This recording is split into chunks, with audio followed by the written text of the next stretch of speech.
p.m., the time allocated for the National Assembly plenary sitting today, the 26th of February, the year 2025. This is a live broadcast of the National Assembly proceedings streaming from the Parliament buildings in Nairobi. A broadcast that is brought to you by the Parliamentary Broadcasting Unit in partnership with the Kenya Broadcasting Corporation. We are glad that you have managed to join us for these proceedings. A warm welcome to you. My name is Kamchemenza. The members of the National Assembly will this afternoon consider a number of bills that are currently at the second reading stage. There are also two motions that will be considered once the House commences its business.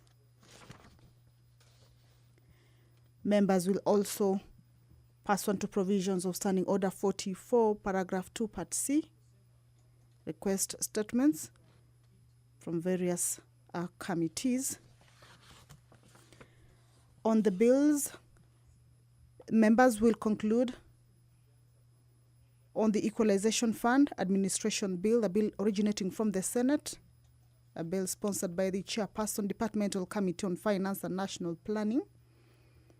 This bill, at its second reading stage, debate on it was concluded, and this afternoon, this bill, a question will be put for it to be read for the second time and move to the next stage.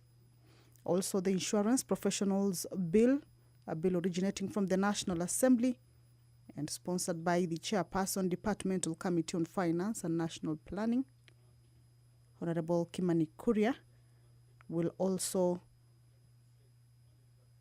be put to question for it to be read for the second time and also proceed to the next stage.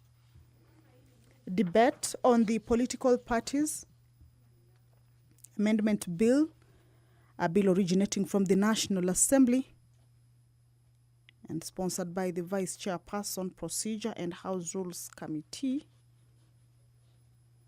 Honorable Gladys Boss, is a bill whose debate will begin this afternoon. This is a bill that seeks to amend the Political Parties Act 2011 to require the Registrar of Political Parties to convey to the clerk of each House of Parliament. This means the National Assembly and the Senate being a bicameral parliament. So this particular bill will be requiring the Registrar of Political Parties to convey to the clerk of each House of Parliament any coalition agreement deposited into his or her office. The agreements shall be useful to the Houses of Parliament in relation to determination of questions on the entitlement of parties and coalitions that are tied to their number of members in each of the two houses. And the amendment further requires the registrar to convey any agreement existing as at the commencement of its provisions to the clerk of each House of Parliament. And this bill comes as a move which seeks to implement the resolutions made by the 12th Parliament in its approval of the 5th report of the Procedure and House Rules Committee on amendments to the standing orders. This is a bill that this afternoon, as the National Assembly convenes for its plenary sitting, debate on it will begin and members will ventilate on the contents of this bill. The House is about to sit this afternoon. Members, as you can see, have already made their way into the chambers. In the morning, the House did not raise the required quorum, leading to its adjournment this morning. And the next sitting is this afternoon, 2:30 in the PM. And so members have already made their way into the chambers, and we are hoping that that particular quorum that was not achieved in the morning will be reached this afternoon for the House to be able to proceed on the business that is lined up to be transacted this afternoon. Once the procession of the Speaker makes its way into the chambers, then the business of the House will commence if the quorum is present. And as members continue to make their way into the chambers and taking their positions, we shall continue to take a look at that business that, as they convene this afternoon, they will be transacting. The Honorable Member for Bomachoge Borabu, Honorable Nolfason Barongo, will request for a statement from the Departmental Committee on Administration and Internal Security. This is with regards to dismissal of Mr. Japhet Mochama of force number 90638 and ID number 25917223 from the National Police Service. Also, the member for Turkana Central, Honorable Joseph Namwar, will seek a will request for a statement from the Education Committee. This is with regards to submerged primary schools in Turkana Central constituency, as well as the nominated Member of Parliament. This is Honorable Irene Mayaka. Will also request for a statement from the Tourism and Wildlife Committee with regards to declaration of protected areas in Nyamira County. And these statements will be requested pursuant to provisions of Standing Order 44, Paragraph 2, Part C. Members continue to make their way into the chambers. The time allocated for the sitting is 2:30. However, we are waiting for the Speaker's procession to make its way into the chambers. But as you can see, members have already taken their positions. And at the entrance, I can see the Sergeant at Arms positioning themselves, of course, to welcome the Speaker's procession. That is the procession of the Speaker. The Speaker of the National Assembly, Honorable Dr. Moses Wetangula, making his way into the chambers to preside over this afternoon sitting. I will now hand these proceedings over to you to follow up on the proceedings as the Speaker takes his position. This is a broadcast brought to you by PBU in partnership with KBC. My name is Kamchemenza. Mheshimiwa, tuombe. Ewe Mwenyezi Mungu ambaye kwa hekima na wema wako umetoa nyadhifa za viongozi na mabunge kwa ustawi wa jamii na utawala wa haki wanadamu, tukusihi utazame kwa neema nyingi sisi watumishi wako ambao wameridhika kutuita tutekeleze shughuli muhimu za jamhuri yetu. Tunakuomba uteremshie baraka zako sisi tuliokutanika hapa, na utujalie tuyatende na kufikiria mambo yote atakayofikishwa mbele yetu kwa njia ya haki na uaminifu, ili utukufu na sifa zako ziendelezwe, na ili kustawisha amani, ufanisi na heri ya nchi yetu na wale ambao hawajazaa wamezikabidhi mikononi mwetu. Amen.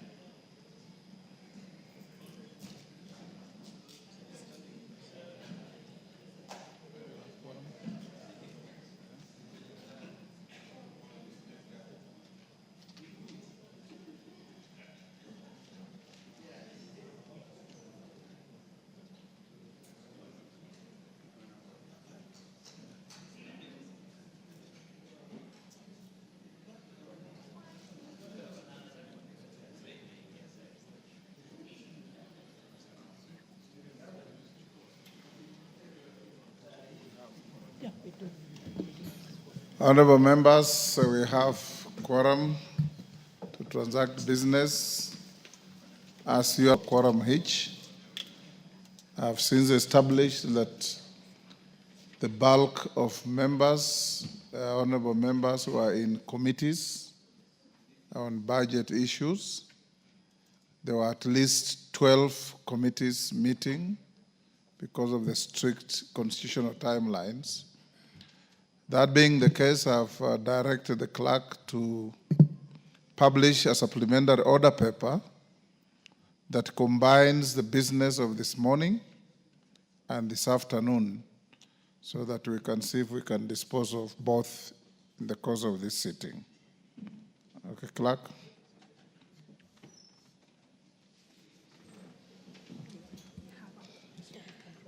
Order number 1, administration of oath. Thank you.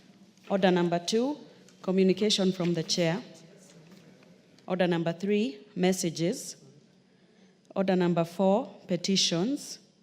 Order number 5, papers.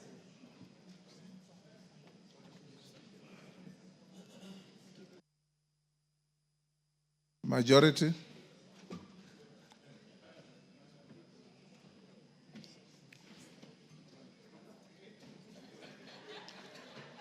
Majority leader.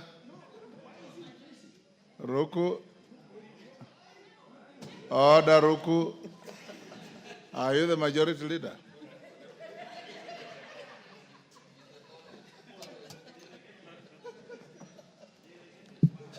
Hold there, Chikonga.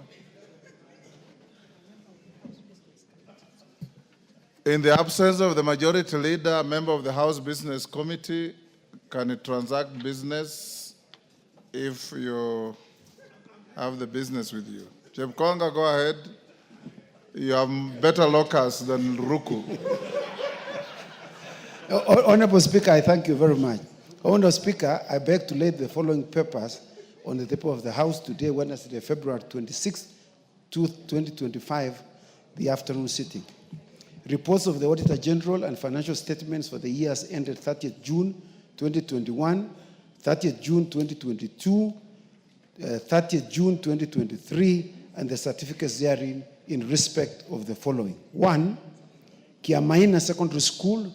2, Vitengeni Baptist Secondary School, Tala Girls Secondary School, Abel Nyamu Secondary School, St. Martin Kathonsweni Secondary School, Mukurweini Boys High School, Isiolo Boys Secondary School, St. Bridget's Baraka Ontoye Secondary School, Elsa Secondary School, Colson Girls Secondary School, Kilifi Township Secondary School, Muyoko Secondary School, Moi Forces Academy, Lanet, Watuka Secondary School, Majani Mingi Secondary School, Jomo Kenyatta Boys High School, Kiriti Secondary School, Ntungulu ABC Secondary School, Nyandarua High School, Bibirioni Boys High School, The Hill School Girls, Eldoret, Muindi Mbingu ABC High School, St. Joseph Chepterit Girls High School, Kankubwiri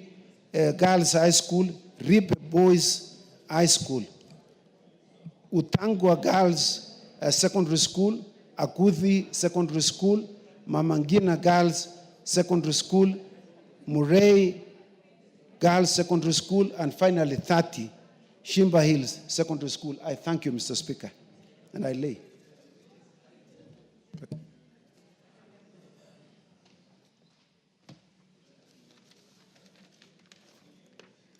Order number 6, notices of motion. Sabina Chege. Honorable Sabina Chege.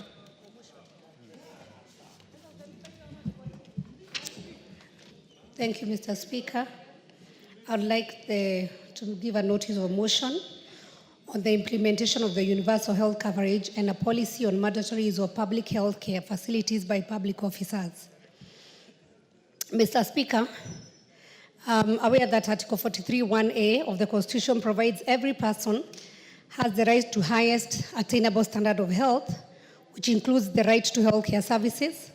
Further aware that the government committed to accelerating attainment of UHC to ensure all Kenyans have access and receive essential quality health services, cognizant of the fact that in 2020, the Ministry of Health adopted the Kenya Universal Healthcare Coverage Policy 2020-2030 with the theme accelerating attainment of universal health coverage, which is currently being implemented through the introduction of Social Health Insurance Fund, noting that there is need to increase the quality of care and services provided in the public health sector, concerned that the public health care services lack adequate funds to guarantee quality health care services, further noting that civil servants, public officers, and state officers are accorded a comprehensive medical cover by the respective government agencies, appreciating that the use of comprehensive medical cover by public officers and state officers in public hospitals would guarantee sufficient funding for public hospitals. This House therefore resolves that the government, through the Ministry of Health, implements the Kenya Universal Health Coverage Policy 2020-2030 and introduce a policy on mandatories of public health care facilities by all civil servants, public officers, and state officers in the country who are using medical cover catered for by the government of Kenya. Thank you, Mr. Speaker. Thank you, Sabina Chege. Next. Order number 7, questions and statements. Honorable George Murugara. Thank you. Thank you very much, Mr. Speaker. Mr. Speaker, I rise to ask question number 003 of 2025 as follows. Could the Teacher Service Commission, 1, statewide Chakariga sub-county in the Tharaka constituency, Tharaka Nithi County, has not been allocated any teacher slots in the ongoing teacher replacement recruitment exercise?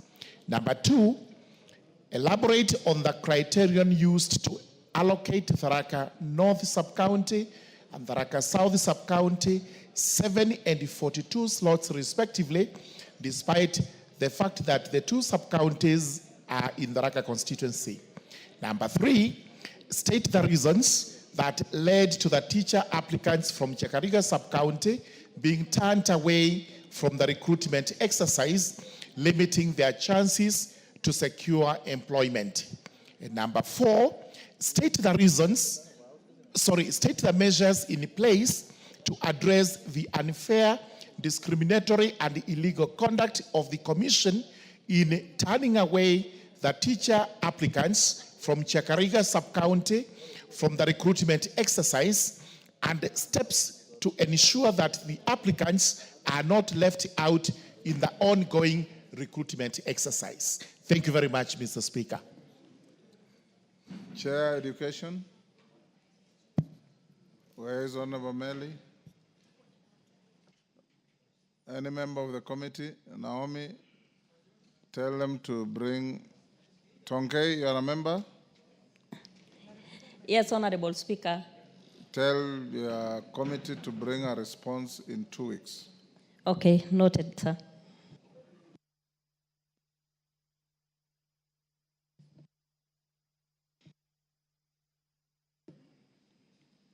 Honorable Barongo Nolfason, Bomachoge Borabo.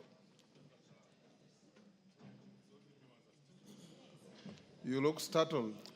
Thank you, Honorable Speaker. Yes. Mine was supposed to be a statement. Yeah, that's what I call. Thank you very We much. go to statements. Thank you, Honorable Speaker. Yes. Honorable Speaker, pursuant to the provisions of Standing Order 44-2C, I rise to request for a statement from the Chairperson of the Departmental Committee on Administration and Internal Security regarding the dismissal of Mr. Japheth Mochama Mauti of force number 90638 and ID number 259172223 from the National Police Service. Honorable Speaker, on 21st of November 2016, the National Police Service Commission interdicted Mr. Japheth Mochama Mauti for allegedly being found in possession of 720 rounds of 7.62 millimeter ammunition and 5 liters of rifle oil without proper authorization. It is unfortunate that Mr. Mauti remains interdicted for that long time despite having been acquitted of all charges by a court of law on 25th of July 2019. The court cited the failure by the prosecution to provide sufficient evidence to support the claims. The action by the National Police Service Commission is contrary to the provisions of the Employment Act Cap 226, which outlines the due process to be followed by an employer in termination of employment, including the rights and obligations of both the employer and the employee. Honorable Speaker, it is against this background that I request for a statement from the chairperson of the Departmental Committee on Administration and Internal Security on the following. 1, the reasons why the National Police Service Commission has not reinstated Mr. Japheth Mochama Mauti, despite his acquittal by the court for lack of evidence on allegations leveled against him.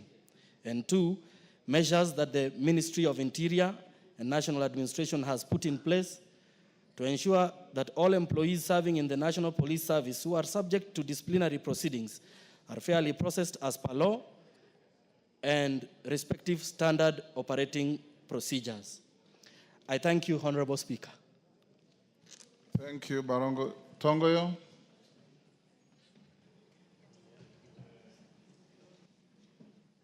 Give him the mic.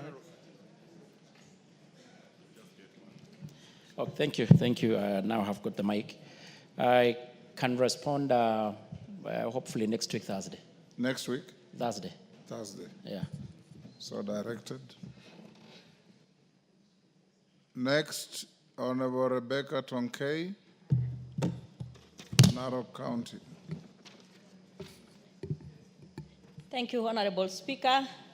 Honorable Speaker, pursuant to Standing Order 44-2C, I raise request for a statement from the chairperson of the Departmental Committee on Agriculture and Livestock regarding the alleged violation of the agreement between the Central Growers Association, CGA, and the Cereal Millers Association, CMA, on wheat uptake. Honorable Speaker, in 2008, the CGA and CMA entered into an agreement to prioritize the purchase of local wheat stock and only import when to supplement domestic production. The agreement is not only crucial in stabilizing wheat prices, but also ensuring fair market access for local wheat farmers. Regrettably, in the most recent wheat harvesting season, millers are claimed to have violated their agreement, posing a significant threat to local wheat farmers, especially those in Narok County. The failure by millers to fully offtake wheat from local farmers before importing has far-reaching consequences across the entire value chain and key stakeholders who depend on the crops for essential financial obligation and livelihood. Honorable Speaker, it's against this backdrop that I seek a response from the chairperson of the Departmental Committee on Agriculture and Livestock on the following. 1, a response on the national wheat demand, the quantity of wheat harvest in the current season in the country, including Narok County, vis-a-vis CMA's uptake. 2, the step the ministry is taking to cause millers to adhere to the 2008 wheat agreement and purchase locally produced wheat in the current harvesting season before importing more wheat to bridge the deficit. 3, the measures in place to enforce the agreement in the future so as to uphold the integrity of agreement designed to promote the fair trade in the agricultural sector and to protect local wheat farmers from unfair market access due to unregulated wheat importation. 4, the support mechanism be considered to assist farmers in the country, particularly those in the upper Narok region, currently facing likely losses due to approximately 1,500 metric tons of unsold wheat stocks. And then 5, and finally, intervention the Ministry of Agriculture intends to take to cushion wheat farmers in Narok County from losing their properties through bank auctions for non-performing loans arising from the poor market conditions. I thank you, Honorable Speaker. Yes, Honorable Sungul, what is it? Mr. Speaker, if you allow me, I just want to support that request for statement. The statement doesn't need any support. It needs a little bit, Mr. Speaker. You want to be a joyrider? Yes. Mr. Speaker, in support, on Monday this week, there was a huge demonstration by the people of Narok, in Narok town. And this was not a demonstration of the ordinary people alone, but actually the rich farmers of Narok, the main people who farm on wheat in Narok. And the reason is that in the stores of Narok, the wheat is full to the brim, and there is nowhere to sell the wheat. And you know that Narok has always been actually the main place for, apart from Uasin Gishu, for farming of wheat in Kenya. Now, because of some reason, there is a clog somewhere. The wheat in Narok cannot be sold anywhere. And it is important that this statement be brought out very clearly, because there are some allegations that, in fact, the reason why we are not selling our wheat is because we are importing wheat. And that imported wheat is the one that is causing lack of market for our wheat.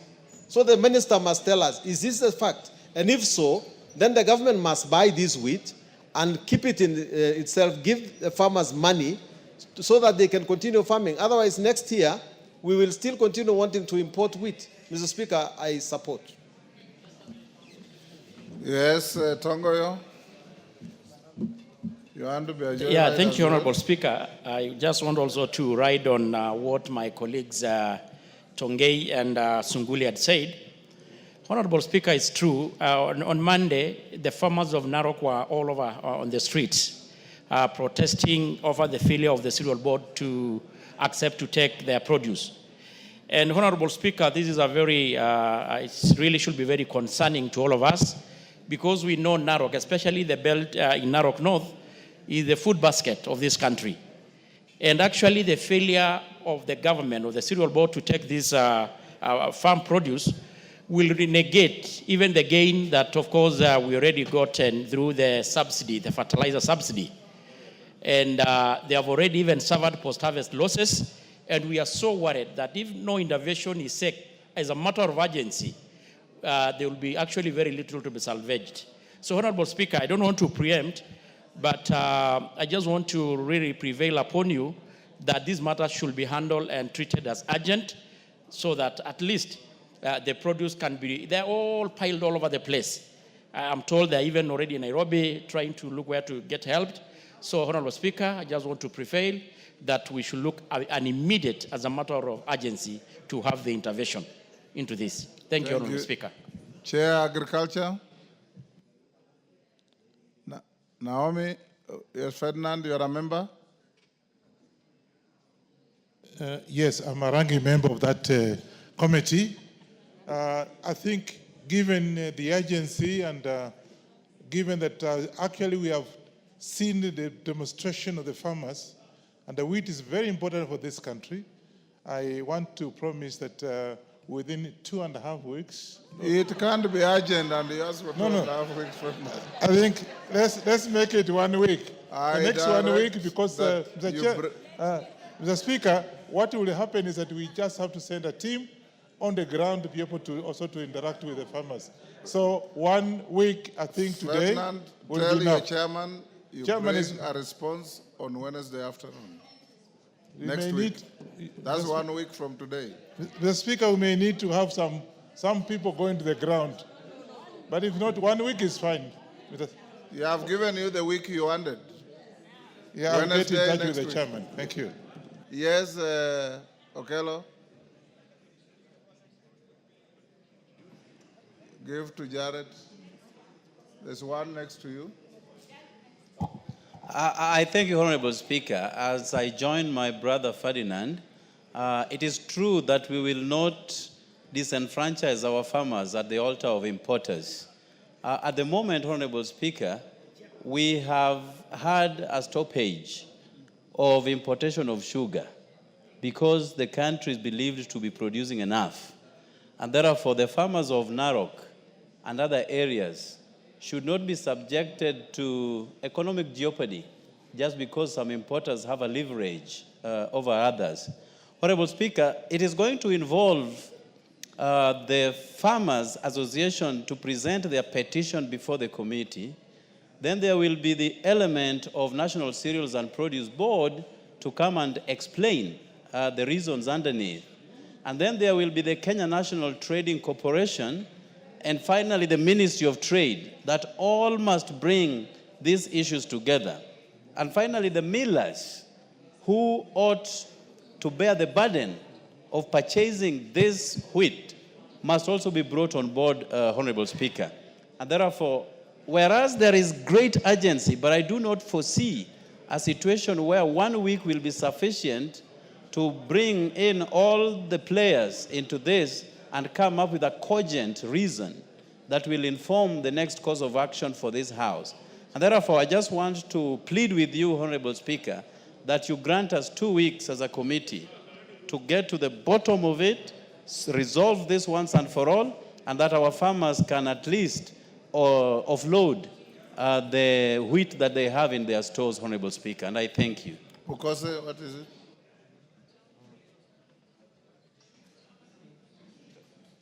Next. Thank you, Honorable Speaker. Honorable Speaker, I think the Honorable Member is misleading the House, because what the Honorable Tongay has sought is a statement.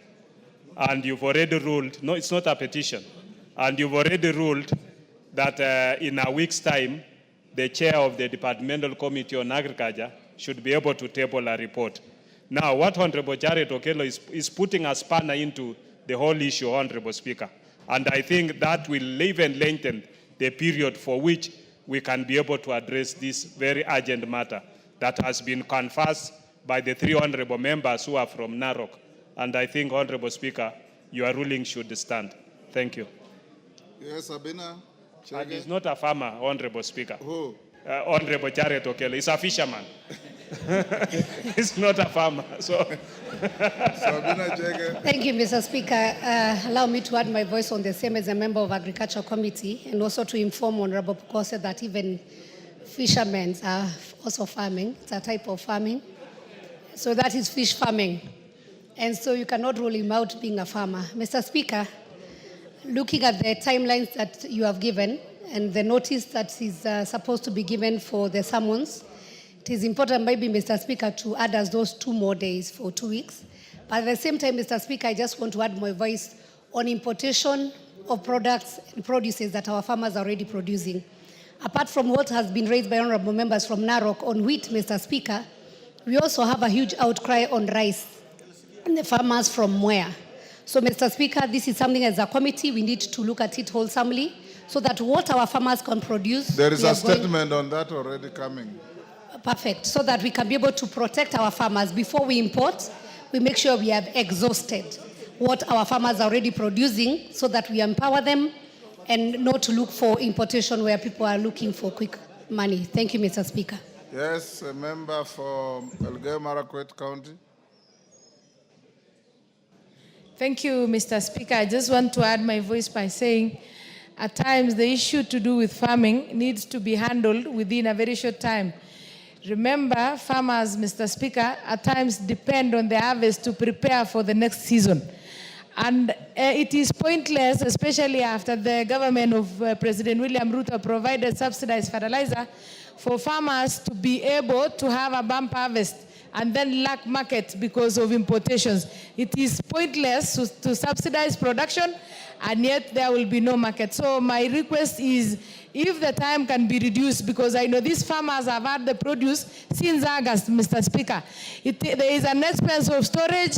There is also a danger of destruction by weevils and other insects. So it is good and it is prudent to handle the farmer with urgency and to handle the farmer with importance. Thank you, Mr. Speaker. Direction stands. The committee bring a response on Wednesday next week afternoon. And for the unconvincing reasons advanced by Jared Okello, you don't need to go to all those agencies to bring a response on wheat. Get together. You have today to Wednesday, 2:30, bring a response. Thank you. Member for Turkana Central, Joseph Namwar. Before, Namwar, hold on, take your seat. Before you seek your statement, order. This enclave is now notorious for illegal kamkunjis in the house. Yesterday, I called you to order. There was an illegal kamkunji. This afternoon, there's another illegal kamkunji. Yes. And you are, apart from 3 of you are newcomers. There's a lounge out there where you can go and consult. I also allow you to sit in the speaker's enclave behind here and talk whatever you want to talk. Honorable members, allow me to acknowledge the following before we go on with the statements. In the speaker's gallery, there is Bomachoge Borabu constituency staff from Bomachoge Borabu in Kisii. Munakaribishwa bungeni. In the public gallery, there is Kathoka Comprehensive School from Mwingi Central Kitui, and Kisii University from Nyaribari Chache in Kisii. On my behalf and on behalf of the House, we welcome all of you to the House of Parliament. Namwar.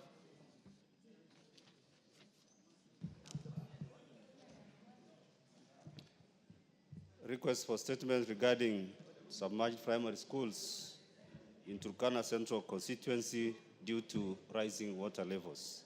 Honorable Speaker, pursuant to the provisions of Standing Order 44-2C, I wish to request for a statement from the chairperson of the Departmental Committee on Education regarding primary schools in Turkana Central constituency which have been submerged due to rising water levels in Lake Turkana. Honorable Speaker, in recent years, the effects of climate change have become more evident with countries experiencing extreme weather patterns.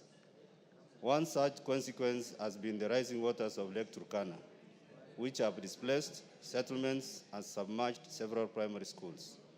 As a result, thousands of learners have been left without access to education.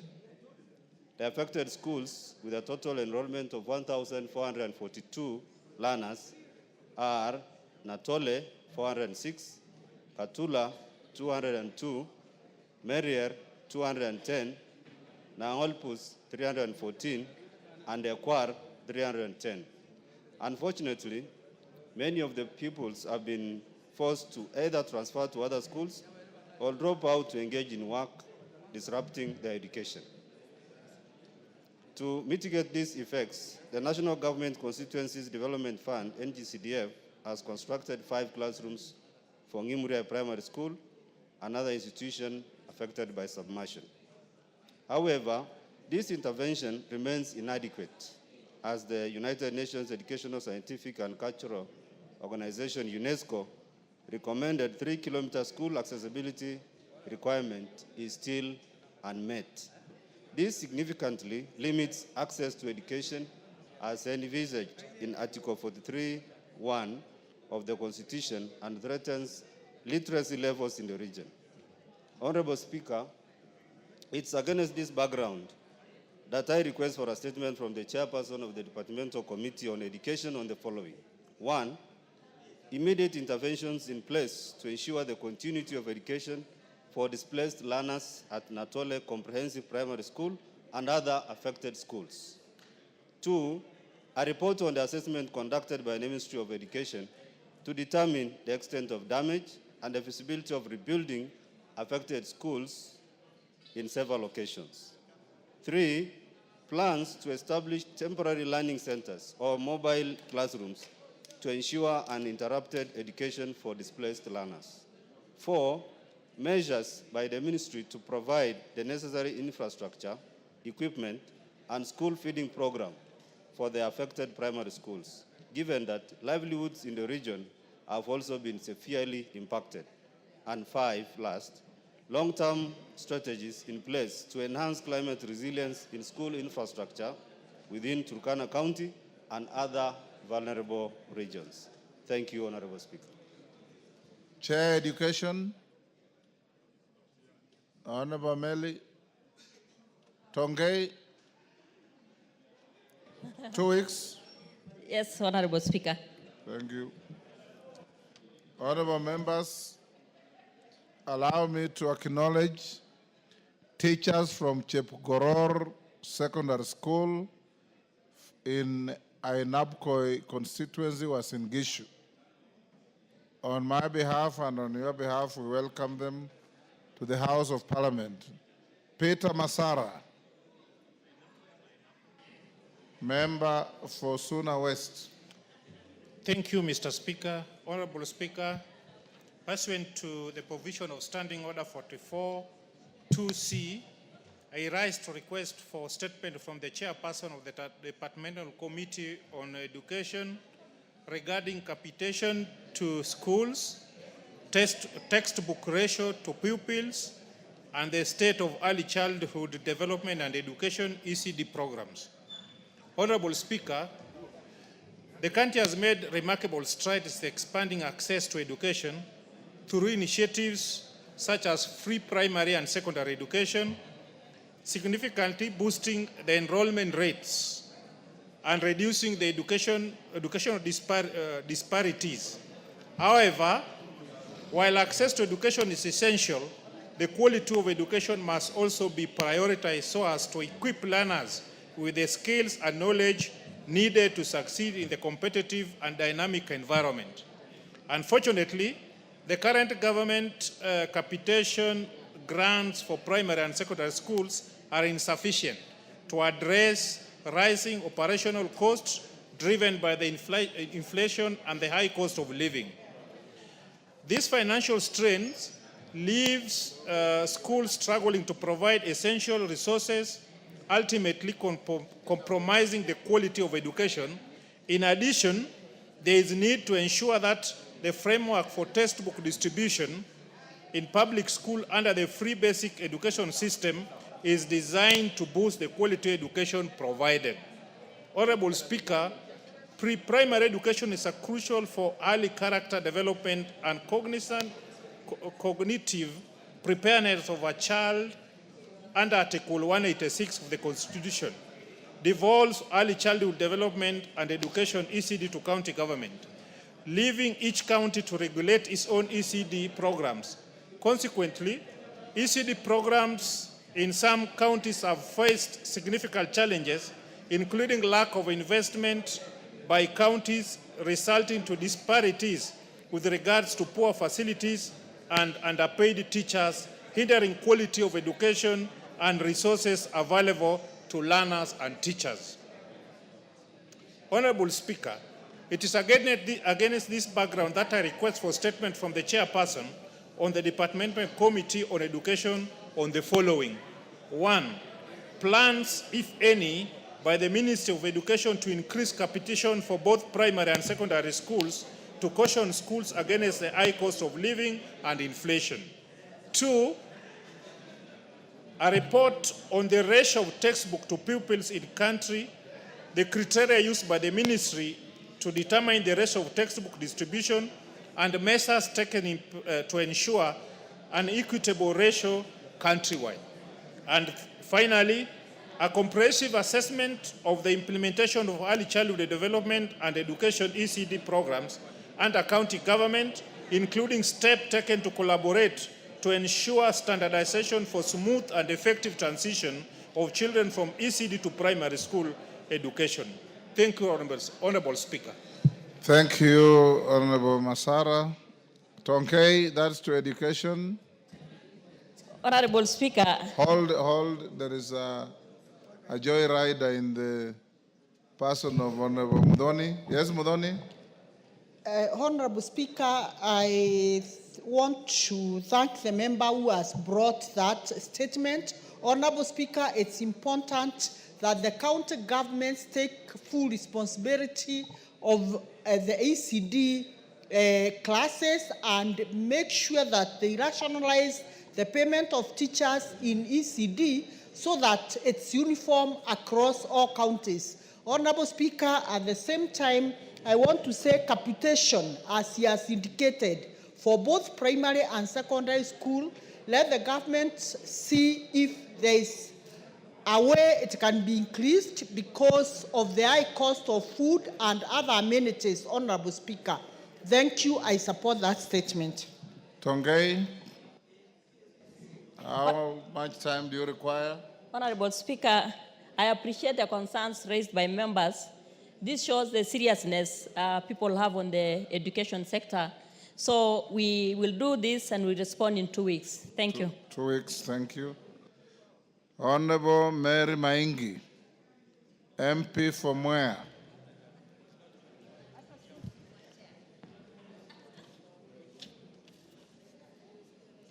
Thank you, Mr. Speaker.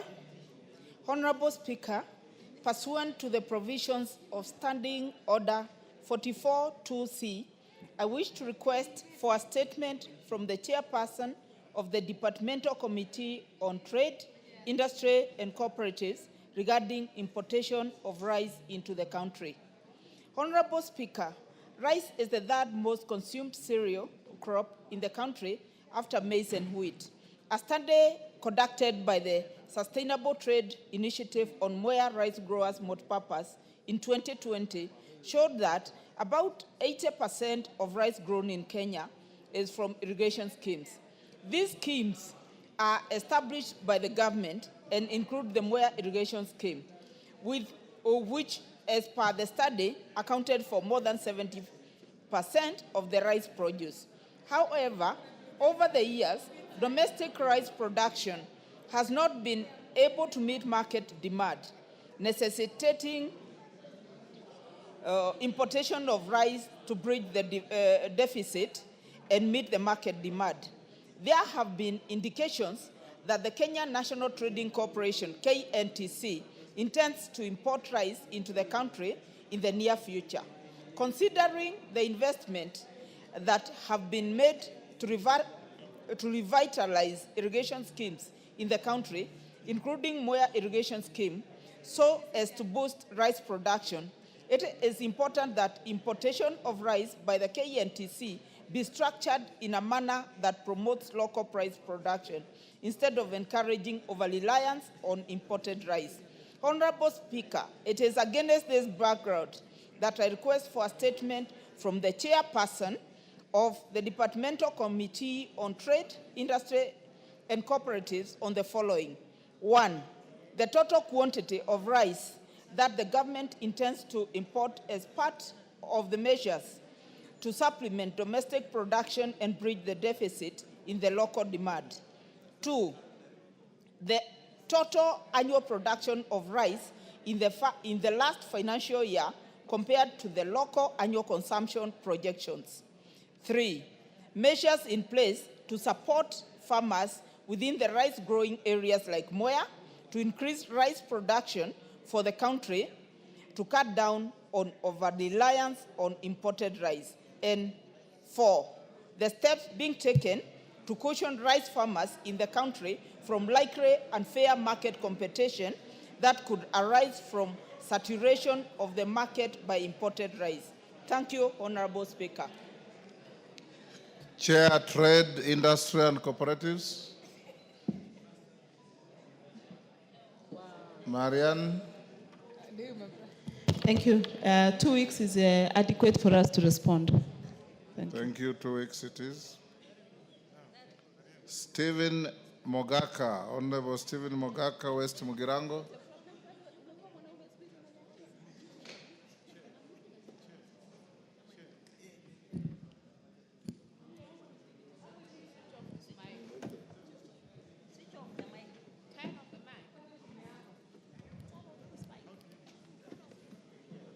Mr. Speaker, thank you for giving me the opportunity.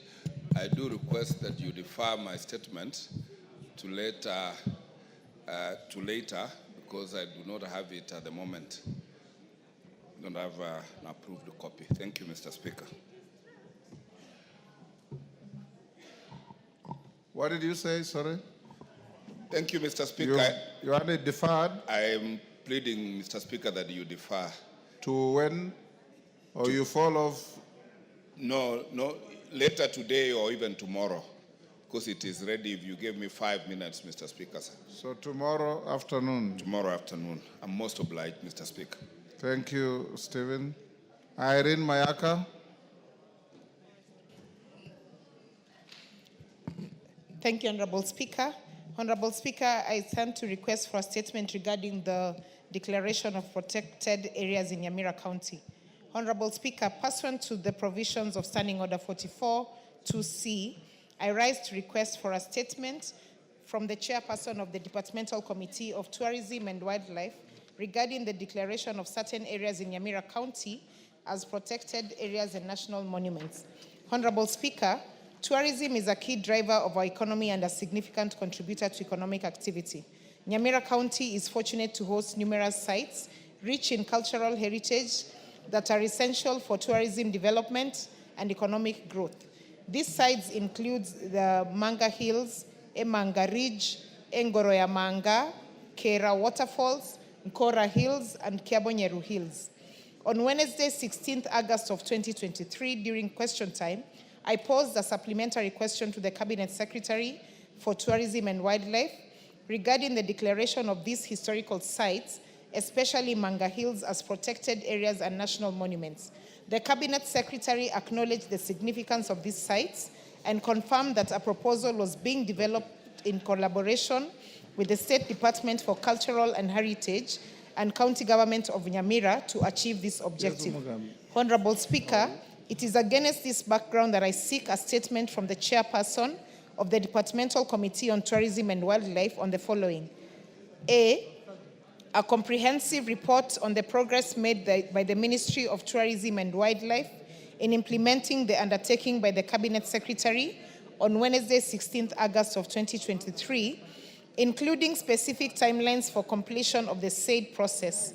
And B, a report on the number of heritage sites in the Nyamira County that currently receive support from the Tourism Fund. And Honorable Speaker, I just want to bring to your attention that this is the second time I'm doing this statement because I did not get a response at the lapse of the last period. Thank you. We'll make sure this time you get a response. Chair Tourism and Wildlife. Where is Honorable Kareke Mbuki? Any member of that committee, Tourism and Wildlife? Naomi, can you relay a message? I will do so, Mr. Speaker. Thank you. We have already overloaded 2 weeks. Yeah. So we'll give it 3 weeks. Thank you. I will do so. Thank you. Omboko Milemba, member for Mhaya. Thank you, Honorable Speaker. Request for a statement regarding delaying disbursement of funds for the teachers' medical scheme. Honorable Speaker, pursuant to provisions of Standing Order 44.2c, I wish to request for a statement from the chairperson of the Departmental Committee on Finance and National Planning regarding delay in disbursement of funds for the teachers' medical scheme. Honorable Speaker, in 2015, teachers received a medical allowance enabling them to access healthcare services through private insurance or out-of-pocket payments. In 2015, the government introduced a medical scheme that is administered by a consortium of insurance companies led by Minet Kenya insurance brokers and remitted to the National Treasury. Furthermore, the teachers contribute 2.7% of their salary towards the social health insurance fund, SHIF. Unfortunately, Honorable Speaker, since September 2024, there has been a cessation in medical capitation funds from the National Treasury. This has led to hospitals withdrawing services or demanding out-of-pocket payments from teachers due to non-payment. Consequently, Honorable Speaker, over 300,000 teachers nationwide and their dependents are being denied medical services and experiencing poor treatment by the medical providers, despite regular deductions from their salaries intended for the medical scheme. Failure by the government to remit these funds not only violates the rights of the teachers, to healthcare as enshrined in the Constitution, Article 43(1) of the Constitution, but also undermines the dignity and productivity of the teachers. Honorable Speaker, it is against this background that I request for a statement from the chairperson of the Departmental Committee, Finance and National Planning, on the following. Reasons for the delay in disbursement of funds to the teachers' medical scheme, considering the constant monthly reductions from the teachers' salaries. 2, the status of disbursement of the 11 billion owed to hospitals by the National Treasury, the total amount of funds remitted towards the medical scheme in the financial year 2024-2025 and the outstanding balance. And thirdly, measures the ministry has put in place to ensure prompt and regular disbursement of funds to hospitals under the teachers' medical scheme to prevent similar delays. Honorable Speaker, 3 things happened. Teachers surrendered their medical cover every month, which was a % of their monthly earnings. Number 2, today teachers are the heavy lifters of SHIF and SHA. They also pay a % of 2.7%. Third thing, Honorable Speaker, the same teachers who surrendered their medical cover to get private medical scheme now are paying 2.7% and are currently not having a medical cover.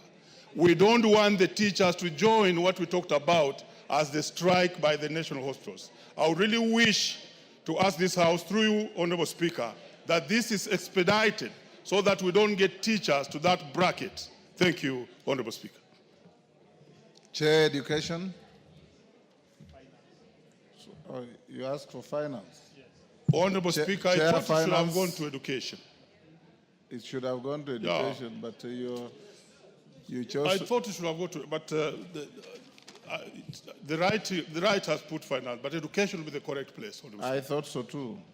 But it is the finance, it is treasury that releases the money to the. Where is the chair finance? Benja. I direct you bring a response next Thursday. Next week.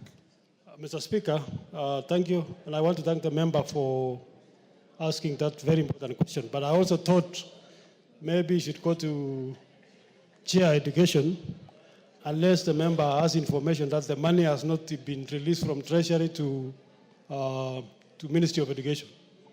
I honestly think you should have directed your question to Education. Otherwise, you'll enjoy a ping pong from one. Give me some mic. Honorable Speaker, I plead with you that you direct that question to the Chair Education. Education. That the question, Naomi, be directed to Education. Who is here from Education? Where is Tonkei?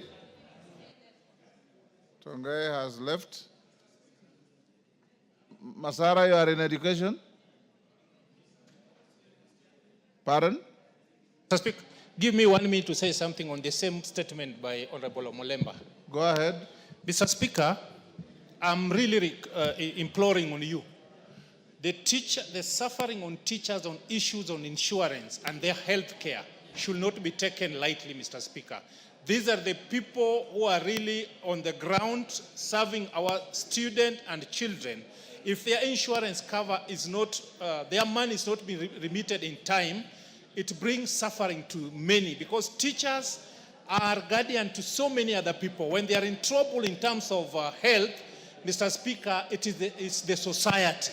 So despite the fact that Mr. Molemba represents the union, we as the representative of the people, we need to add our voice on this so that teachers' welfare should be taken care of and also all Kenyan in terms of insurance, Mr. Speaker, the health insurance, Mr. Speaker. That's what I wanted to add on it and implore upon you for those particular committee chairmen to bring a concrete information which can give hope to these teachers, Mr. Speaker. Thank you.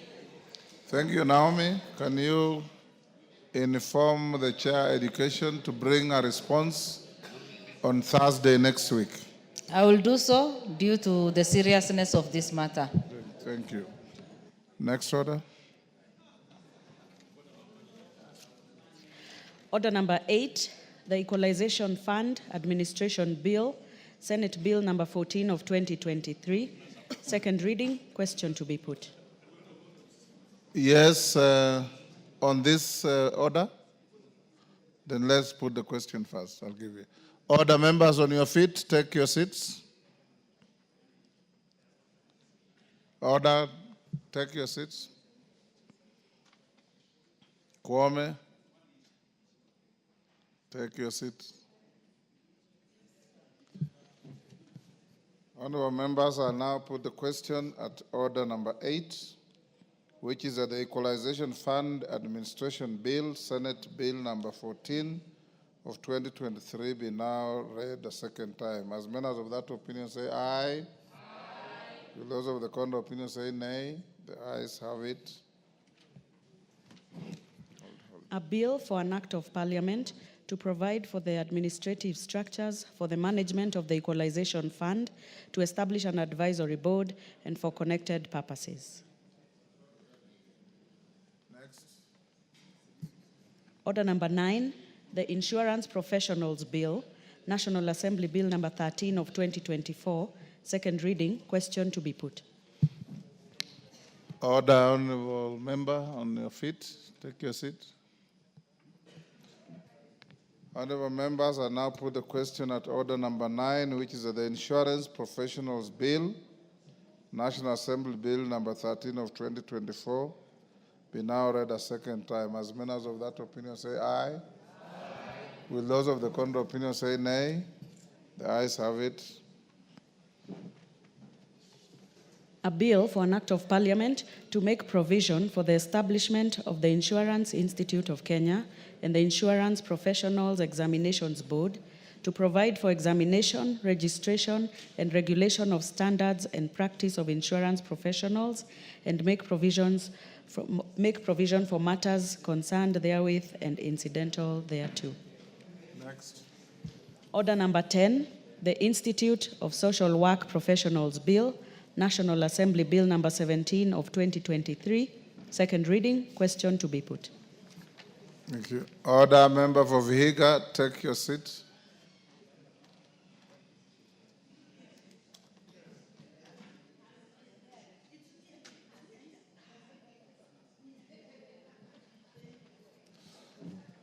Honorable members, I'll now put the question at order number 10, which is that the Institute of Social Work Professionals Bill, National Assembly Bill number 17 of 2023, be now read a second time.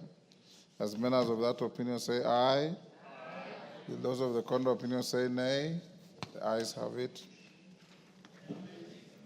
A bill for an act of parliament to provide for the establishment of the Institute of Social Work and the Social Work Professionals Board, to provide for the examination, registration, and regulation of the standards and practice of social work professionals, and for connected purposes. Yes, Wamboka. Member for Bumula. Thank you, Honorable Speaker. I rise on a point of order 83, as read together with the 217 and 232, on a matter that I will be seeking a clarification, Honorable Speaker. You did rule and directed the liaison committee to deal with the budget issues a couple of days ago, Honorable Speaker. But aware, Honorable Speaker, that the life of 18 committees lapsed. And unfortunately, Honorable Speaker, all the members, the chairman from the minority side, their committees lapsed. So as it stands, Honorable Speaker, the liaison has only composition of chairman from the side of the majority, and therefore bringing its constitution to question, Honorable Speaker. Is it properly constituted as defined and put it to meaning the spirit of Standing Order number 217? I will need your clarification on that, Honorable Speaker. And now that the constitution of the liaison committee is in question, can it handle the budget on behalf of the budget committee? Honorable Speaker, we are aware that chairmen present their budget, defend their budget to a budget committee. And now that we don't have minority side, chairmen from minority side, are these chairmen looking at their own budgets? And finally, Mr. Speaker, and to we disenfranchising the minority side that forms part and parcel of this House. I'll be seeking your ruling on that, Honorable Speaker. On the second issue, Honorable Speaker, this House last budget passed an amount of 68.23 billion, made up of an annual allocation of 54.77 billion and the carryovers from financial year 2023-2024 of Kenya shillings 13.45 billion. The Ministry of Treasury and Planning, and this, Honorable Speaker, I just want to bring to the attention of the House for noting, while defending the budget policy statement to the Committee of Finance, they have proposed for 25 for the year, for BPS, for the year 25-26, they have scaled down CDF from 68 billion to 26 billion. Yeah, I wanted the House to take note of that. And Honorable Speaker, the law talks of 2.5%. And looking at what the ministry has given as their estimate on the national government share of 2.562 trillion, therefore, CDF's share ought to be 64 billion. Honorable Speaker, I've just brought to the attention of this House because if that passes without our realization, then there is no other way we will reverse that, Honorable Speaker. Thank you, and I beg for your guidance. Thank you, Honorable Amboka. On the issue, yes, Majority Leader? Majority Hold, Milemba wants to say something first. A great Honorable Speaker, and thank the Honorable Member for raising the matter that he has raised, because in the House Business Committee the same matter came up, and I want to indicate, Honorable Speaker, that there are certain timelines that have been given for certain happenings, and one of them, as per the new constitution, is the budget-making process. And therefore, possibly the constructors of the constitution wanted this to happen so that we don't have a situation whereby a lapse or a happening within the parliament itself can block processes that are very important, including budgeting, to happen. Number two, Honorable Speaker, I believe, but of course your direction will be important, that the House, when it sits and when these committees are constituted, they sit as a House and they don't sit as minority or majority. And this should actually make us be comfortable when we have such a process going on. But also very important is to remember that by the time we closed, or by the time the committees lapsed, we had also issues with the budget committee. In fact, that's what makes me stand. The distribution that had been done by the budget committee in terms of resources, you remember, we had questioned it. And therefore, for me, allowing another unit or a different setup to do that reallocation would be very, very important. And I want to convince the Honourable Member speaking on this, that you yourself, you are a victim just like myself on the distribution that was done by the previous budget committee. Thank you, Honourable Speaker. Majority Leader. Thank you, Honourable Speaker. And I heard what the Honourable Jack Wamboka has raised, and I agree to an extent with the response by Honourable Omboko. Because one, Honourable Speaker, for Honourable Amboka's benefit, it's not the first time that the Speaker is directing that the budget process, whether it's BPS or even the budget itself, be done by the liaison committee. Indeed, those of us who were here in the 11th Parliament, you remember, mid-term, just like now, the entire Budget and Appropriations Committee was disbanded by the House through a motion that was tabled by the late Honorable Jakoyo Midiwo that dismissed the entire Budget and Appropriations Committee of the House. And for the rest of that term, for the next 3 years, the budget process, making process was done by the liaison committee under the able chairmanship of the then Deputy Speaker, Honorable Cheboy. We still have a liaison committee, Honorable Speaker, and I hear Jack's concerns that the minority might not be represented. But when committees sit, as the Honorable Mboko has said, they do not sit as committees of the majority or minority, they sit as committees of the House. But more importantly is that whatever outcome of a committee's report or the outcome of a committee's work must and will end up in this plenary, where we are all represented and we are representing the people on whose behalf we are engaging in that budget-making process on. Therefore, Honorable Speaker, I do not find in my thinking anything wrong with the liaison committee as currently constituted, considering both the BPS and even if we were to move on to do the budget, the supplementary budget too, the liaison committee is well placed to consider those. And again, Honorable Amboka is asking, is it that the chairs of these committees, the departmental committees, will be considering their own budgets? It's true. They actually present their own budgets before the Budget and Appropriations Committee. And what the Budget and Appropriations Committee does is to weigh what has come from each of the departmental committees. And the chairs of the departmental committees, I remember when I was chair of the Budget and Appropriations Committee, some chairs opted to request to sit in the Budget and Appropriations Committee as we considered what was also coming from other committees, so that they're able to understand from the ceilings they have what is being taken away from the departments and going where.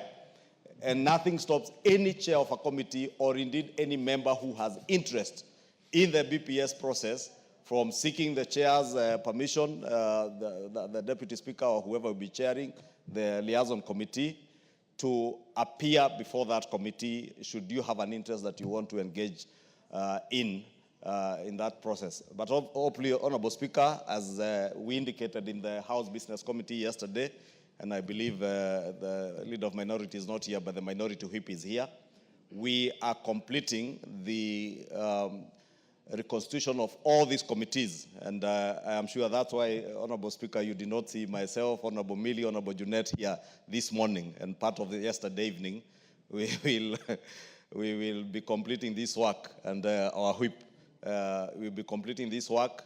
The selections committee is due to sit tomorrow afternoon at 4 p.m.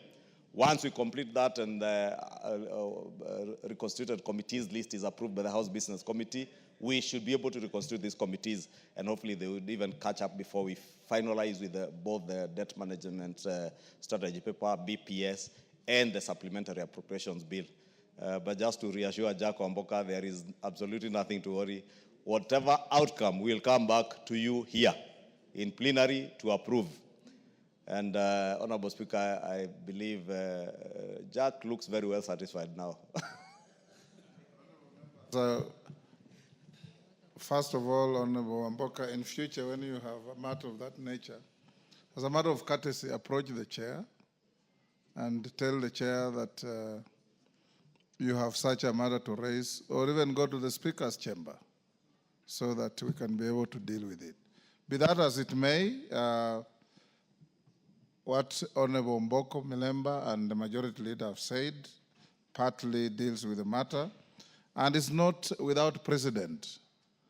On February 16th, 2016, Honorable John Badi Ngongo raised exactly the same point of order when there was a similar situation. And the Speaker ruled that because of very strict timelines in the budget process, and because we have the liaison committee that can step in and handle the matters. The House should not allow a vacuum to prevail. And the Speaker directed that the liaison committee, as it is now, should handle the issues of budget. Number two, this matter came up in the House Business Committee yesterday.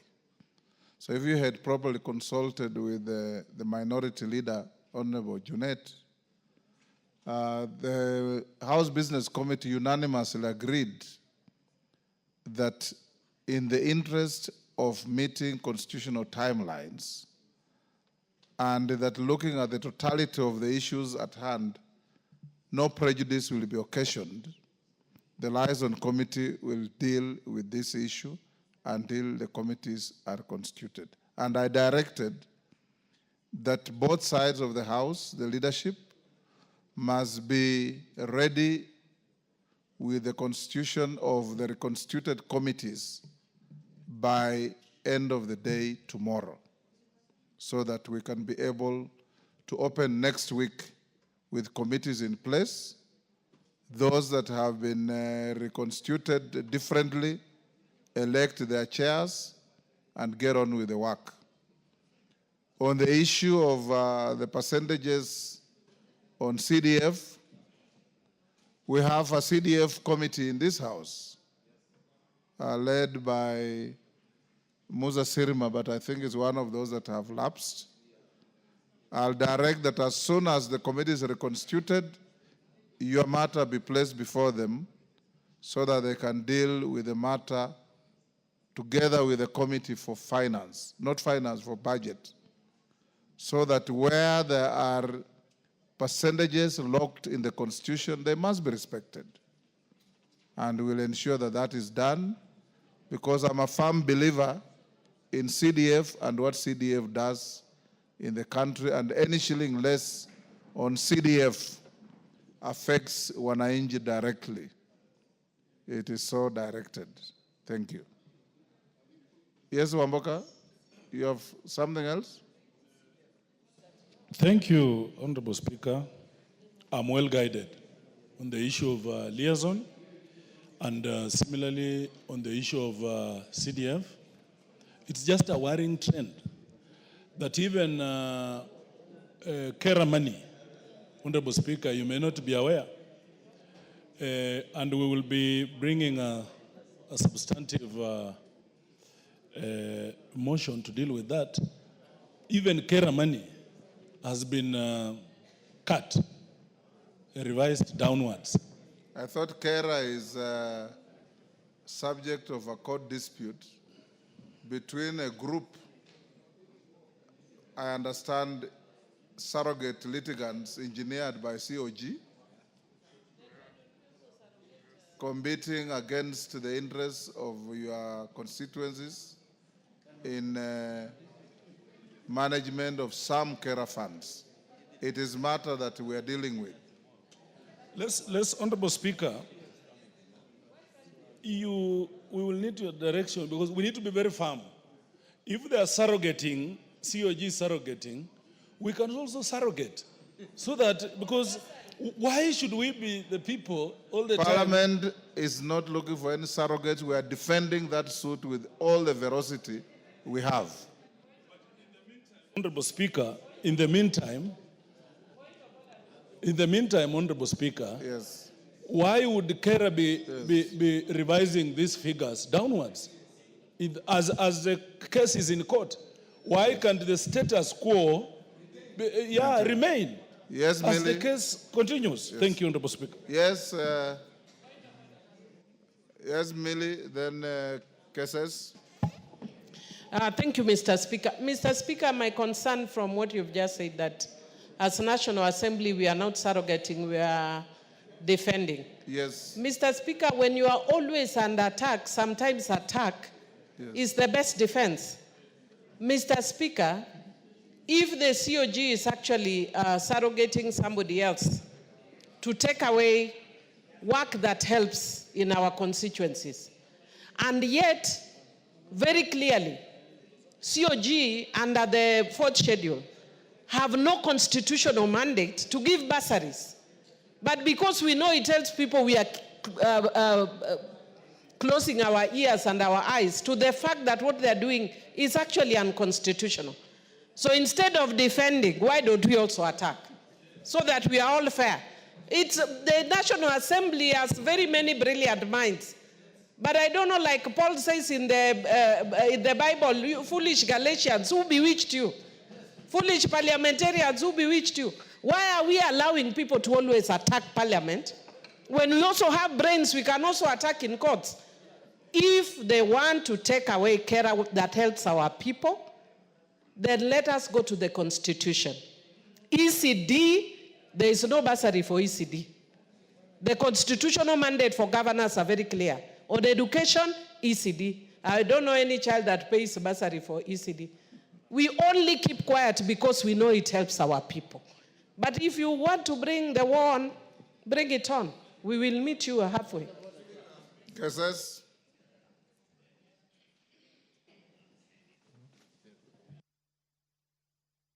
I'm here. Thank you so much, Mr. Speaker. My concern, Mr. Speaker, is drawn from continuous, systematic micromanaging of treasury issues on matters that touches our people directly on the ground. As we're even looking at the issues now that the treasury is deliberate on reducing the NGCDF and the budget policy statement for financial year 25-26, I'm aware that there is stern instructions that has been given to the regional managers or regional directors for KERA not to award letters to the recent publicized notices inviting contractors to undertake the works. They did deliberate invite bids. They have done the process. They have completed procurement process. But now they have been instructed not to issue award letters for works to start just because somebody somewhere want to reduce or want to control releases. Whereas we are aware the question of the money in question is around 10 billion. All some of the money are more than the 10 billion. What is happening on the awarded jobs already? It looks like somebody somewhere wants to utilize this particular situation to perpetrate their interest in not allowing money or funds to be utilized on the ground for service delivery. Mr. Speaker, I think this one, we have to look at beyond this. There are some people even inside Treasury that they want to play games with this particular situation. It is not the issue of the court, but they have a direct interest in manipulating the services to the people, especially those that are being oversighted direct to the constituency level. It looks like even these issues of Council of Governors are being facilitated by people also on the other side, so that they confuse service delivery, where people of Kenya have been receiving services directly on the constituency level by virtue of supervision and oversight that is being provided for at that level. I think, Mr. Speaker, it is time to call a spade a spade. Somebody somewhere must take responsibility on this. Thank you. The Majority Leader. Thank you, Honorable Speaker. Maybe just to inform the House and jog your memories a bit, you know we came from a very long recess. Last year, we published the County Additional Allocations Bill of 2024-2025, which went to the Senate and they put this RMLF money, Road Maintenance Levy Fund money, in that bill. We were to go into mediation, and unfortunately that mediation process lapsed at the end of the last session. Those who were here last week, we just republished, and I think we've already read for the first time, that bill republished without the RMLF money in the bill. And we will process it without RMLF, because that is the right thing to do.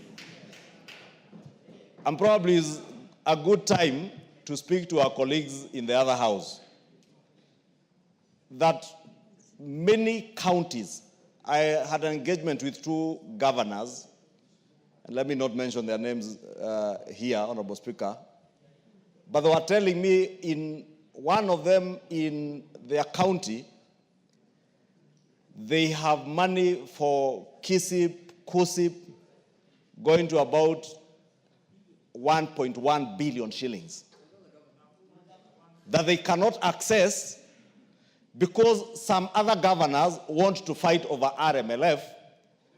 And they were telling me in their county, RMLF, they would only get 113 million. And the governor was asking me, what sense is there to fight over 113 million and lose for my county money going especially to the most critical elements like healthcare, provision of water, and even roads, urban roads in towns that are helping that county generate additional revenue to the tune of 1.1 billion shillings. Honorable Speaker, there are few governors, very few of them, who are hinging on this thing of RMLF. Honorable Speaker, you remember even when we were debating this bill last year, we reminded them that back in 2021, when we had the same stalemate, the national government in one instance added a whopping 53 billion shillings to the division of revenue bill for them to be able to cater for roads in counties, Honorable Speaker. Ask Kenyans anywhere in this country where they see governors doing roads. And I'm not asking members of parliament, I'm asking Kenyans. Kenyans can tell us which governors are doing any roads anywhere. If anything, Honorable Speaker, what happens is that the roads that are being maintained by KERA, governors then duplicate the same roads so that they loot from public coffers, Honorable Speaker. And we must call out this corruption for what it is, because it is nothing other than blatant corruption in the counties, Honorable Speaker. And they are not fighting for this money because they intend to maintain any road. In my constituency, Honorable Speaker, I have not a single road that I can show that the county government of Kiambu that has maintained in the last 3 years. None. And if you speak to constituents around the country, they will tell you the same. Honorable Speaker, read the Comptroller of Budget reports. How many counties are devoting money to development?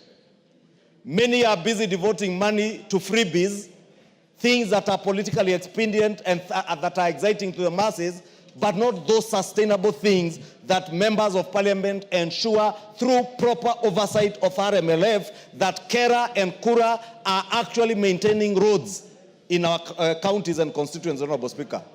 Therefore, Honorable Speaker, we have pleaded with the executive through the office of the Deputy President, who is the chairperson of IBEC, to call to order through IBEC the Council of Governors. First, to withdraw that case in court, because there is absolutely no reason why 10 billion shillings would be lying idle at a time when we are about to get into the short rains, and Kenyans will be crying about roads that they cannot access their farms and get their farm produce to markets because governors are holding money through a court process, Honorable Speaker. We are pleading, and we have asked the Deputy President through IBEC to speak to the Council of Governors to first withdraw that case. But also, as a House, we will process the additional county allocations bill without RMLF. And let me tell them, it will never pass through the floor of this House. Let me not talk about courts. This House, this floor, RMLF is a live wire that you will never touch. And we will consult with the leadership in the Senate so that no senator even imagines that they can amend that bill when it goes to them to reintroduce RMLF. Because it will end up in another stalemate, a mediation process that we can tell them, even before it starts, it will go nowhere. Leave RMLF money, let KERA and KURA maintain the roads they maintain. Lastly, Honorable Speaker, speaking to the executive and the minister in charge of roads and infrastructure, and probably together with the Council of Governors, it is high time now that we properly reclassified all our roads. Proper reclassification. I have seen in some countries, Honorable Speaker, if you go to South Africa, you see a road marked with numerals and alphabetical alphanumeric coding that clearly tells members of the public that this is a county road, this is a municipal road, this is a national government road. We must get to that level where the Ministry of Roads and Infrastructure does proper classification of roads such that if we have national government roads class A, let us know this is NGA, National Government Class A. If we have a county government road, let it be CG Class D or Class A or Class B, so that even Kenyans, and name those roads, so that also these members of parliament are not bashed by their constituents, because we are the ones constituents are close to. They keep bashing members of parliament over roads that do not concern members of parliament, because they have no budgets for them. And the governors who have money for maintaining these roads are busy buying chicks. Some buy maize flour, some buy dengue to give as freebies to constituents to excite people for political expediency. It is high time they also called out, and Kenyans must begin reading those Comptroller of Budget reports to see that counties are not devoting money to development. And that is why now we can't satisfy the insatiable greed for more money to steal. We can't satisfy their greed, honestly. We must maintain our position to offer meaningful oversight over Kera, Kura, and Kenha to deliver on maintenance and construction of roads. Because, you know, again, they assume that this money is managed by members of parliament. None of these 290 members of parliament representing constituencies, or even the 47 women reps, or even the nominated 12 members, manage this money. This money is managed through the regional offices of Kera, under the Director General of Kera and Kura. Members of parliament come nowhere near it. Members of parliament don't even sit in the procurement committees. Our only interest is proper and meaningful oversight for delivery of services to the Kenyan people. The others are only bothered about what they will steal. They want to steal from hospitals.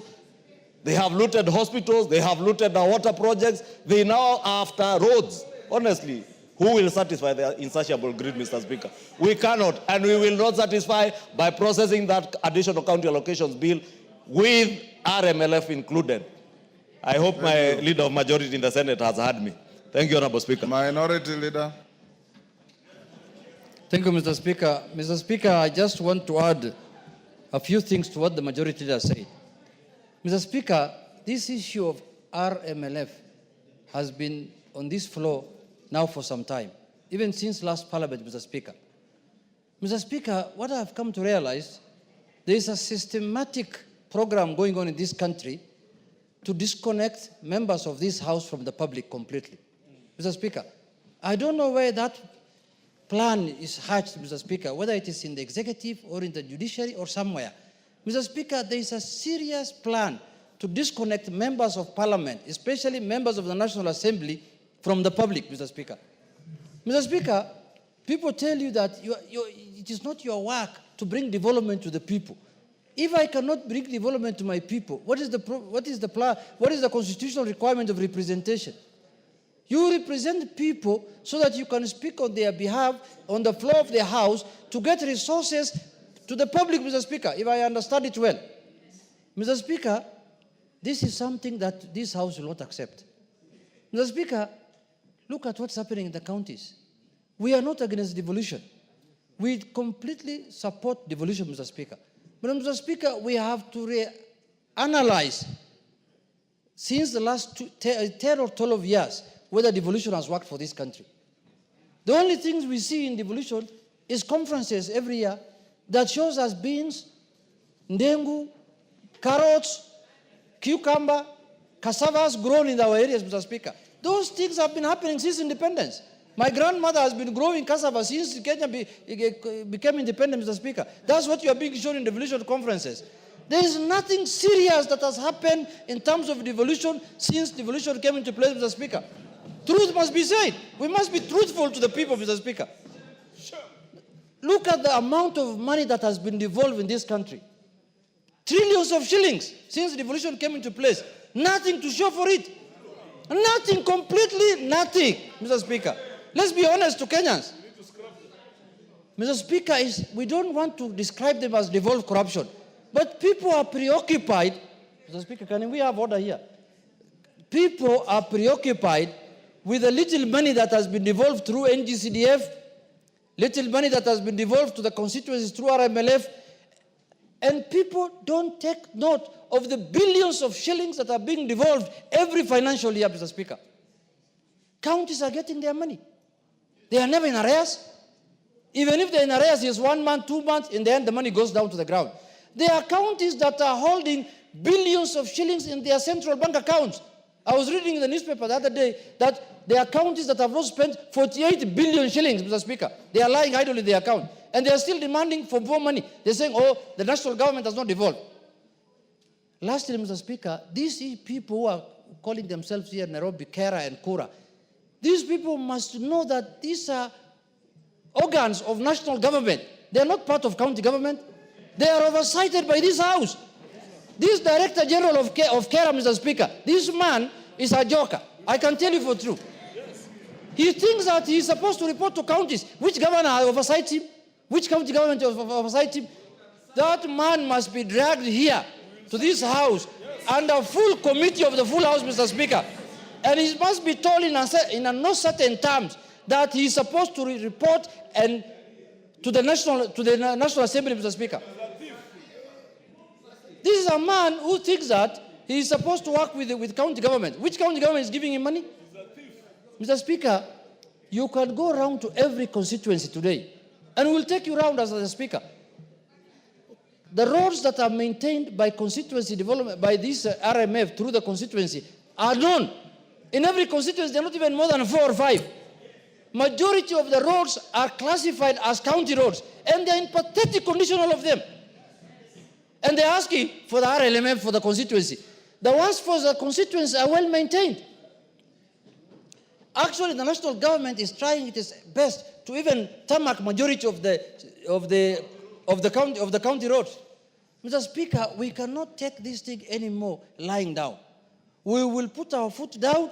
We are tired of these shenanigans of counties and judiciary all the time saying CDF is unconstitutional, and these people are enjoying their monies.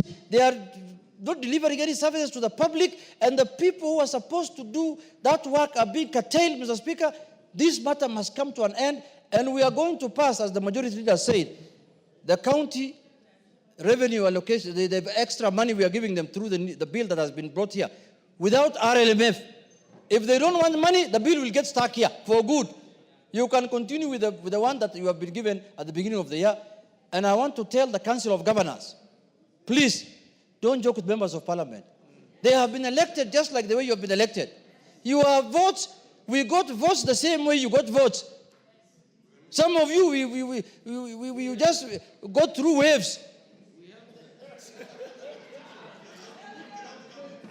You know, there are people who are saying, when the new constitution was being formulated, governors should have been appointed job. There are people who are saying that. We can amend the constitution, if need be. So, Mr. Speaker, in conclusion, we are saying, let us respect everyone's work as enshrined in the constitution and the laws, Mr. Speaker, and we must make sure that we are not supposed to be made like we are not supposed to bring any development to our constituency. A governor told me, Mr. Speaker, he told me on my face that, you know, your work is representation and oversight. You're just to go and make noise in parliament. That is all. That's your work. You don't have any other work. I told him, my friend, when we are going to do the division of revenue bill, we will give you very little money if you talk like that. That's when you'll realize what power has the constitution given to the National Assembly. So, Mr. Speaker, we support the devolution, but the county, what is this thing called? The Council of Governors. These are more first thing first. It's not in the constitution. I don't know, it's in the County Government Act or something, Mr. Speaker, which we can repeal even that one. They must respect members of parliament henceforth. And that is not anything we are begging for. Mr. Speaker, it's an order, and we will stand firm to make sure that our constituency gets development as required by law. Thank you, Mr. Speaker. Your leaders have spoken. Can we end there and go to some other business? Yes. Yes. Yes, Caroli, what is it?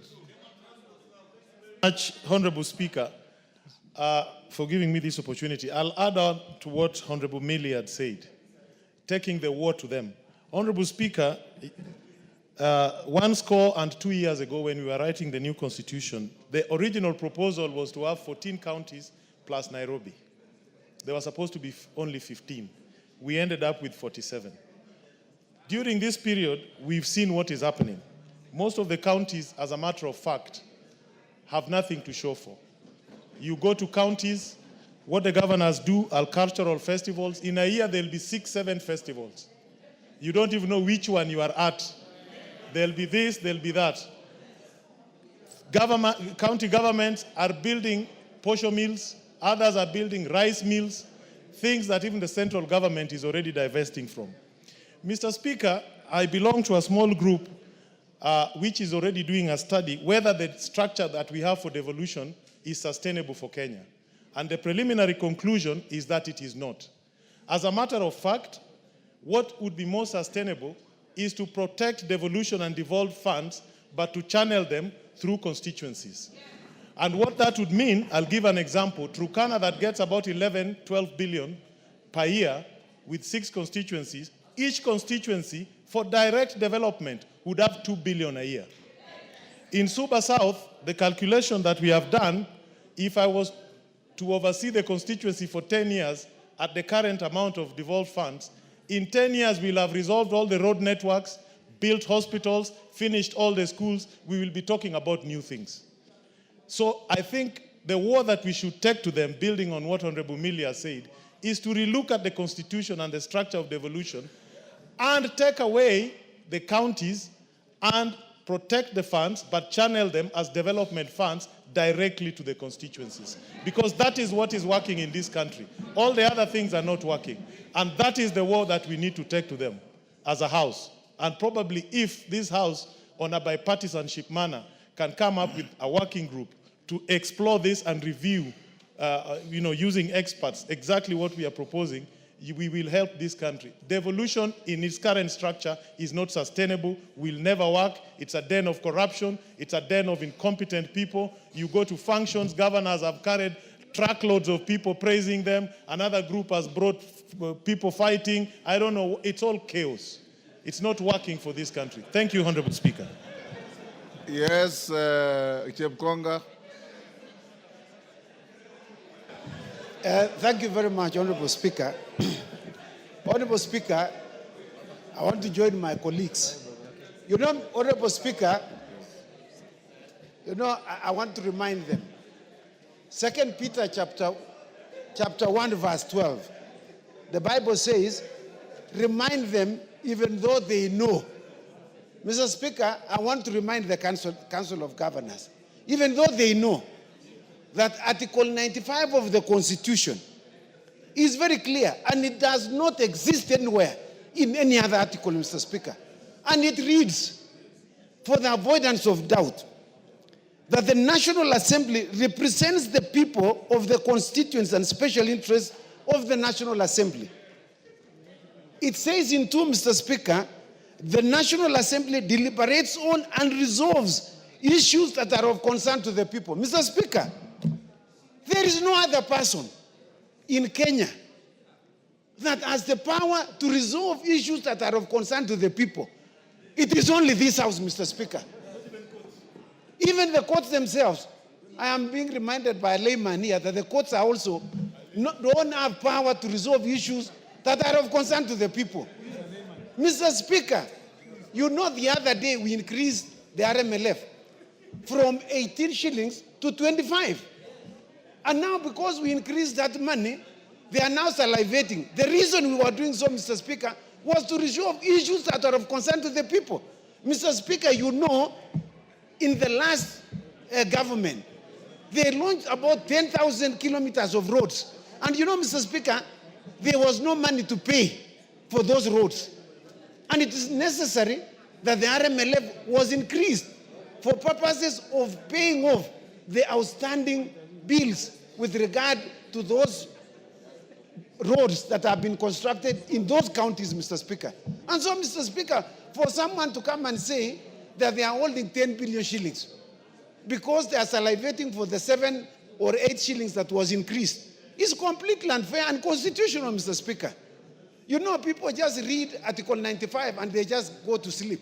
Article 95 says members of parliament have 4 roles: oversight, budgeting, representation, and legislation. Mr. Speaker, we budget. There is no one else under the sun in Kenya who has the role of budgeting of the resources of this country, which Kenyans pay as taxes, Mr. Speaker.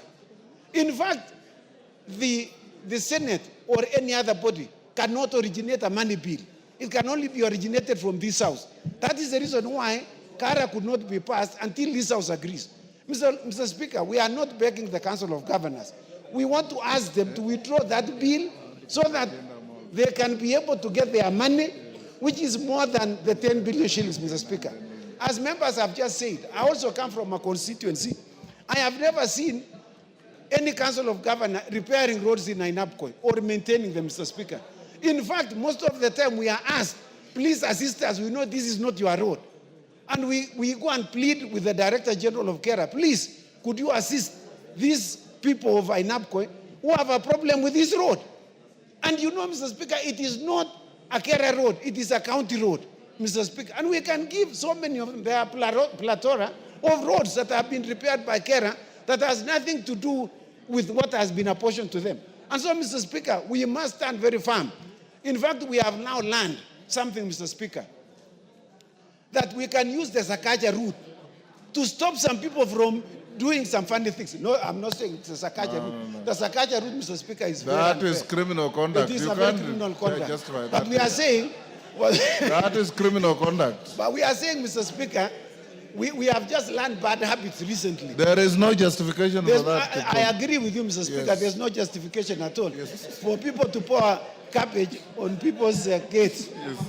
You know, NEMA must in fact take action. That's what the majority leader is saying. Mr. Speaker, we are saying... Are you saying, Jebkonga, if KPLC demands power payment from you, you go and cut down their polls? No, Mr. Speaker, that's what I'm saying. It is absolutely criminal.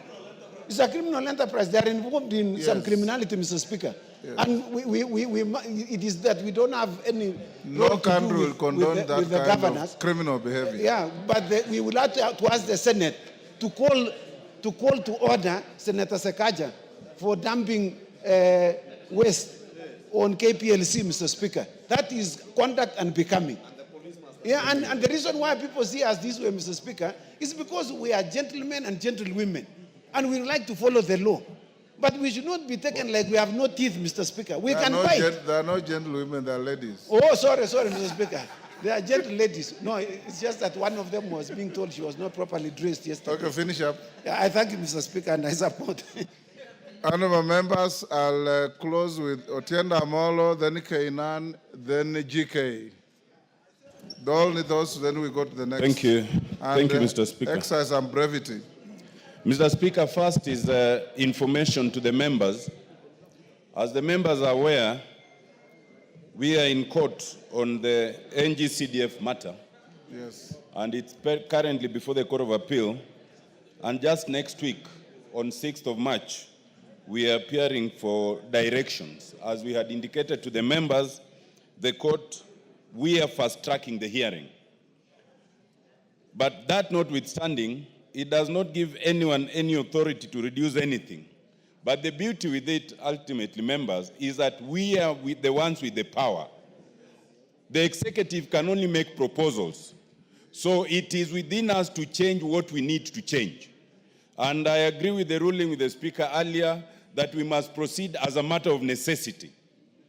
Secondly, on the RMLF matter, it is very interesting, Mr. Speaker, that the very people who are with us in court, who challenge the NGCDF matter every day, who litigate up to the Supreme Court and come back and restart again, have never found it necessary to challenge any of the exercise of authority by the counties, including the bursaries.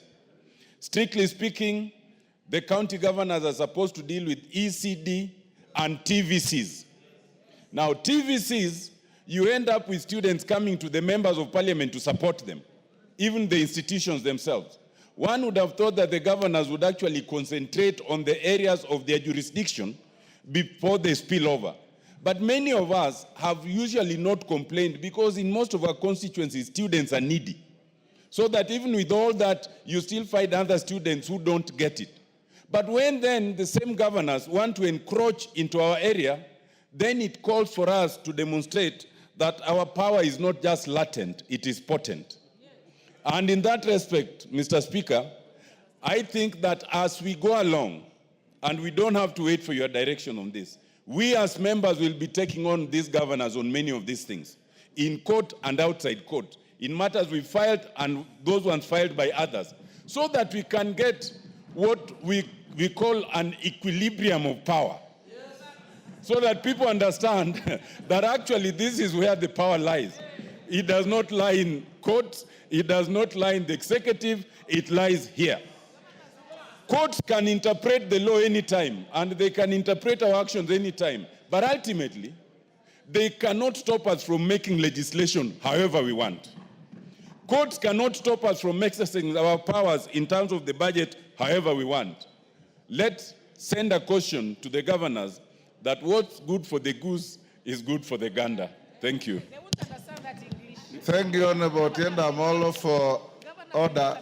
Thank you, Otienda Amolo, for finally agreeing with the Speaker that power lies here and not elsewhere.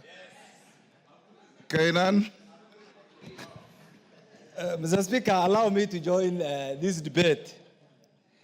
Mr. Speaker, this debate has two aspects, and I'm glad that today the leader of majority and the leader of minority have agreed on one thing, that this house has been reduced to a house of lamentations, Mr. Speaker.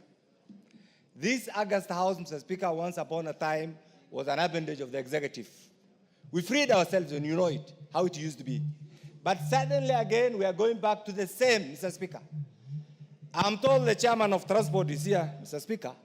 When an MD of a national government agency, without any due regard, without any consultation, just by a circular, negates everything that this house has passed, Mr. Speaker, then what is the implication? The implication is we are no longer the August House that we used to be.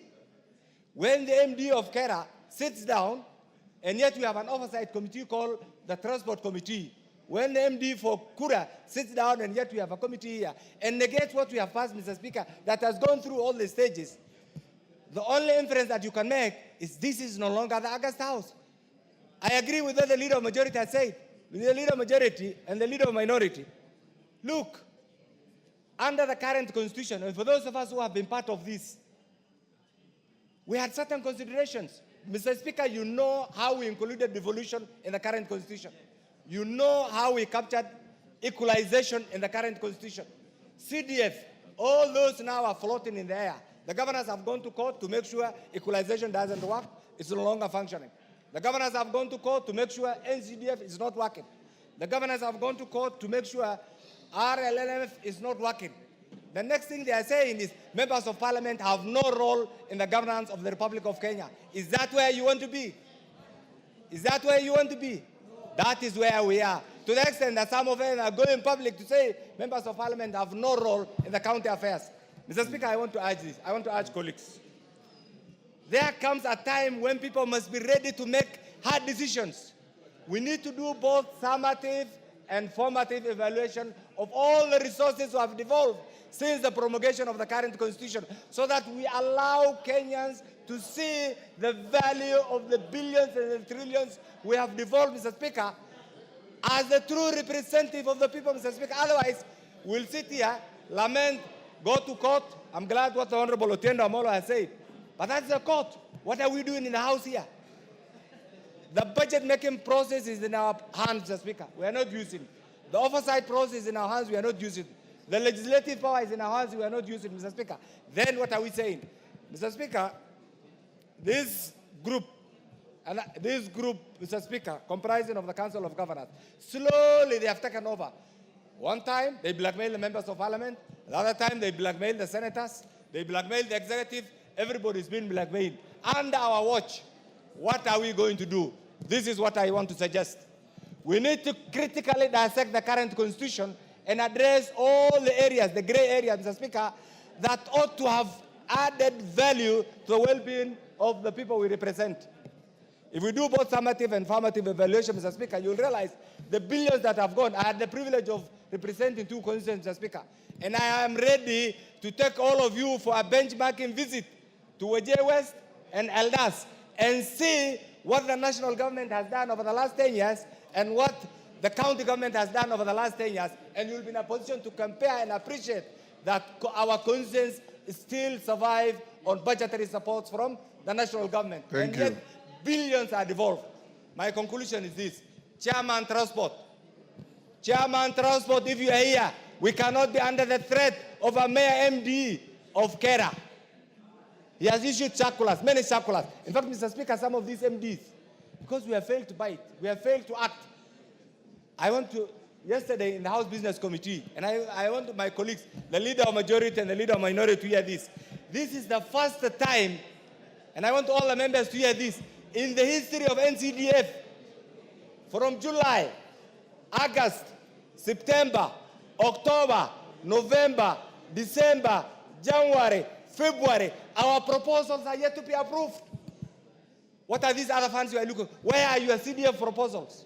You are being duped to ask to facilitate the bursary allocations. Where is the money? Thank you. Even the basic is not there. So chairman, former chairman of NCDF, I've been running after the CEO and the management of NCDF board. Where are the approvals? Where are the approvals for the fund managers to actualize? The approvals have not been done. What are we saying? Whose mistake is it? It's our mistake. That approval ought to have been in place by December so that we roll out the project. Yes. So we're all sitting. Let's stop complaining. Let's not reduce ourselves to house of lamentation. GK. Can we act and bite constitutionally? Thank you, Mr. Speaker. GK.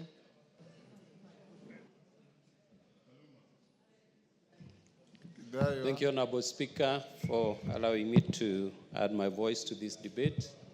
Honorable Speaker, I want to remind members that the Act, the KRB Act, has not been amended, or neither has it been suspended.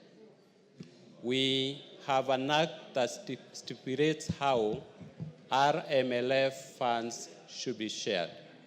And as long as that act stands, we will not allow anybody to take away any coin, any cent from our allocation, 22 and 10%.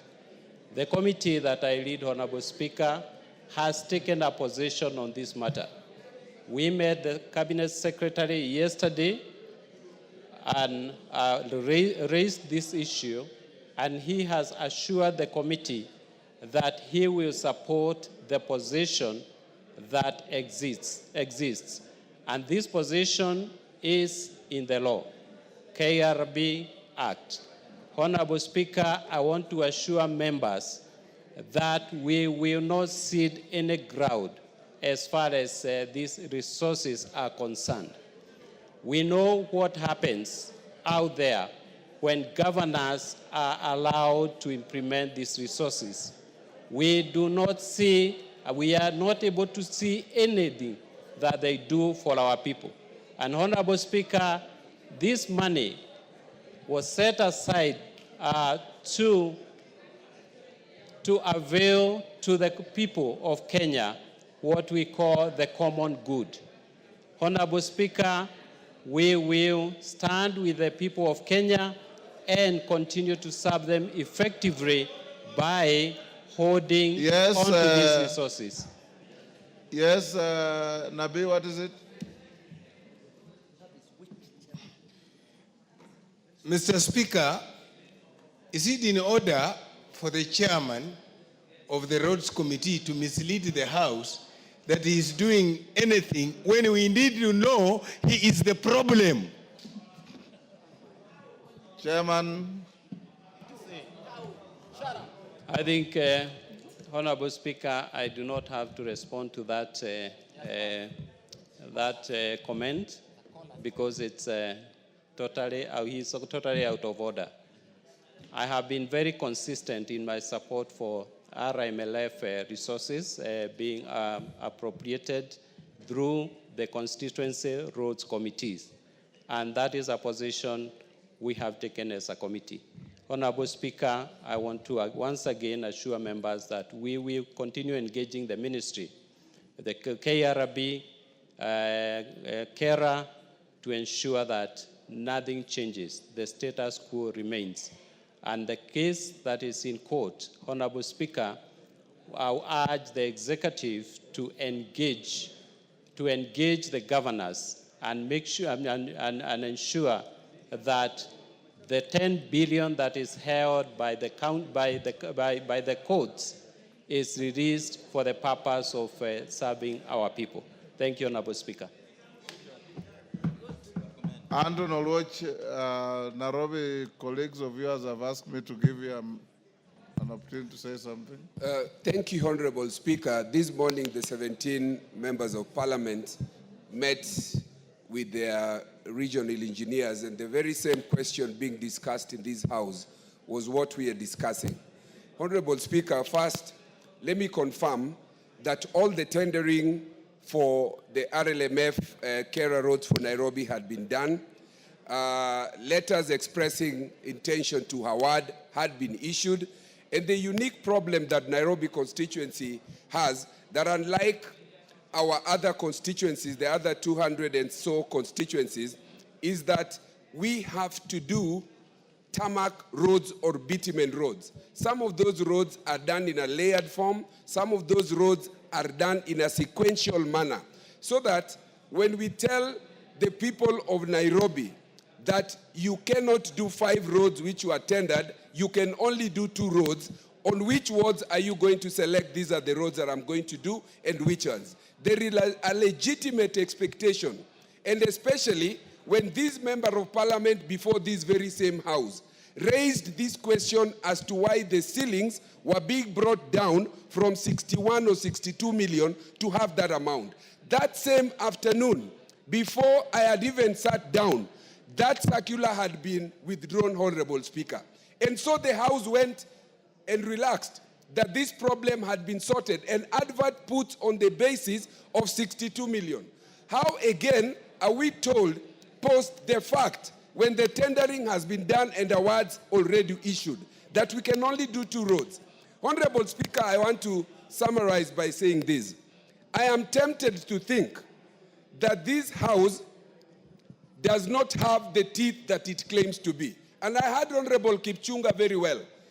This House must either prove that it is the senior House that it claims to be, because it cannot be that the executive can go and exact upon, the governors, exact upon the executive on the potential or prospective merger of KERA and KURA, whose intention is still the very same, withdrawal of the money that goes to your constituencies. If you haven't seen that, our leadership, and I'm speaking here so that Honorable Ichungwa can hear, when you sit with the executive, what is it that you tell them in terms of the ability to leverage your legislative power to the executive to bear? I think we are a House that is so much ado about nothing, including myself.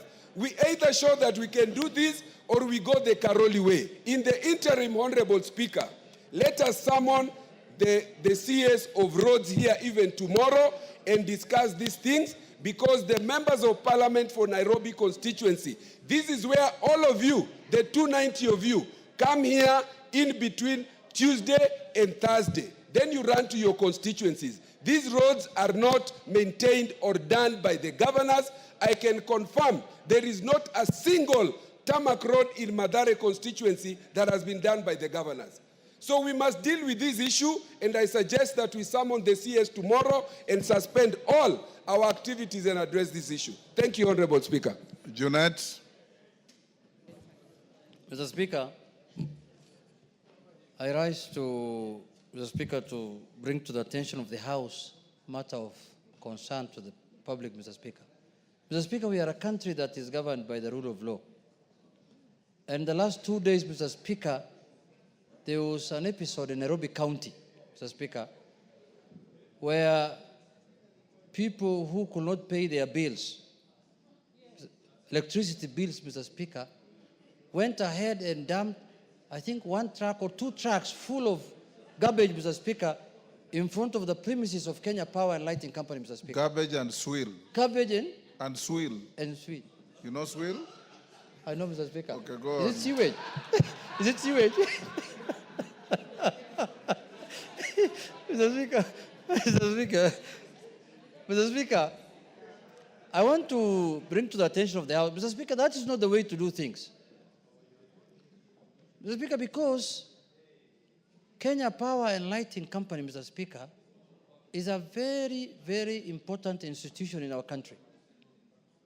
And is a public listed company. And is a company that is oversighted also by this House.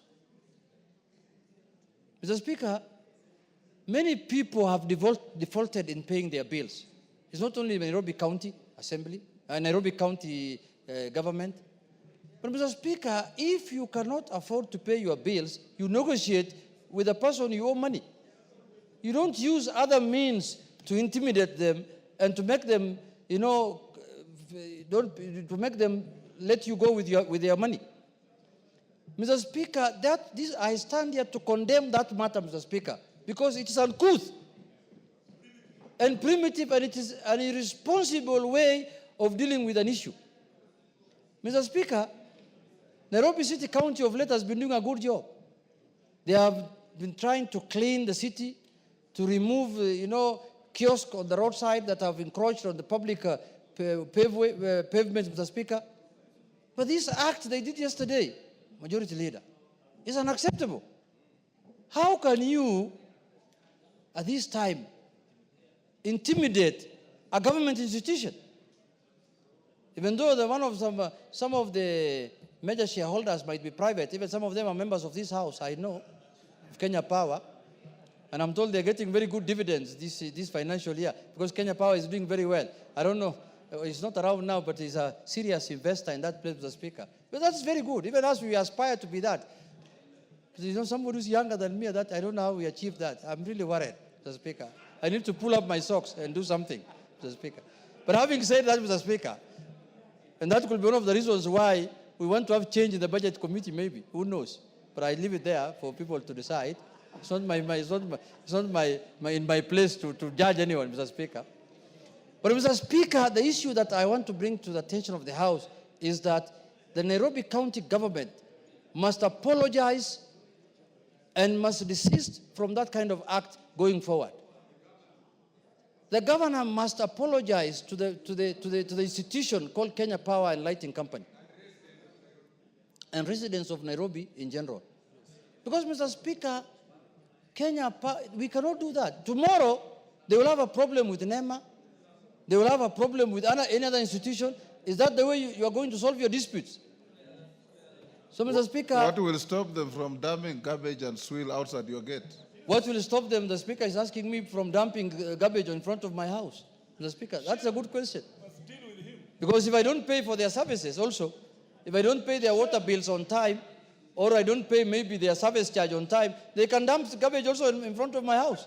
Mr. Speaker, then they tell me, until you pay your dues, we are not going to remove any garbage from in front of your house. So, Mr. Speaker, this is a new phenomena that is, we have never seen it before. So, Mr. Speaker, the governor was elected by Kenyans through the UDA party. Even though we have some symbiotic relationship with ODM, which we are not yet confirming it, because we don't know how I think there is some relationship that is not known, that we need to understand where it is heading to. But Mr. Speaker, in spite of all that, with our symbiotic relationship with the governor, we have to condemn things when they are done wrongly. And that was a wrong act on the part of the Nairobi County government, Mr. Speaker. And we are not doing this we are warning people who might attempt to do that kind of nonsense, Mr. Speaker, because it might not end with them. There are other institutions also who can do that. There are others who can lock up your house, for not paying your dues or something. So, Mr. Speaker, with those few remarks, I want to say that act must be condemned and it must not be repeated again, Mr. Speaker. And if it is done, this House now will exercise its mandate of oversight. Mr. Speaker, nothing constitutionally stops us from summoning governors. Yes. Nothing. There is no in the Constitution that writes governors can only be summoned by the Senate. Mr. Speaker, the Constitution says Parliament can summon anyone. Parliament. Yes. And when you say Parliament, it is both the Senate and the National Assembly. Yes. That is Parliament. Parliament can summon anybody in Kenya, Parliament. So under that provision of the Constitution, we will summon governors if they go wayward. They must stick to the rule of law, and they must respect the laws that we have put in place as a house to govern this country. Thank you, Mr. Speaker. Ichungwa. Thank you, Honorable Speaker. Let me also join the Honorable Junet Mohammed, Minority Leader, first in condemning that act by the county government of Nairobi, and two, to ask both the county government of Nairobi and the Kenya Power and Lighting Company to get into a negotiation or some sort of dialogue to be able to resolve the issues that are before them on issues touching on pending bills, Honorable Speaker. What we have seen around Steamer Plaza, Honorable Speaker, is these are criminal acts. And indeed, I was asking myself last night as I watched on TV, where are the police that should be ensuring there is law and order everywhere in the country? The Inspector General of Police must take decisive action. And it must begin with the drivers who drove those trucks there. Because, Honorable Speaker, it should be very easy for the Inspector General of Police through DCI to extract information as to who were the drivers who dumped there. From the drivers to the people who instructed them. Whether it goes all the way up to the governor, it should not matter. Because we should not entertain criminality in the guise of attempting to collect your debts from public institutions, Honorable Speaker. What would happen today, Honorable Speaker? Our constituents, some of them are waiting for bursaries, others are waiting for grade 9 classrooms to be built through NGCDF, and members of parliament are here asking for NGCDF money. What if we decided that everybody now will take the law into their hands and do whatever you want, Honorable Speaker? Are we going to have a country? The City Council of Nairobi owes businessmen and women in this country money in pending bills to the tunes of hundreds of billions.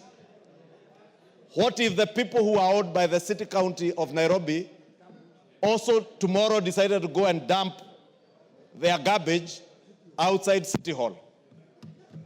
How would the governor of Nairobi take that? Number two, Honorable Speaker, under the integrity, it's called the EACC Act, Ethics and Integrity Act. These are not just criminal acts, but acts that go against the Integrity and Ethics Act. Acts under the NEMA Act. Yes, criminal acts under the NEMA Act, criminal acts under the Ethics and Integrity Act, and also criminal acts touching on economic crimes, because you are dumping garbage deliberately on a road and sewer. You will expend public resources to dump and to later clean up. It is abuse of public funds. Yes. And therefore, Honorable Speaker, if we allow this kind of behavior to go on unchecked, these are the same governors, Honorable Speaker, who some time back were asking that they also be given some security officers under their command. You can imagine if these governors had policemen under their command. They would trample on everyone, Honorable Speaker. Therefore, Honorable Speaker, mine is to ask the Inspector General of Police and ask him to make sure that action is taken against those people who dumped outside Steamer Plaza. I also want to encourage the business people who I have seen crying on national TV, that they have restaurants they have closed down because nobody can patronize their restaurants. They must take civil action against the City County of Government of Nairobi for compensation for lost business, Honorable Speaker. Because you are closing down people's businesses. I saw the Steamer Plaza. I also didn't know it's not even owned by KPLC. KPLC are tenants of Steamer Plaza. it is owned by pensioners. Our mothers and fathers who worked in KPLC and Kengen, as it were before, are the owners of that building. It is their business as landlords that is being spoiled by the county government of Nairobi. And Honorable Speaker, I do hope, and in fact, Honorable Speaker, I was wishing that you could even direct the Inspector General of Police, and because the chair of the Security Committee is here, you should direct the chair of the Security Committee to summon the Inspector General of Police and explain to the committee and to this House how can they be watching when criminality takes root unchecked and nobody is doing anything about it. All that people can be left to is crying on TV how their businesses have been locked down. KPLC employees are being paid a salary, but they can't go to work. Honorable Speaker, I would beg that you direct the Security Committee of this House to pick up that matter together with the Energy Committee, with the Inspector General of Police and the ministry concerned to make sure that there is an amicable solution to this problem. But more importantly for the Inspector General of Police to ensure that criminal charges are leveled against those who dumped outside Stimba Plaza. That is a behavior that we cannot condone. Thank you, Honorable Speaker. Thank you. Tongoyo, we shall not allow this country to be reduced to a Wild West behavior, where you disagree with somebody and you send goons and hooligans to go and sort out your mess. That is not Kenya. And you must stop it. So I direct you to summon the IG to find out why no action has been taken against this publicized criminal behavior by the city government of Nairobi.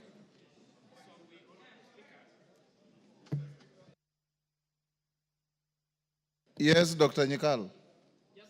Hold on, Tongoyo.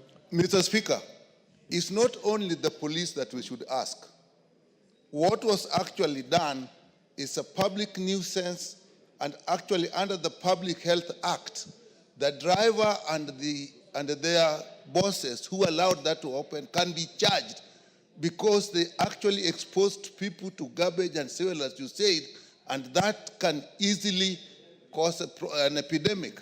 We actually had a problem like that where some person actually were dumping things in the river, and eventually we had cholera in River Suo in Western Kenya. So it is not just a police issue, it is a major health issue, not only for the staff of Kenya Power and Lighting, but for all the people around. So I think that element should also be looked into. Thank you, Mr. Speaker.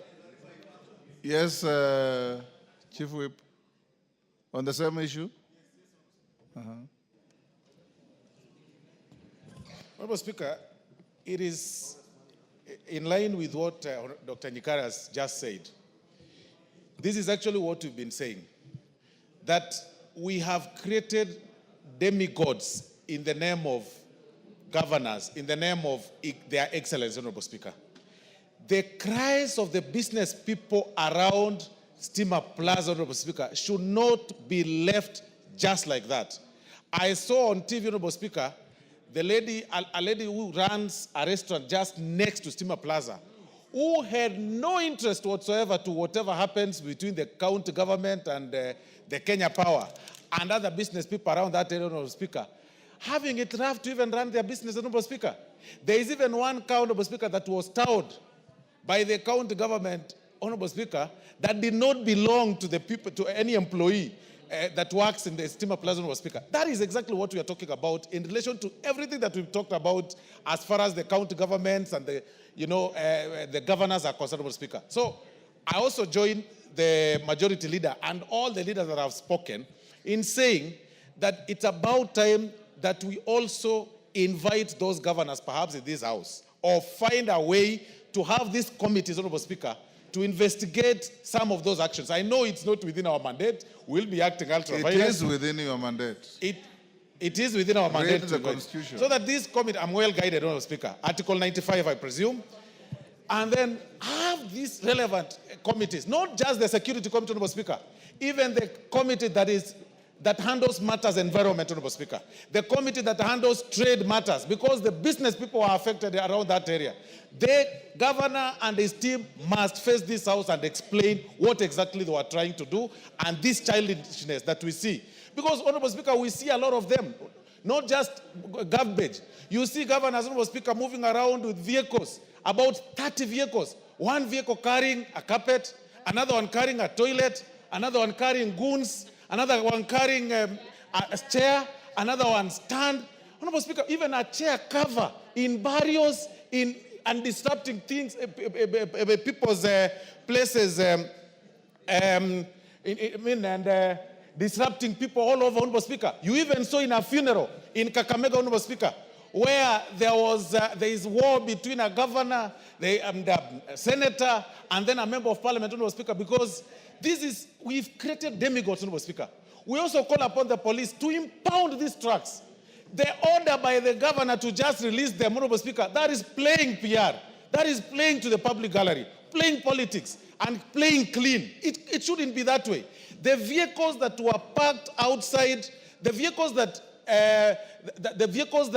left the garbage in that particular place, Honorable Speaker, and the vehicles that blocked the way for 3 days should be impounded and the drivers arrested and charged, Honorable Speaker, for criminal offenses. I thank you, Honorable Speaker. Yes, Tongoyo. Thank you, Honorable Speaker. Here, Mazara. Honorable Speaker, I'm well guided. We are going to have the IG summon and appear before the committee next week on Thursday. There are criminal offences committed just under the nuisance law. Yes. Under the environmental law, under the Health Act, under the Penal Code, and several other acts of parliament. You can find up to 10 criminal acts committed with that act. So actually, Honorable Speaker, I'm actually can't agree anymore. What is actually surprises all of us here is that it should not have even reached this far without the IG taking action. And the question should be, Honorable Speaker, it should not have waited to this far. But having said that, and as you directed, Honorable Speaker, we are going to do exactly that. And I think it's an issue that should be severely punished because, Honorable Speaker, it begs a question. If this can do to an institution like KPLC, what should happen to his own political competitors? It will be actually wake every other morning. Zero has been actually dumped on your doorstep. So, Honorable Speaker, I join the rest of us to condemn that act, and we are going to do exactly as you directed. And possibly, Honorable Speaker, I think Honorable Dr. Nikal put it, possibly, I think it also goes beyond the mandate only of security. Even NEMA should be they probably pulled into this. Honorable Millie, you remember, and you members of parliament must take this thing seriously. When we were going for a public rally in Jacaranda grounds, you remember Governor Songo then went and emptied raw sewage on the entire field and got away with it. This house must exercise its authority. Yes, Ocheng, what is it? Mr. Speaker, you know, we allow governors and county governments to get away with too much. If there was a single time a governor should be impeached for gross misconduct, it is now. If the Senate was serious about their job, this is the time they should impeach a governor, not for corruption, not for stealing, but for gross misconduct on the face of it. There is no reason why the governor of Nairobi should continue being in office when his officers are telling us that they did what is said to have been done. The minister, the TEC for Finance was on TV yesterday saying they did this knowingly. Why should the governor be still in the office, Mr. Speaker? Number two, Mr. Speaker, on this matter, and Dongo has spoken, the idea that National Assembly cannot summon governors is illegal. We've always known this. I think this assembly must start summoning governors where they go afoul of the law. We've allowed senators to be summoning ministers. We know it's wrong, but we've allowed them to do so. I believe, Mr. Speaker, that you must give a direction that committee chairs, committees concerned, should henceforth start summoning governors where they go against the law. We should not shy from summoning them because of anything. There's nothing against the law when he summoned governors to come here. And after, I think the day the Honorable Tongoyo summons the IG, he must summon the governor also to come before that committee, so that these matters are handled in a manner that shows that this House has teeth and it will bite when it matters most. Mr. Speaker, my issue is very related with the one we are discussing. These governors are becoming demigods. One, in Migori, you know there's a company called Sony Sugar. The governor of Migori has just decided to impound tractors carrying sugarcane to the factory because of some pending bills. Around 12 tractors now are in somewhere with the sugarcane in them. It shows that if we don't control these governors, they'll do anything they want and go away with it. So, Mr. Speaker, that was the burning issue that even back in Migori, the Sony Sugar are really suffering because the governor wants money from them, the cess money, which is in the pending bill, but if you don't pay, the tractors carrying sugarcane are being arrested. Do I call them arrested or compounded? And the sugarcanes are drying in those tractors simply because the Sony Sugar has not paid the levy for the county government of Migori. Thank you. Thank you, Mr. Speaker. Honorable members, yes, Chepkonga. Mr. Speaker, you know, you have allowed Honorable Tongoyo to call the Inspector of Police on Thursday. This is an extremely very important matter. I have not allowed him, I've directed him. No, he needs to be directed to call the inspector on Monday. This is a very urgent matter. We cannot allow a criminal matter to wait until next week. Did he say next week? He said Thursday. You should direct that they should call the inspector by Monday. You are right. Yes, KJ, what is it? Before the senior counsel leaves the floor, Mr. Speaker, I just wanted to find out if it is in order for a member to direct the speaker. We know the discretion of the speaker is stipulated in our first standing order, Mr. Speaker. And while he has a very important point to raise, and we all have an issue to raise, even with the governor of Nairobi City County, for the activities and the actions that he undertook, which are an embarrassment, Mr. Speaker. Mr. Speaker, on the lines of Kenya Power, we are carrying cables for the last mile connectivity. And our sector, the ICT and digital economy, is depending on Kenya Power to transmit this last line connectivity of fiber to the homes of Kenyans. It is one of the biggest pillars of the Kenya Kwanza government in the Kenya Digital Master Plan. So when you go and upset a fellow agency, which is a government agency, it is a gross action by a leader, Mr. Speaker. And so if it is for the IG to appear here, I do not think it is in the place. It is in the place of Honorable Chepkonga to guide you. I know, Mr. Speaker, under discretionary standing order number 1, you are wise enough to make a Solomonic decision on this issue. However, what was done by Governor Sakaja is gross misconduct, goes against the tenets of the Constitution, even on matters to do with leadership, Mr. Speaker. And I thank you for this opportunity. I just needed to know if Honorable Chepkonga is in order to direct the chair. Tongoyo, you will summon the IG on Monday. Right? Honorable members, let's end there on that. I don't know if this school is still in the public gallery. St. Jacinta Secondary School from Marakwet West, Elgeyo Marakwet. Even if they have left, for the record, we welcome them to the House of Parliament. And they have left? Okay. Next order. As they call the next order, clerk hold, I've been requested by Honorable Murugara to stay order number 14 to next week. So I order that order number 14, when it's reached, will be stayed to next week. Call the next order, order number 11. Order number 11, the Gold Processing Bill, National Assembly Bill number 46 of 2023, second reading, resumption of debate. Fatma Zainab of Migori, she's not here. She forfeits the opportunity. She had 4 minutes to go. Martin Owino, are you here for the gold? Go ahead. Yes, Nabi. for the bill. I've given the floor to Martin Owino. You will speak thereafter. Thank you, Mr. Speaker. Mr. Speaker, I rise to support this bill. As it stands now, Mr. Speaker, the mining of gold in every part of the country is in a mess. But people are desperate and they are looking for how they can survive. They go into caves, these caves collapses, and many people are killed. Some are maimed and disabled because they are looking for gold.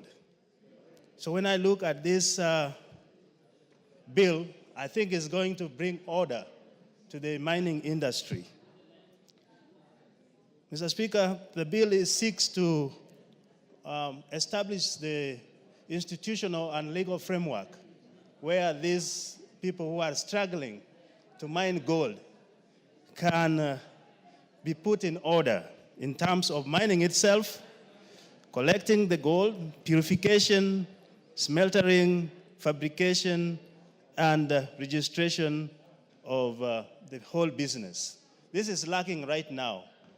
Like even in my constituency, there are small pockets of areas which are thought to have gold. And because of the desperation, people go into these areas and start mining. And sometimes, actually many times, you find this, when it rains, the holes collapses and people die. So I think in my submission, I want to thank the committee of all the observations and all the recommendations they have done to this bill, and the establishment of that regulatory framework that will put everything in order.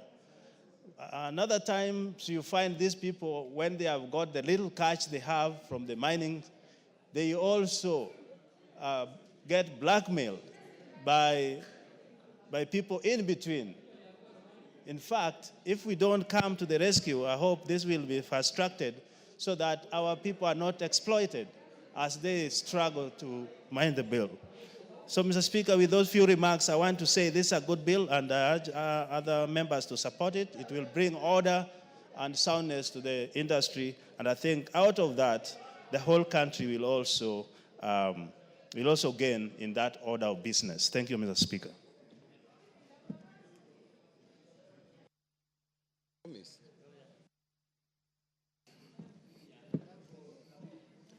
Thank you, Mr. Speaker. Mr. Speaker, I rise to support the bill.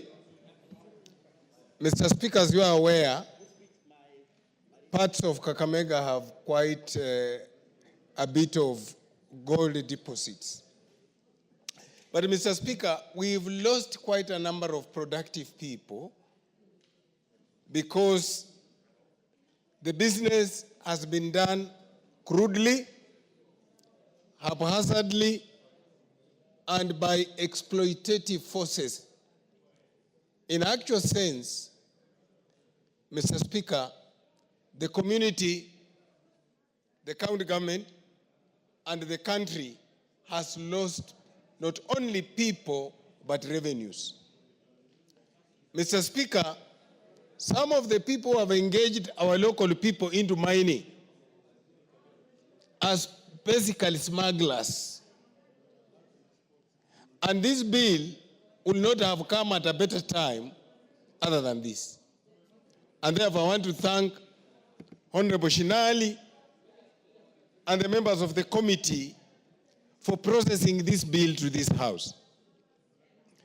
Mr. Speaker, when we have mining of gold, and we know in this country, western part of Kenya, which has been discriminated in other development, I see this as a God-sent opportunity that no one can take away from us. That if we can realign, we can smoothen, we can have a legal framework to mine gold, then we are going to improve the lives of our people. We are going to improve the per capita income of the people in Lurambi in Kakamega, the people in Ikolomani in Kakamega, the people in Bondo and other parts of Siaya, the people in Migori, and some parts of Homa Bay. This therefore provides a platform even for the ministry and the Department of Mining and Geology to go further and find other areas in Western Kenya that have deposits of gold. Mr. Speaker, I was really concerned 2 weeks ago in Shinyalu, where we lost 2 people and 18 others were injured because they were mining gold crudely. Mr. Speaker, I also want to bring to your notice an individual I know who has made billions of money from the mines in Ikolomani, but unfortunately for us, Mr. Speaker, the people who mine are paid meager earnings, and the government does not earn any revenue. For this reason, Mr. Speaker, I support the bill. Honorable Dick Maungu. Thank you very much, Mr. Speaker, for the opportunity given that I may also add my voice on this important bill. Mr. Speaker, from the onset, I wish to really applaud my good brother, Honorable Ben Shinali, and the committee for having come up with such a progressive bill. Gold is an important resource. Mr. Speaker, Kenya is one of those few countries that God has blessed with this rare resource. And therefore, a law that comes in to kind of put order and protect the small miners is highly welcome, Mr. Speaker. My good friend, Brother Nabi, forgot to mention that apart from Kakamega, Vihiga, Luanda is one of those areas that have been identified as potentially full of gold deposits, Mr. Speaker. And therefore, this bill will not only go to protect other counties, Mr. Speaker, but my people in Luanda, a place known as Mwibona Ward, in Maloba in South, and other areas, Mr. Speaker, we have these gold deposits. But for a long time, Mr. Speaker, our young men have been abused and misused by the so-called cartels who've taken advantage of these young people for lack of legislation and some framework within which they can do their processing, Mr. Speaker. And therefore, this bill moves in to bring order and sanity, Mr. Speaker, as we shall give protection to these people who actually do mining at that low level, Mr. Speaker. Mr. Speaker, as late as last Saturday, we buried one of our great men who died in the process of gold mining. And we have lost very many young men and men, Mr. Speaker, who every other day move into these mines trying to secure an economic venture out of the mines, Mr. Speaker. In the process, the mines collapse. Sometimes they are covered within, Mr. Speaker, never to be seen again. And this leaves young widows, leaves young children without parents, Mr. Speaker. And therefore, having this bill that will ensure the environment within which gold is mined is safe, Mr. Speaker, will go a long way in ensuring there's integrity, a long way, Mr. Speaker, in ensuring that the artisanal miners, Mr. Speaker, are equally enabled on how they can be trained, they can be facilitated, Mr. Speaker, so that brokers and cartels don't take over the industry. Therefore, I rise to support and say thank you to my good brother Shinali for a well-thought bill at a point in time. Thank you. Honorable Ferdinand Wanyonyi. Thank you, Mr. Speaker. I want to take this opportunity to talk about this particular bill, I think said by your brother from the area, and I'm also from the neighborhood of the gold mine in Kakamega. And I think quite a number of things, Mr. Speaker, should be done, and be done very urgently. First and foremost, I think I was reading a paper some times back, and I was told, it's about 2-3 weeks ago, that Africa is still very good at natural resources. And they have yet to be exploited, they have yet to be, we don't even have any structure in doing the mining of some of these natural resources in Kenya. And this particular area, the gold mine, and I think those years when I was very young, and it was even in school, that actually it was the best in Africa. The only thing is that there's very poor infrastructure. Chair, and I think I've had some committees that actually are involved. And Mr. Speaker, the area is just, anybody can walk in. Even you and I can walk in there and say, okay, I want to do it, so long as you give some tips to the people who are around there. And those people can now go in there and do the mining. So there's very poor infrastructure. I want to take this, that the administrative unit of this country, with the leadership of the area, including my brother who has actually proposed this bill, should be able to sit down with the gold mining interests, those who have come from outside the country. I understand there are even Japanese there, Chinese there, to sit around and be able to organize the way this particular mining can be done. And I can tell you, it's just not going to offer jobs to our people. It's also going to earn us a lot of foreign exchange, because gold is one of the very precious metal in the world. And you can see even this speaker here, this, you look at it, is all but gold, very precious.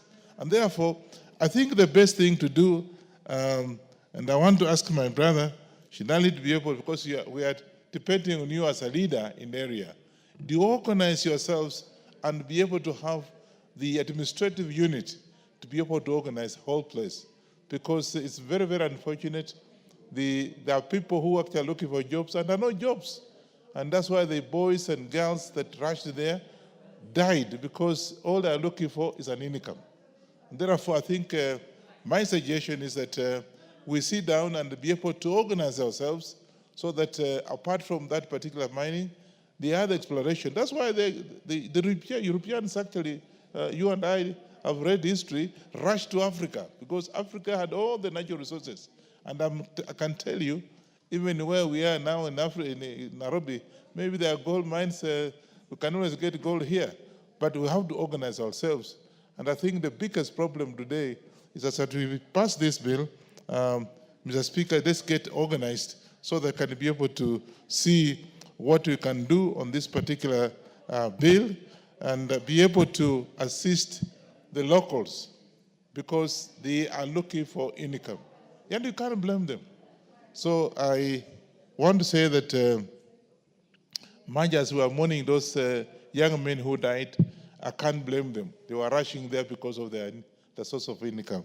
And therefore, Mr. Speaker, I want to say we get ourselves organized. I think the Ministry of Mining, it should be taken there and be in charge of organizing the whole mining structure so that we don't have a repeat of this, for the benefit of this country and for the benefit of the people from Kakamega and the benefit of the people who actually are surrounded that place, including you and I. And therefore, I support this and ask the Member of Parliament to take leadership like you have done now, not because you saw people dying, but for the future of this country, so that you're on record to be able to assist our people and the ministry so can do proper mining of the area. Mr. Speaker, I want to support this. Thank you. The Honorable Samuel Atandi. Thank you, Honorable Speaker, for giving me the opportunity to make my submissions on this bill. Honorable Speaker, I rise to say that the Gold Processing Bill 2023 has come to this floor of the House at the right time, and the bill is timely because of the issues the bill is seeking to correct. Honorable Speaker, when you hear about gold, you basically think gold basically is about money and wealth. But Honorable Speaker, when you go down to listen to the people involved in the mining of gold in the villages, Honorable Speaker, you would be surprised the kind of the nature of the workers that are working in those environments. Honorable Speaker, gold miners are some of the poorest workers in this country. And gold mining is not beneficial to the miners. principally because, one, Honorable Speaker, the returns that the miners receive from this work does not come. One of the reasons why the returns are not there is because of the existence of middlemen in the sector. One of the things which this bill is seeking to correct, the establishment of the Gold Processing Corporation, which is one of the most fundamental articles in this bill, is very, very important, Honorable Speaker, because this corporation is going to ensure that basically there's order in the way gold mining is done. It is seeking to create a board. It is seeking to create a board that is going to ensure that there's testing, there are standards, and also there's safety. Honorable Speaker, you are aware that in the recent past, in many parts of the country, a lot of Kenyans, we have lost a lot of Kenyans who are involved in this mining in the mining sector. This is because the safety measures that are supposed to guide the workers involved in this sector do not exist. And this corporation, Gold Mining Corporation, is going to help us to ensure that their safety measures are in place, and therefore there's going to be order. The other thing, Honorable Speaker, I spoke about the returns. Honorable Speaker, if a sector is not organized and properly regulated, then it goes therefore that even the workers in that sector will never be able to get proper returns. And therefore, Honorable Speaker, if you travel to places in Siaya, sections of many parts of Siaya County, my constituency specifically, you find that there are many segments of the constituency where miners are working daily. And, when you go into those places, Honorable Speaker, there are no equipments. The gold mining is a mechanical exercise. It's a manual exercise. So, Honorable Speaker, by this bill seeking to create this corporation, one of the things that they're seeking to do is to also seek to introduce technology and make this process seamless, commercialized, make it even bring equipment that are able to be used to mine gold in a way that even the environment is protected. Honorable Speaker, there are some parts of my constituency where gold miners are working. We had a situation where we got one of our roads, getting demolished because the way the miners go around, they are mining underground. Honorable Speaker, the mining starts here, but these people will go up to Nyayo Stadium on the ground. Now, in the process, you find that they've passed a place where there's a road, a tarmac road. The tarmac road is actually going down because of the mining activities. So I think part of the reason is because the technical capacity to guide where the minerals exist, the gold exists, is not there. So I think this bill is really, really important, and I want to ask members of this House to really pass this bill quickly, to allow this bill to be in action for the safety of the people involved in the mining sector, and also to ensure that people involved in the mining sector are getting returns. One of the things that this bill has not addressed is compensation for people who are donating their lands for mining. In my constituency, I'm having cases where, Honorable Speaker, there's conflict between landowners where gold deposits have been detected. When these gold deposits are detected in a particular area, then of course the miners, the people who want to mine come to sign agreements. These agreements are not tested. And in a short while, you find there's conflict. People are fighting, people are saying, I'm going to buttress the agreement we made. So I think one of the things that we need to do is to connect with this bill is to see how we can be able to resolve such cases of conflict for the benefit of the miners and the benefit of the country. Thank you, Honorable Speaker. I support. The Honorable James Nyikal. Thank you, Mr. Speaker, for giving the opportunity. Mr. Speaker, I arise to support this bill. Mr. Speaker, artisanal gold mining, which is the small scale where people go without experience, is rampant. It is actually all over the country, but mainly in Western Kenya. You find it in Kakamega County, Vihiga County, Kisumu County, Migori County, Siaya County, and even in West Pokot. But if you look at the West Kenya, it's actually probably a gold belt. If you look at it where it comes from Kakamega, Vihiga, in Kisumu County, in Seme, and it goes to Bondo, and it basically just goes across the lake into Migori. So we may be dealing with a geological gold belt that is actually being underutilized and underexploited. And therefore, we have to look at it. And Mr. Speaker, even the way it is done Honorable now. Mikala, I hope the mover of the bill is in the House and is listening to you. Is here, and I really appreciate the work When he you has see done.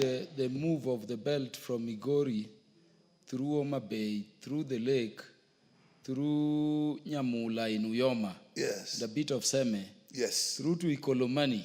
It is actually... Which is the corrupted, I hear, Shinali people's name for gold mine, Ikolomani. Yes. Ikolomani. So if you look at it, there could be a belt we are talking about there. So, Mr. Speaker, if that belt is there, it actually needs to be exploited so that we get it mined in a professional manner with all the issues that need to be looked at. It will actually generate employment and actually generate more wealth to the people themselves, and even to the government will then get taxes, and it will be. Currently, the process is actually destructive in most ways. What people are concerned about most is actually when the mines collapse, because these young people are working underground, they don't have the skills or even the resources to actually protect the mines as they go deep inside. Mr. Speaker, the other thing is it actually distracts children from education. So children actually abandon going to school to go and work in these mines. So it has a very dangerous effect. Mr. Speaker, when they go underneath the equipment they use, they actually go under there with generators. And actually, sometimes people die from just carbon monoxide poison, carbon poisoning, because of the smokes that come from the generators. These are all things that we really are not looking at. But it's not only that danger. The danger we all know about is the collapse. But the way they do it with their hands, open hands, when they are doing the spanning, there are a lot of health hazards. The chemicals that are used, mercury, is very poisonous, neurologically extremely poisonous. Arsenic is a slow killer. Arsenic can actually be used to poison people. And those are the things that are used. Lead that they use in gold mining is actually very toxic to the kidneys. And some of these people may actually gradually die slowly of kidney failure. Cyanide is an acute poisoning. But then the dust itself, the silica, the dust, when they go there under dust for a very long time, then of course they inhale the dust, and actually it is dangerous to the lungs. So maybe in their old age, under 40s and so on, you start seeing people dying of chronic lung disease, and which can even go into heart disease. And it may be difficult to actually relate it to the activities that they are going through. So this actually is it's a very dangerous thing. So, Mr. Speaker, I think not only that, some of these chemicals are actually carcinogenic. They are cancer-causing. And some of them actually have the effect of even affecting unborn babies. Mercury in particular is known for doing that. So the dangers are numerous. The returns are not that good because of the exploitation. These young people, it's men, women, they go into this. The outlet they have is actually controlled by middlemen, so that they actually are not even getting the money they should get. So, Mr. Speaker, I support this because if you look at the creation of this corporation with the board, and if you look at clause 6 of this bill, I think that is where the whole thing lies. If you look at the functions under clause 6, Mr. Speaker, everything we'll need to look at, the structures for doing it, the standards for mining, the materials for mining, the licensing for mining, and when they give the licenses, then of course we can look at the health hazards. And therefore, Mr. Speaker, I support this bill, and we'll have to actually look at it in fair amount of detail, because it is not only going to protect the health of our people, improve their livelihood, but also generate more income for the country and taxes. So this is an extremely important bill, Mr. Speaker, I support. The Honorable Joseph Oyula, the only MP who understands money best in Parliament. Thank you, Honorable Speaker. Honorable Speaker, let me also add my voice to this bill. It's a very important bill because some of us in our areas, we have suffered greatly because of this gold mining. Let me add here, Mr. Speaker, that gold is also in Busia. That stretch from Kakamega crosses through Busia up to Uganda.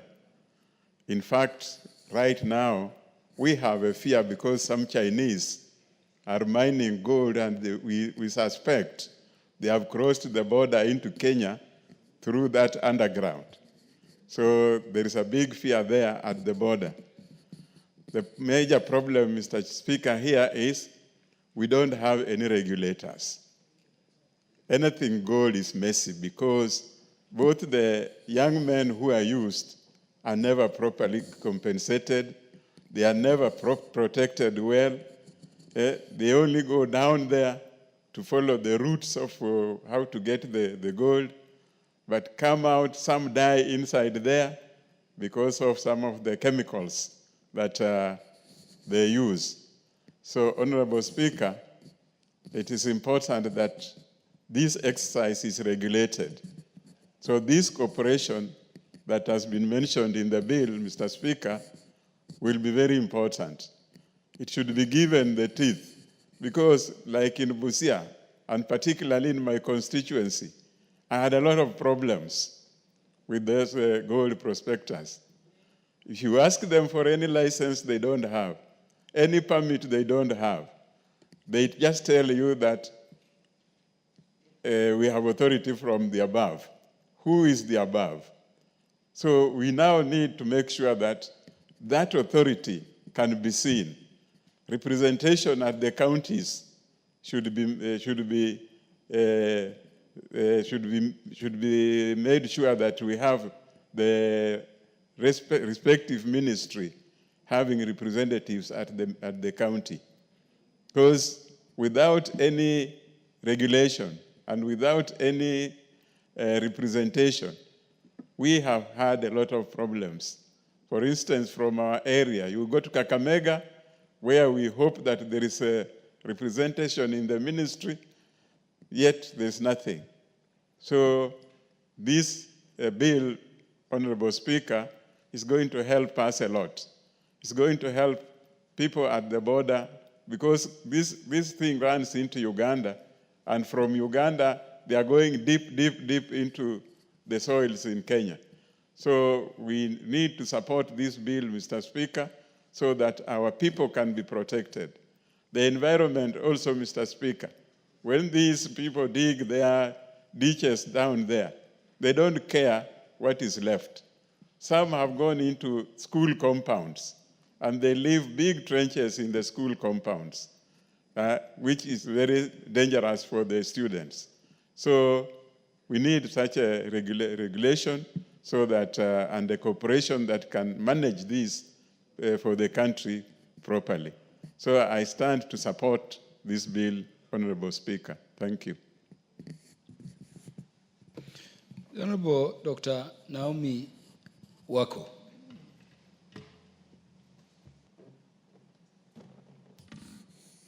Thank you, Honorable Speaker. This is a very interesting debate and bill because of especially the areas that have some gold, like my county, whereby a place called Dabel, for the last 5 years, gold, miners have been there trying to get and also grow their wealth. Unfortunately, Honorable Speaker, like in my place, many people have lost their lives. So as a result of that, many have been widowed and orphans. The number of orphans have increased in my county simply because we do not have a bill on gold processing that can help.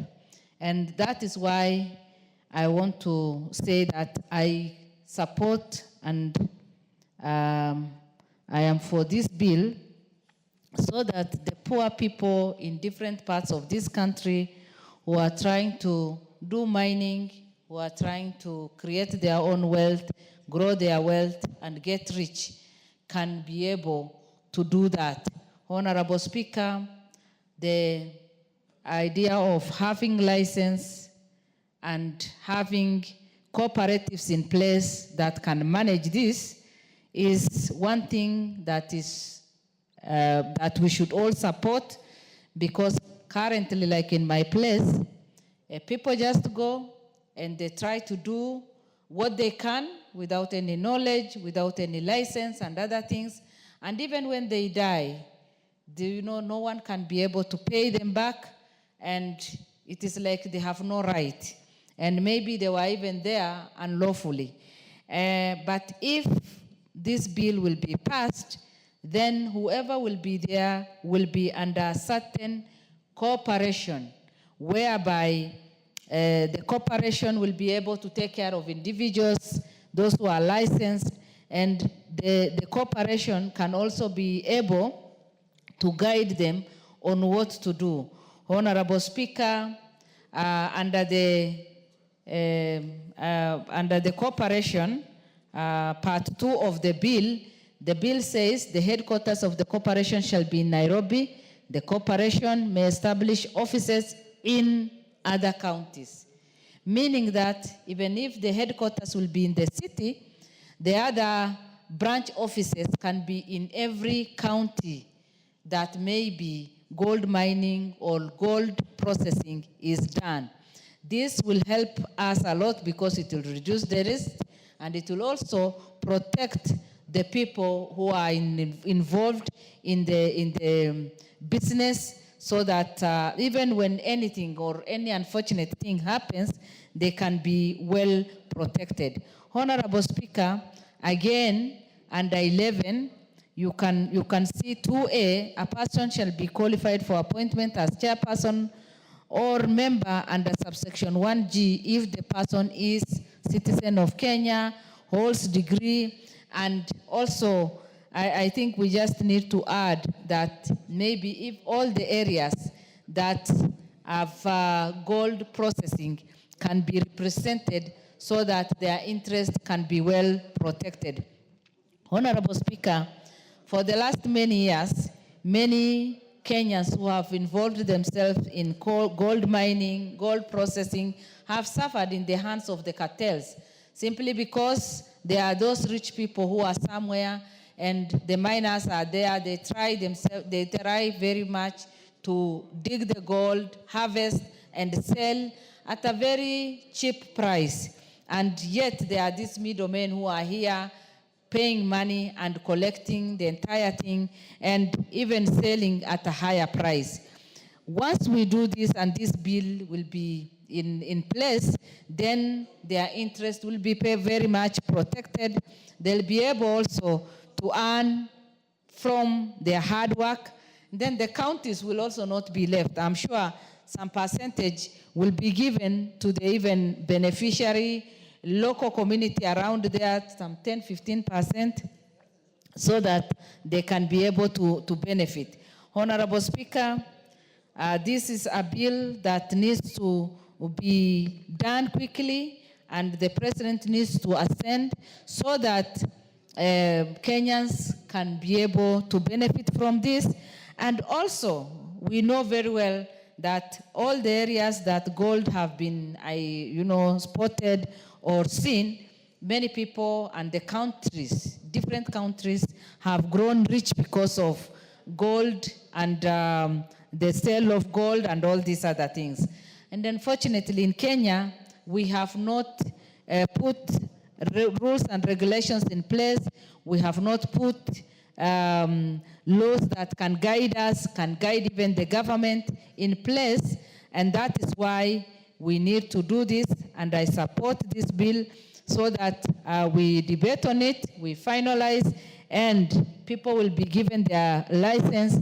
They should also start their own corporations so that through the corporations, then all the individuals or the companies can benefit, and also see how this can be done in a way that the miners or the people who are involved will not suffer, because currently they suffer a lot because they use their hands to dig, they go down there, and that is why many times in our own place, many people have lost their lives because they are not protected, they don't know what to do, but they know that once they harvest enough gold, they'll be able to transform their lives. Honorable Speaker, with those few remarks, I support this bill, and it is my prayer that many Kenyans' life will be transformed through this. Thank you. The Honorable Geoffrey Mulanya Wakili. Thank you, Mr. Speaker, for giving me this opportunity to speak about this Gold Processing Bill 2023. Mr. Speaker, when you mention the word gold, in the minds of many Kenyans, it sounds that that's the gateway to riches. And that's why you will find that in many parts of where we are having this crude gold mining activities, we have scramble that leads sometimes to death. And perhaps it is very important that this particular bill is brought by a member representing a constituency that is a gold mine, the Honorable Shinali. We thank you for thinking it wise to bring, because you have more experience on what has happened to your constituents. And recently we saw actually what happened, that we almost lost lives of good Kenyans in these particular gold mines. Mr. Speaker, as it was said by Honorable Nikal, who is a health expert, the underlying issues that go unnoticed.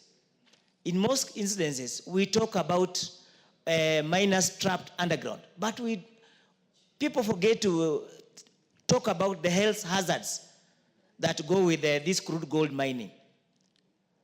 It is a requirement under the law that any person in a construction work must put on protective gear. However, without regulations, we have these crude gold miners, they go underground without any protection whatsoever. And at the end, as much as they come out of the gold mines alive, they pick up some chronic diseases that will affect them, and slowly they'll die from their homes. And Mr. Speaker, we have followed from the Western region, areas where this prospective gold mining or crude gold mining is being undertaken.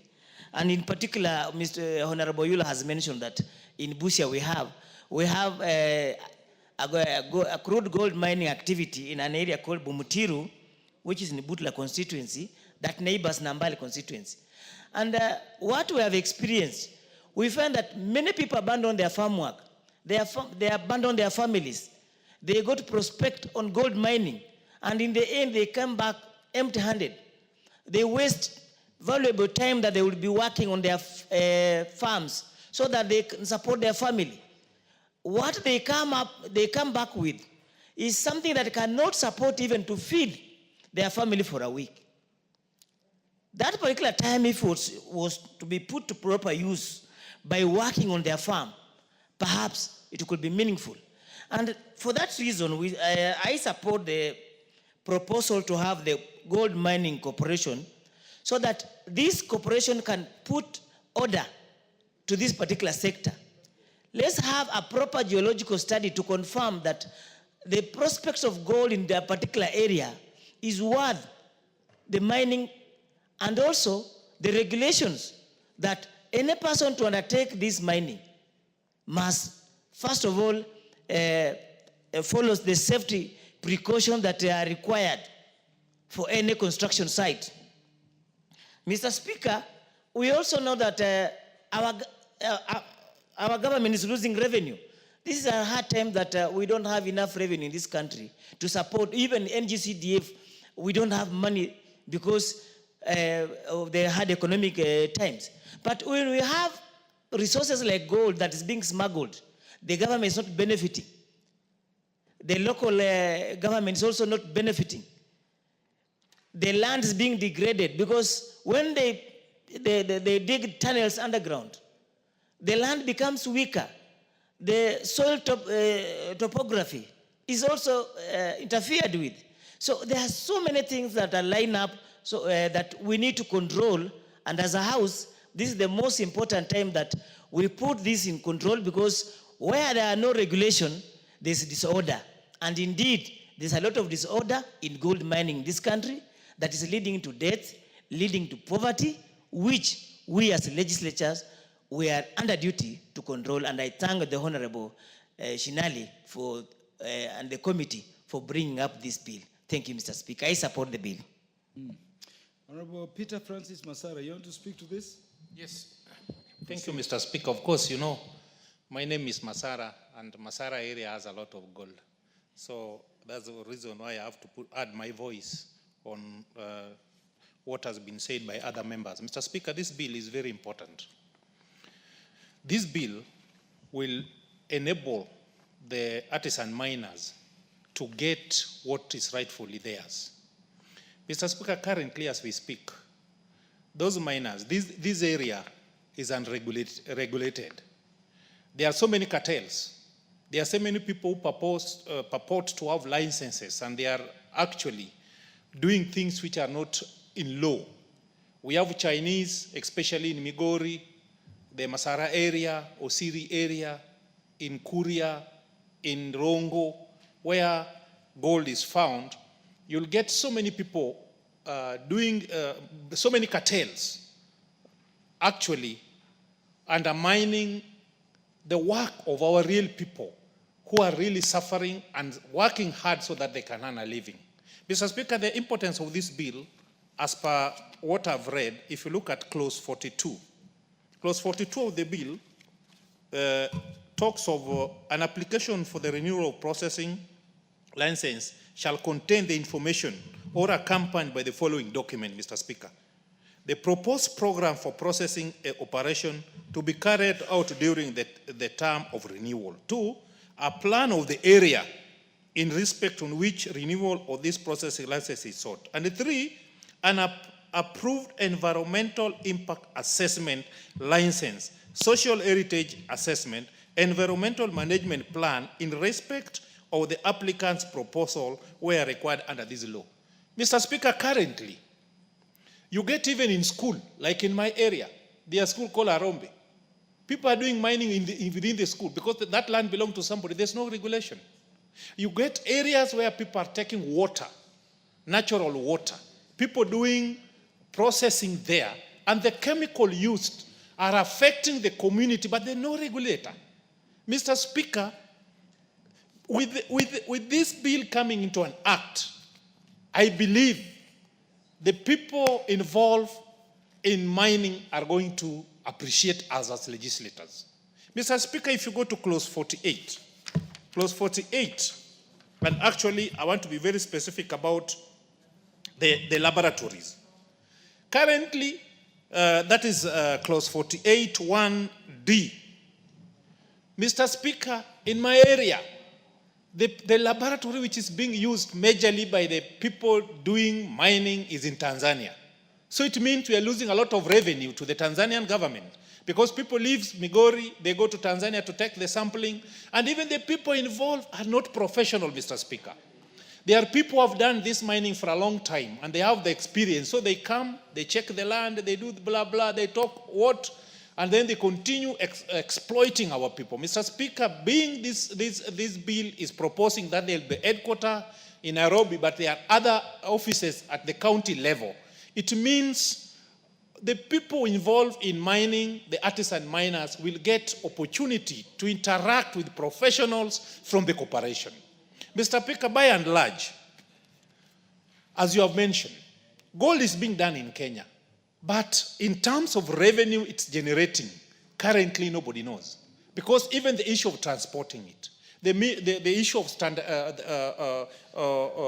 standardization of the gold in Kenya today is still a mirage. So with this bill in place, I believe so many gaps are going to be filled. Therefore, Mr. Speaker, without taking much of your time, I want to say that I support the bill and congratulate my colleague for bringing this bill into the August House. Thank you, Mr. Speaker. The Honorable Florence Yamatia.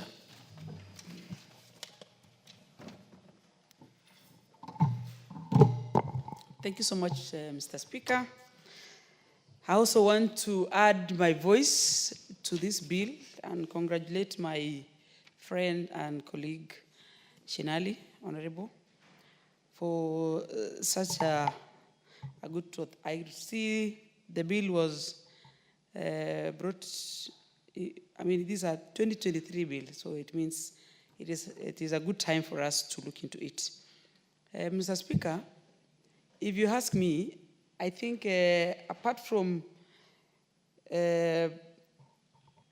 doing this bill, we also need to put into consideration most of the other natural resources that we have in this country. In where I come from, I think we have very sporadic areas of gold that has not been fully utilized and harnessed properly. But we have other minerals. We have rupees, you know, we have other small pockets of, sometimes we are told there's oil here and there because of the nature of our environment. It's a desert area.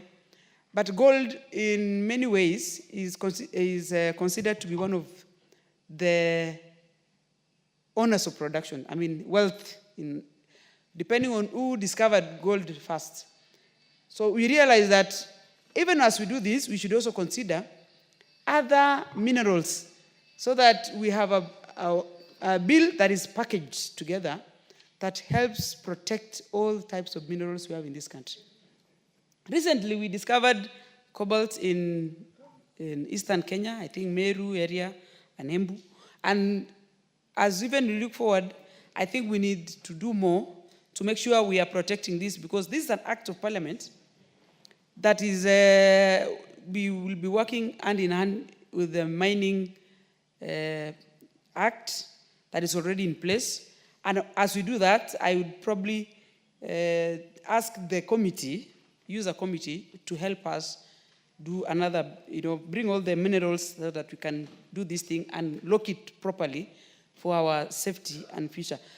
Mr. Speaker, growing up, we used to be told sometimes it is not good to touch what God has given you and use it as a reservoir in the future.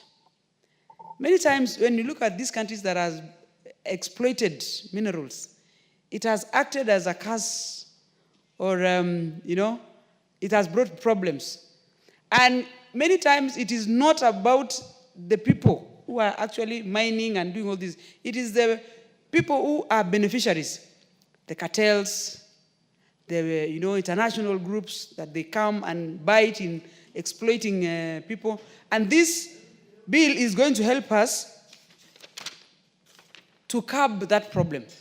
And if you look at the bill speaks for itself, that it is going to establish for the establishment and composition, functions, and management of gold processing corporation provide, and also provide for the application, cancellation, and renewal of gold processing license, and for also connecting purposes. This is going to be a very good link from the people who are mining and the communities there in terms of royalties. How many royalties should be going to the community? And this cooperation is going to be a good link for government and international. But if you look at it keenly again, Mr. Speaker, you realize this is also act as a framework, which is going to give the framework. And as it does that, it can also regulate and act as a beneficiary at the same time. If you look at clause on part of gold processing corporation, The Corporation Act as number 8, functions of the corporation shall be to collect, sample, purify, smelt, fabricate, homogenize, make it homogeneous, sample, register, refine, monitor, and transport gold or gold products. And at the same time, it says it is to facilitate international accreditation. So you cannot be almost like a beneficiary and regulator at the same time. I think that is, in my opinion, the bill should also come out very clearly, whether this is a company, because if it says it's going to be helping to transport and monitor all those kind of, act as a regulator, and it also act as a company because it also wants to sell, help you sell. So again, it should come out very clearly that how many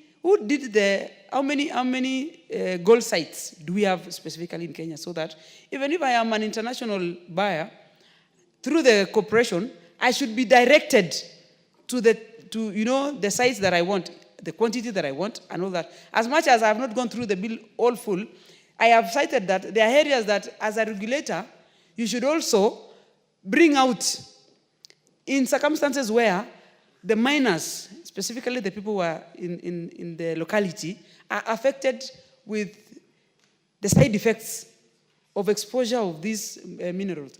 What happens from there? Is the corporation going to be liable? Is it going to take care?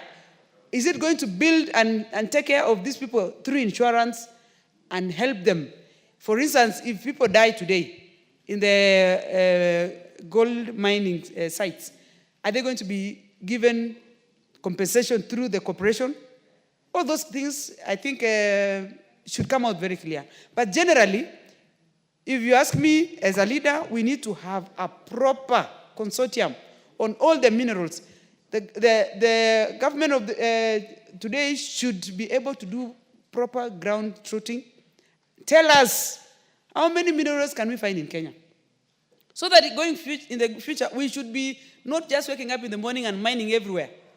We should be able to say, we are mining along Western this time to give a room for these other areas. Because mining, once you mine, you might not get it. It's not something that it is regenerating itself. It is wealth that once you touch it, you're most likely going to, exploit it more. And it's going to deplete. So what happens? Suppose we depleted all the minerals, like gold here, as much as we are putting in this process, what happens in the future? So we need to have it, because we should probably, through the corporation, we need to have our reservoirs. We don't have to sell all the gold. We can also put it as our banks. In the banks to act as in the future, the dollar might not be there. We can also trade using it as one of a backup of survival in the future. We never know what happens at the dynamism of the world today. Otherwise, Mr. Speaker, I support, and probably, if given opportunity, we can do proper amendments and make it clear to the people who are going to consume. Thank you, Mr. Speaker.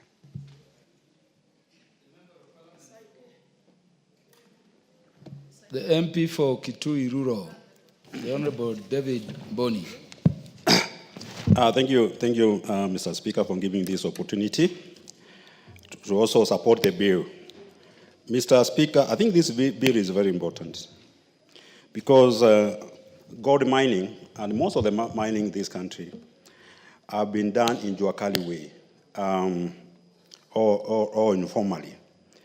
And the bill establishing is trying to establish of a gold processing corporation, and also contains provision for relating to application of licenses to mine and process gold. Mr. Speaker, many of the miners who are mining these golds, they are actually poorly earn from the process of mining due to middle people. Because when they mine, most of them, they may not even know what kind of gold in terms of quality. And there are so many middlemen in this sector. Mr. Speaker, many times you hear people have been conned. People have been sold gold. And at the end of the day, you realize it's not even gold. I remember one time my uncle was sold gold. But when he went to the house, he found it was salt. So a lot of people have also lost a lot of money because of this kind of activities. The miners suffer from diseases, especially chest diseases, and of course they cannot pay for their medical bills because of the poor handling they're handling. So if the bill is going to establish a society to help them negotiate and fight for their rights, I think this bill is a very important one, because they are going to hand what they deserve. But Mr. Speaker, following what other members have said, all minerals in this country should be processed in the country. I remember, for example, gold is sold in raw form. Anybody who knows titanium, which is being mined in Kilifi, no, not Kilifi, in Kwale, the titanium, the person or the company which is mining titanium is collecting all the titanium and taking it to processing somewhere in China.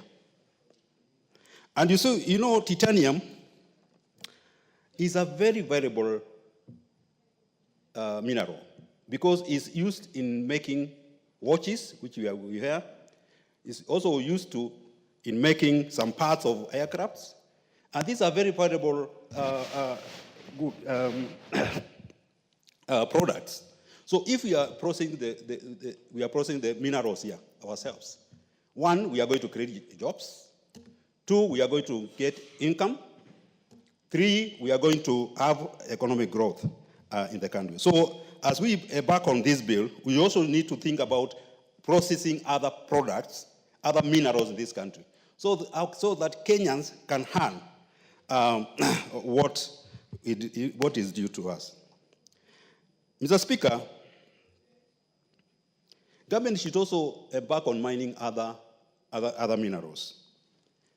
Kitui County is the third potentially rich county in this country because we have limestone, plenty of it. We have iron ore, we have coal, and we have copper. The coal we have in Kitui can light this country for 30 years without using anything else. Can you imagine coal lighting this country for 30 years? How fast we can grow. When you have coal and you have iron ore, then you can start steel industry. So as much as we are saying that we don't have the country is poor, but we are also not looking at the areas, at the sectors of mining, where this country has a lot of minerals. The oil in Turkana, I don't know what happened. We were meant to know that there was a lot of oil in Turkana. Maybe somebody may be in a position to tell us what happened. So, Speaker, this bill is very important, and we need to support it. But of course, we also need to think about other minerals. Thank you very much. I support. The Honorable Geoffrey Rocco. Thank you, Mr. Speaker. I rise to give some contribution as far as the bill on the gold processing is concerned. Mr. Speaker, mining sector in the Republic of Kenya is one of very underperforming sector. A sector which can go a long way in creating jobs, in raising the revenue of this country, and also providing the foreign exchange which we seriously need as a nation. Mr. Speaker, not only the gold, we have other many minerals which we need to put more investment and come up with proper regulations or laws to regulate all these minerals we have in the Republic of Kenya. Mr. Speaker, the establishment, as far as this bill is concerned, the establishment of the corporation which will be dealing with the issues to do with gold processing is one of the very critical factor which is necessary because at the moment it is true we have gold miners in the Republic of Kenya. We have people who are doing business in this republic as far as gold is concerned. And always there is a lot of conning, a lot of scamming in gold business. Therefore, Mr. Speaker, Honorable Mutuse.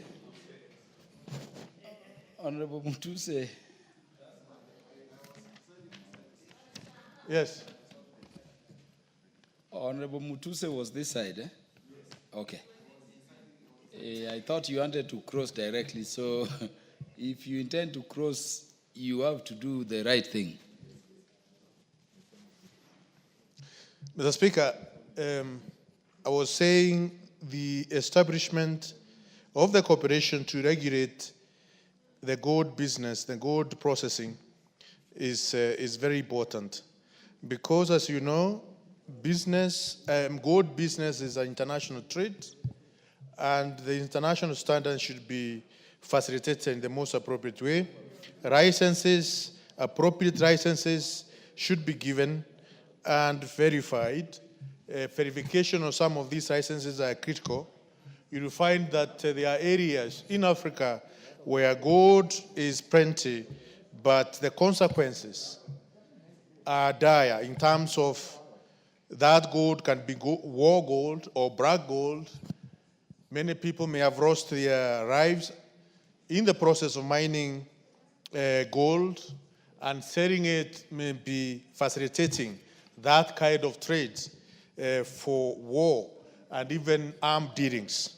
Mr. Speaker, having a corporation which puts in place rules and regulations, how to acquire licenses, how to ensure international accreditation is well facilitated, how the tests are done, how the grading is done, the purification and smelting of gold, the refining of gold, and even the transportation is one of a very critical institution which will ensure that even we have more investors in this trade in the Republic of Kenya. Mr. Speaker, I listened to the former Deputy President of the Republic of Kenya mentioning or saying that President William Ruto is in business of gold with one of the leaders in Sudan. That is a reckless statement, an extremely reckless statement coming from the former impeached Deputy President. And now that we are discussing about a gold bill, it is important maybe to mention that this is an international trade with credible buyers or sellers or traders, and it is high time for the Republic now, through the National Assembly, to ensure we have a properly regulated business conducted. Therefore, Mr. Speaker, I support this bill. I support this bill. It is well crafted, but also we will need to look at other minerals. We have mica, we have coltan in Bere, we have mica in Bere, Mr. Speaker. We have aquamarines in Bere. We have many other, we have bismuth in Bere. We have many other, we have even iron and copper in Bere.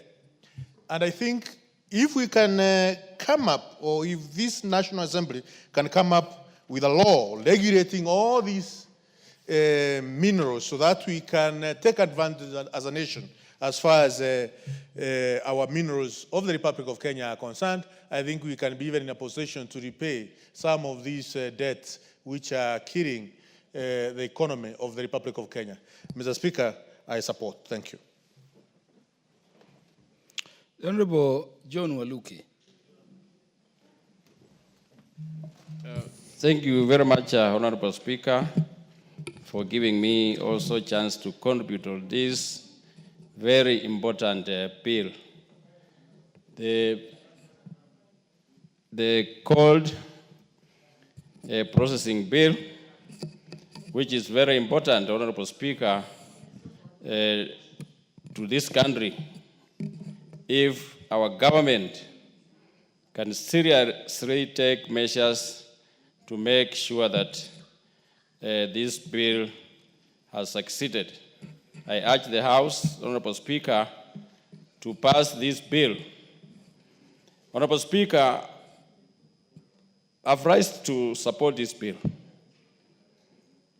because the MP, and also thank the MP for Ikolomani, Honorable Shinali, for bringing it up. It is due on time, Honorable Speaker, because our country needs to grow economically. This bill can grow the economy of this country, Honorable Speaker, and I'm happy always to say, I'm a proud Kenyan, to say that our country has a lot of minerals, natural minerals like oil. Honorable Speaker, I used to be in the military myself, and we used to keep peace for the visitors who came to do survey for oil in this country, Honorable Speaker. Those days, and there are so many areas that were discovered that has oil, like Bokot, like Marsabit, like Baringo, like Moyale, like even in the ocean, Honorable Speaker. And sometimes because of maybe lack of enough security, because when you drill oil, we are lucky that the oil from Arab countries, Honorable Speaker, if we drill enough oil, they will also have a problem to have oil in their area because we are in the lower side. Honorable Speaker, I keep on asking myself many times that there are cartels in this country, Honorable Speaker, who buys gold from our miners.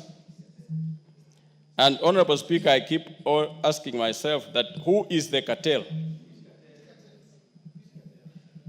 Who is the cartel? Who buys this gold that the miners in this country always struggle to get? Some, even the miners die in those mining holes. Where does this gold get sold to, Honorable Speaker? Because this country could be rich. Those days it used to be this Indian who used to buy gold at that time, Honorable Speaker, but he moved from this country to Nigeria. Honorable Speaker, the country should be serious and control, regulate the licenses of those who wants to get license for the mining of such an important mineral like gold and other minerals, Honorable Speaker.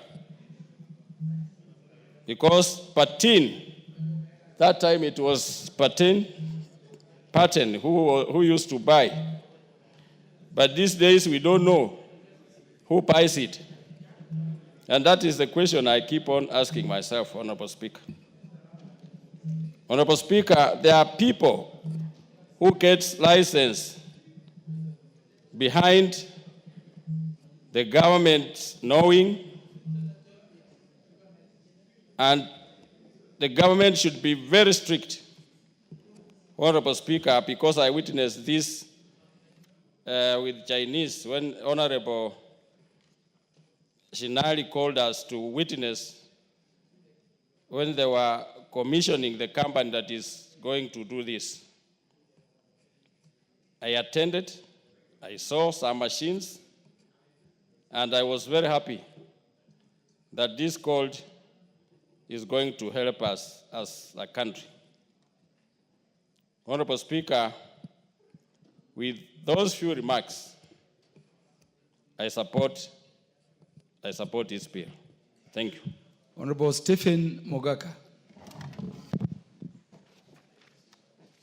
Thank you, Mr. Speaker, for the opportunity to also contribute. And I want to thank the sponsor of this bill for bringing a bill that is going to help regulate a hitherto unregulated industry. We know, Mr. Speaker, that gold mining in this country has been done majorly by individual experts who know how to identify gold, but the beneficiaries are always people who are not directly involved in the search, mining, identification, and production of this gold. We also know, Mr. Speaker, that the gold miners in this country, whether in Kakamega, Makalda, or everywhere, these are volunteers who, by inheritance or by reason of being proximate to the gold mines, have sacrificed and put their lives on the line to go into those underground tunnels to try and get gold. This bill, as much as I support it, requires serious amendment to make provision for the very people who put their life in danger and sink into the below the surface in hunt for gold.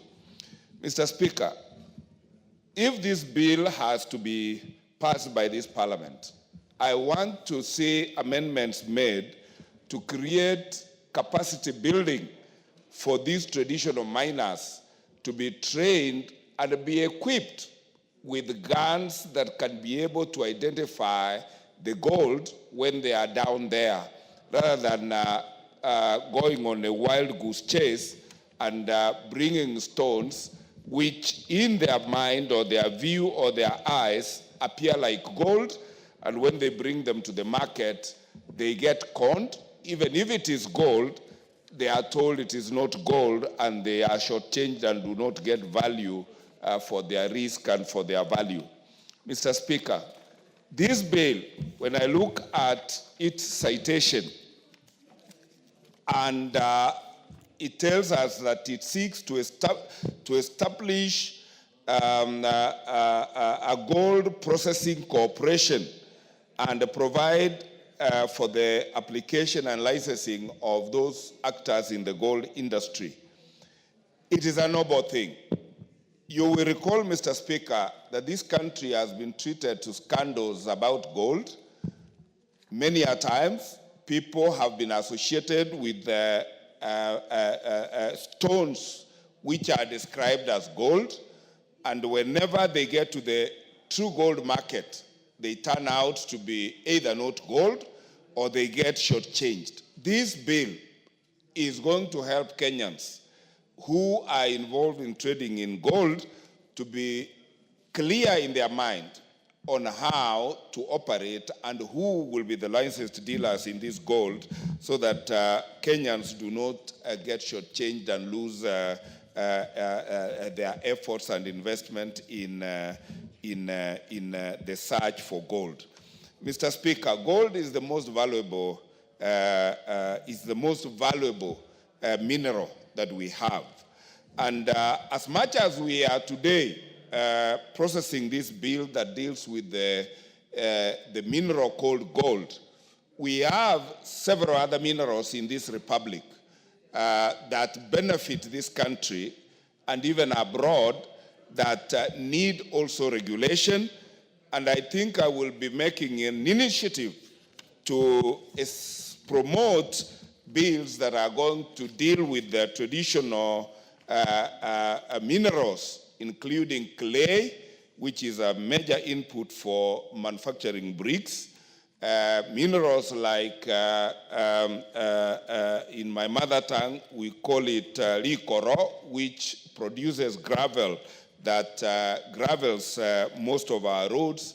And many a times, the owners or the producers of these minerals, like clay, like the gravel, do not get value for their money. It is time that the 13th Parliament legislated to protect the owners of the clay that manufactures bricks and other valuable construction material, the owners of gravel that helps gravel most of our roads, and to make sure that these locals also get to benefit.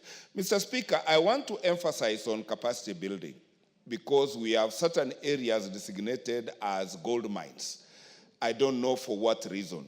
Unless we capacitate our people to be able to identify gold or to identify various other minerals which may be lying unidentified and discovered in this republic, and which, if exploited, would expand our GDP, then we will not be putting this country on a competitive platform in the international market.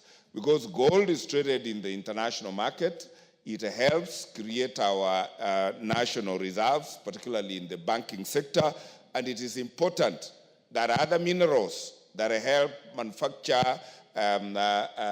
manufacture cement, that help manufacture steel, all these minerals need to be mainstreamed, and it is up to this legislature to come up with bills such as the gold bill that we are dealing with today, to make sure that every particular mineral in this republic is covered by legislation that ensures that not only the owners or the people who originate from that mineral deposit get value for their money, but the Republic of Kenya gets value for money. And with those remarks, Mr. Speaker, and on behalf of the people of West Mugrango constituency to whom I'm indebted, I support this particular bill. Thank you for the permission to speak.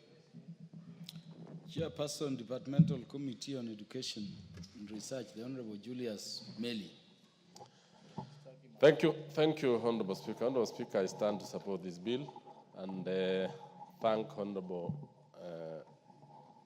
Washali, who has seen it right that the gold processing sector or the gold sector in this country be regulated, be organized, and be further developed.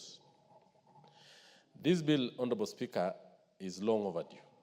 I do remember one time that the government did a resource mapping known as the Natural Resource Information Mapping System in 2016. During that time, it was found out that this country has huge deposits of several kinds of minerals. And the minerals we have has been enumerated by my colleagues, from iron ore, coal, oil deposits, rare earth metals, and all these other kinds of minerals. Honorable Speaker, you need to note that this bill is trying to address gold processing in this country.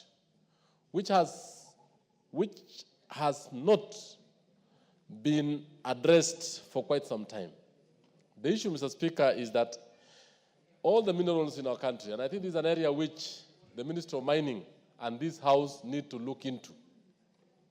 We've concentrated so much on agricultural production.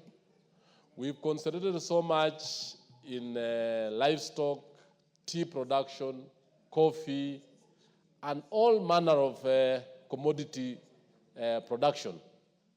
Honorable Speaker, if you look at this bill, it goes down to establish the Gold Processing Corporation. And in this bill, it seeks to look at the establishment of the corporation, the functions of the corporation, the functions of the board, the management, and also the legal and institutional framework for collecting, purifying, and smelting gold. I want to say that I come from a constituency where there is a lot of gold, Honorable Speaker and members.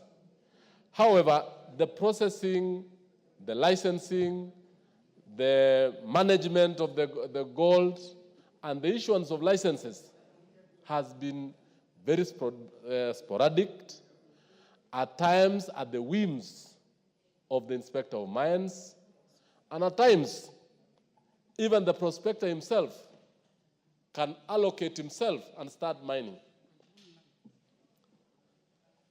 In fact, even the declaration of how much gold you have harvested is at the whims of the processor.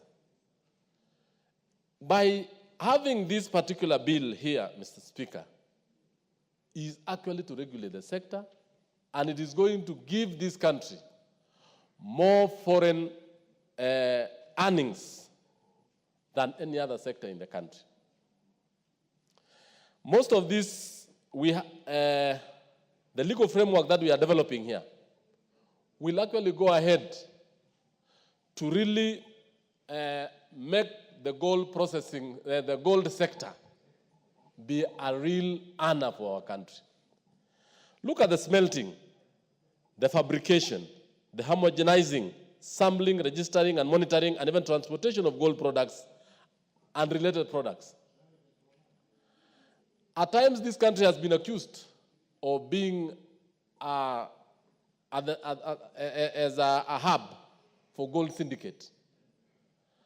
And in fact, this has happened because even young Kenyans, and even Kenyans themselves, even the leaders in this country, do not know the kind of gold products, the quantity, the quality of the gold product, and even how to handle fraudsters. Honorable Speaker, in clauses 5 to 23, the bill sets to establish the Gold Processing Corporation, establishes the board, the functions of the board. It goes on to actually indicate the headquarters of the corporation, and in effect also come up with the chief executive of the corporation, who is going to be a director general. In that particular case, it will ensure that there is a board that is going to be responsible for all the gold processing and even the gold products in this particular part of the world, and even set standards, and even be able to have staff, experts. In fact, it has been known that most of the gold processing in this country, like in Tinderet, and even Migori, and even in Ikolomani, where my colleague comes from, are very rudimentary, very basic, in a sense that locals move to the river basins with their rudimentary implements. Some even dig very unsafe, very unsafe mines. And at times the mines collapses and kills a number of them. It is time now we regulate this and set standards. Whom do we license to actually procure and process gold? It should be somebody who has enough money, good machinery, and have expertise to ensure that the safety and lives of the miners are put in place. It is through this bill also we need to look into, and I think I will be proposing within this bill, the insurance companies If you go to Migori, where I have been, gold mining is on the roadsides. It creates huge gullies. When they are mining, there are a lot of chemicals used, like cyanide, very dangerous for animals, very dangerous for human beings. The environmental impact assessment needs to be done before this particular, some companies set. And some of these minerals or the chemicals they use are very expensive, Mr. Speaker, are very poisonous, Mr. Speaker. Other issues that I want to bring into the attention of this is that in clauses 24 to 27, Mr. Speaker, the bill tries to provide for the financial provisions of the board. And this one is very important because as much as we are setting this board, and I want us to really look at it going forward in setting other boards, it should be a board that is not coming out to seek for funds from the exchequer every other time. It should be a board that uses its own levies, its own way of collecting revenue and developing itself. And we need to learn this from other big mining corporations like the De Beers in South Africa, the big gold trading companies of the world, where they don't depend on a national exchequer. And in itself, it is able to run, it is able to pay salaries, it is able to run its affairs and do operations without having the dependency on the national treasury to run its operations. Honorable Speaker, I want also to say that in clauses 28 to 42, the bill provides for the applications of the license, restriction in respect to processing, and consideration of applications. Honorable Speaker, I just said in my introductory remarks, but prospectors in this country, if you go to areas, several areas of this country, foreigners have just walked in at times, colluded with some people in the provincial administration, set up illegal mining, and robbed this country of a lot of wealth. The rare earth metals maybe in Garissa, some in Taita Taveta, in many parts of this country. This is the time to really make sure that any form of prospecting, any form of licensing, any form of trying to establish a mineral processing plant, it has to be very clear on how you are establishing them, how you are running them, how you are making sure that we have a benefit for our country. Honorable Speaker, I also say that in the other issues on record keeping and even declaring the results, in the Mining Act, Mr. Speaker, most of the time, declaration of the proceeds has been left to the processor. The processor can under-declare, and at times, at the expense of the resources of this country. So I want to say that I shall be proposing a number of amendments to this bill, and on those particular areas, I want us to say this, that this bill is very important. This bill is going to really assist us to run the gold processing. But in the same breath, Honorable Speaker, we need to develop other bills that processes or even gives establishment, functions, or running of other minerals, even oil and others. Thank you, Honorable Speaker, and I support. The Honorable George Gitonga Murugara.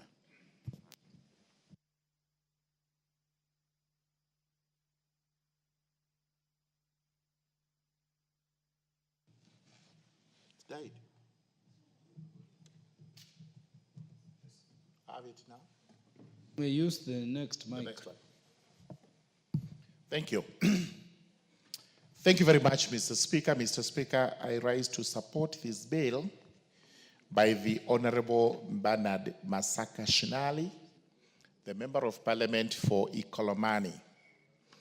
It is actually the gold processing bill, which has a very close association with Ikolomani, the gold mines of Western Kenya, which started in the 30s, to the best of my knowledge, but have also remained rudimentary, even up to today, because we do not have any clear law that guides processing of gold in the country.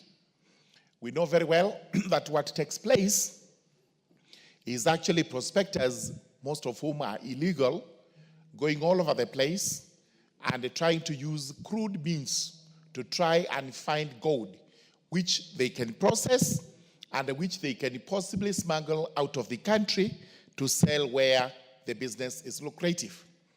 It is the high time that we actually declared the Mining Act not sufficient to cater for gold mining, and that we actually have a standalone Act of Parliament which will guide us on how to process gold, which is found in various parts of the country, including Taita Taveta, areas in Nyanza, and some areas in eastern Kenya. There are traces of gold, which traces sometimes may be processed to become profitable. So this is an Act of Parliament which, if passed, will see prospectors or spectators coming over, even to my constituency of Tharaka, and who knows, we may be lucky to find gold in those seasonal rivers which transcend that constituency, traverse the constituency, in the same style as happened in the 19th century in South Africa, where these prospectors, while on transit looking for gold, came across what is known as the Sand River. And the Sand River is known to have lots of gold in the form of pellets, which actually run with the sand in that river. As a result of which, we have had great development in Johannesburg and everywhere else regarding gold. So this is an Act of Parliament which I would urge my contemporaries, my colleagues here, to pass so that we are able to start regulating gold. We know very well that the issue of gold is a motive. We have had people trying their luck with the gold everywhere. Sometimes it doesn't yield anything, and other times we are told they lose a lot of money, purely because we do not have a clear law that guides us on the processing of gold in the country. Therefore, today, as we debate this bill, we actually look at the provisions it has, and after the preliminaries, we move to the real sections or clauses that establish the Gold Processing Corporation.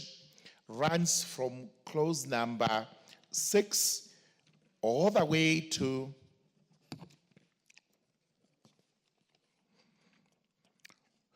clause number 20, clause number 24. This is very important because we begin by establishing an entity, a legal entity, known as the Gold Processing Corporation, which will be a corporate entity with its own seal, capable of suing and being sued, and doing all other things that appertain to corporates, including borrowing money and lending money if that becomes possible. But let's look at clause 8. Now, clause 7, which says the headquarters of the corporation shall be in Nairobi. Good enough, although we should have made a provision that the corporation will have offices possibly or minimum in the counties, so that every county has an office where we can start at looking at prospects of mining and processing gold. The functions of the corporation are set out in clause number 8, and these are very elaborate on what the corporation can do, including it will actually collect, sample, purify, smelt, fabricate, and do all other things that appertain to gold mining and processing. All the way from clause A to clause J, it is functions of the corporation. And from there we find that the corporation will actually be run by a board. And this is provided for in clause 11. And the board will have a chairperson appointed by the president and other members, some of whom are supposed to be experts in gold mining, exploration, smelting, and processing. The functions of the board are given, the qualifications of the persons to sit in the board. This is very important, although we shall be looking at this with a tooth comb as we go to the committee of the whole house for the third reading of this bill to see whether there are any areas which we need to make better than they are today. Then from there, we have the financial provisions relating to monies of the board and the corporation, which monies it can either get from this house, and we will be urging the house to make allocations to the corporation and the board. It can also borrow, it can also obtain the money from grants and any other forms of revenue raising that will be applicable to it. Let's go to clause 29, which deals with the processing license. Again, this is very important because we have said previously what happens in this country is that everybody becomes a gold miner, a speculator, and you just go on, and if you're lucky to get any quantity, then you can sell either to the third parties who are brokers, or you are able to smuggle it out of the country where you can get better prices. This time now you need to be licensed. We don't have to see everybody walking all over trying to entice innocent persons into speculating for gold, and where it is discovered, he does not disclose what it is, but he takes it away. Then once a license is issued, it has to be used in accordance with the provisions of this act, and anybody who contravenes provisions of that license commits an offense and is liable to punishment. Then towards the end of it, we have made a provision for regulations. Again, extremely important that we actually make regulations which will guide us on how to process and deal with gold. It's always important to remind the House that regulations are actually the flesh in any law. An act of parliament is going to be the bones, while the flesh are the regulations, and these are very important, especially when they are supposed to be subjected to public participation, so that Kenyans are able to know that on top of having the Gold Processing Act in place, we will now have regulations made thereunder by the Cabinet Secretary, but with the approval of this House. Then as we conclude, we have the penalties in respect of any person who commits an offense. We will be looking at this penalty because it only provides for breaches of the license and making false information or information that is not true to the board. I think we need to expand the areas to be punished so that whoever contravenes any provision of this particular act is guilty of an offense and would be on a conviction liable to a certain fine or some term of prison in default or to both. Important as we conclude is we are making amendments to the Mining Act because we are governed by Mining Act when it comes to speculation. It's a very weak act of parliament. This is the reason why people move out there, exploit the loopholes, and they are able to get away with our minerals at poultry prices.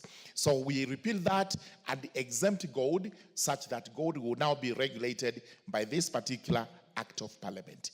It's a very important act of parliament, and therefore I urge my colleagues to pass this. We will look at it. If there is need to amend, we will effect the amendments at the committee of the whole House. I beg to support. Honorable Mary Emasi. Thank you, Honorable Speaker, for this opportunity to contribute to this very important bill. Honorable Speaker, regulations are very important and crucial to the administration of mining activities in any nation. Honorable Speaker, this bill comes in to solve some of the challenges in the mining sector, not just gold, but generally mining at large. There are numerous reported and unreported cases of gold being smuggled in and outside of this country, of illegal dealings in both extraction, sale, transportation, and therefore this must be addressed. And therefore I want to thank my colleague, Honorable Shinali, for bringing forth this bill. And from the onset, I want to say that I support. Honorable Speaker, my contribution goes to part 2 of the bill. I think that is the most important part of this bill, because that's the part that is going to bring order in this sector. The formation of a corporation to be known as the Gold Processing Corporation and its functions. Honorable Speaker, the corporation is given roles by this bill to be able to collect, sample, purify, smell, fabricate, homogenize, sample, register, refine, monitor, and transport gold and gold products. In fact, among the challenges in the mining sector, one of the major challenges has been infrastructure deficiencies, lack of proper roads, that has made even that transport and lack of transportation, structured transportation systems, which has made even the cost of transporting it more costly. So this, I believe this bill will put some order in the trading of gold, in both the prospecting and trading and all that. Also, this bill, among other functions,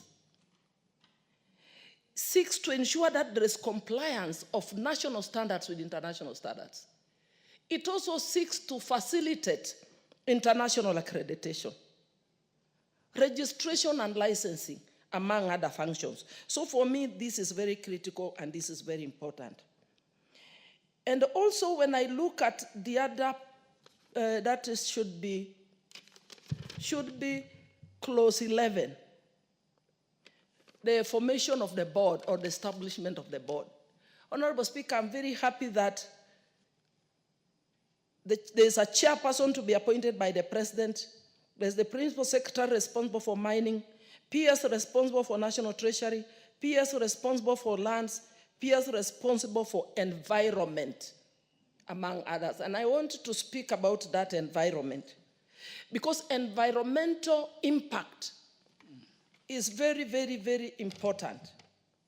As I speak to you, Honorable Speaker, and I'll be consulting with the owner of the bill on how we can introduce a clause to protect Kenyans, residents of this country that reside along the borders, from environmental impact that is occasioned by mining at the border in neighboring countries.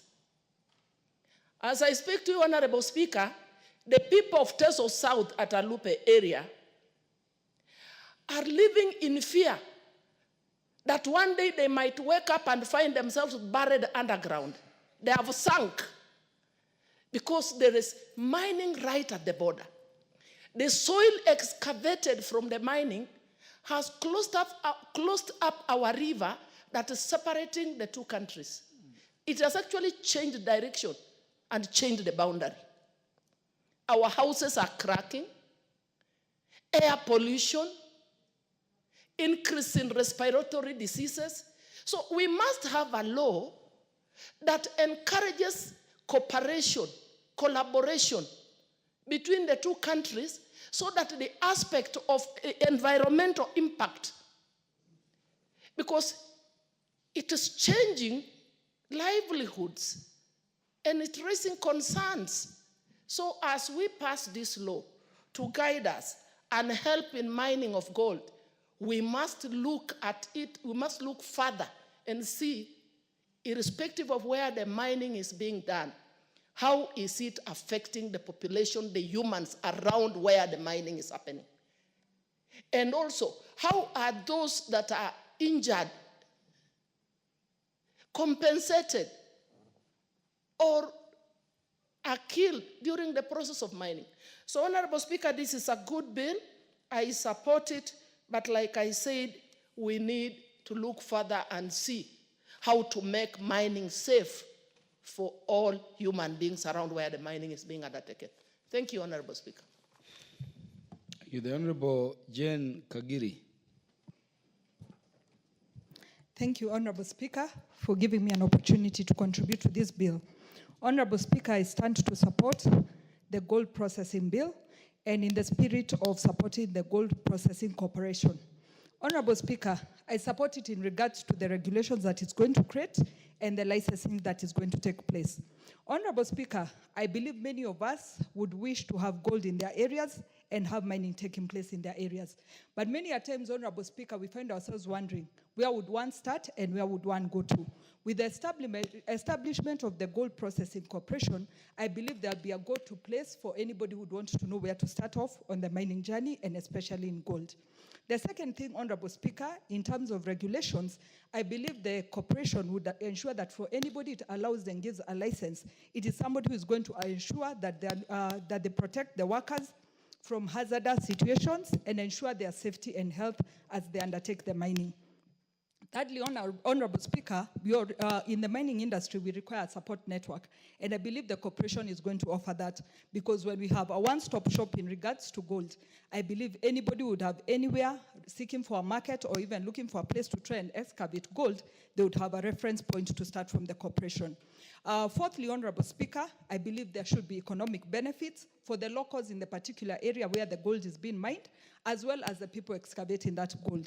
Honorable Speaker, I believe the corporation, in the spirit of licensing, will ensure whoever receives a license is somebody who is going to ensure the economic benefits of that particular gold in the area trickles down to the community, and everybody feels benefited from the gold in that area.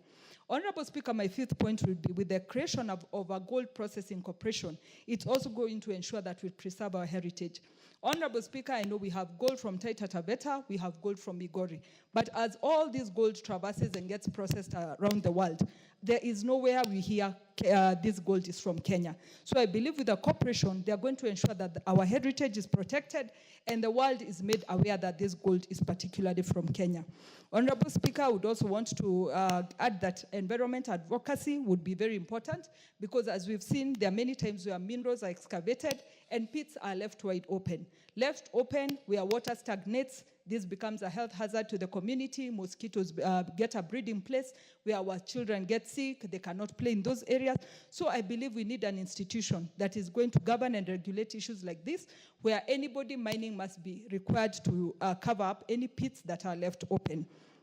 Lastly, Honorable Speaker, in the case of crisis response, in a situation like where we are as a country, where our economic situation is not doing too well, with the Gold Processing Corporation, I believe they would have sufficient data to guide us as a country on our wealth in terms of gold. So we could lack money in terms of currency, but when it goes to minerals that we would have an institution that would tell us we are this rich in terms of gold, and that would enable our country to confidently know that our actual wealth status. Finally, Honorable Speaker, I always say it's Laikipia's time, and I believe with us mainstreaming this industry, it is certainly going to be our time to discover gold in Laikipia. Thank you, Honorable Speaker.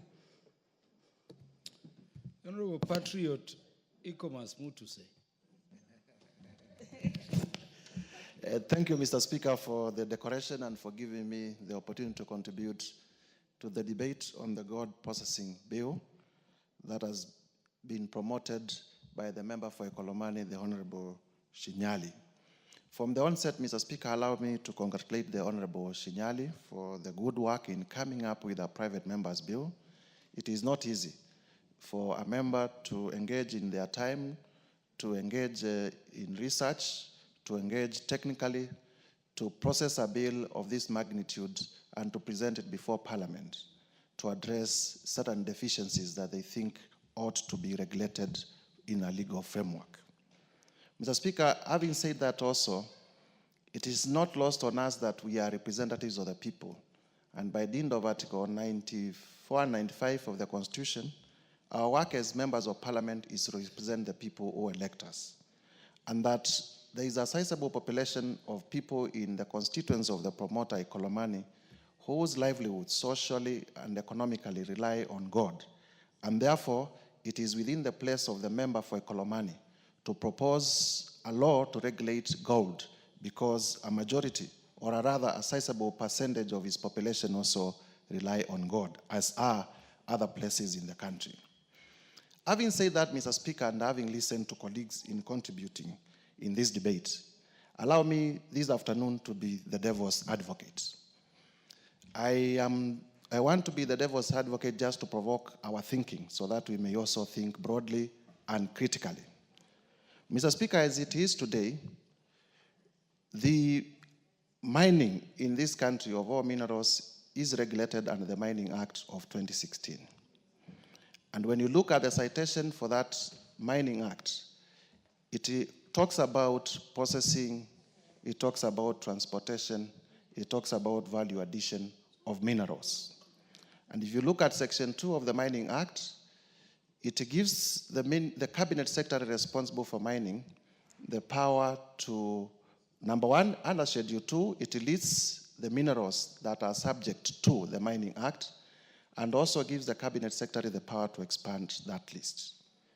If you go to Schedule 2 of the Mining Act, Mr. Speaker, you will realize that under precious minerals, gold is listed as among the minerals that are under the management and purview, regulatory purview of the Mining Act. And therefore, one fundamental question that I will be asking and is necessary for Parliament to know is whether we are processing the gold processing bill because there is a legal deficiency or because there is necessity.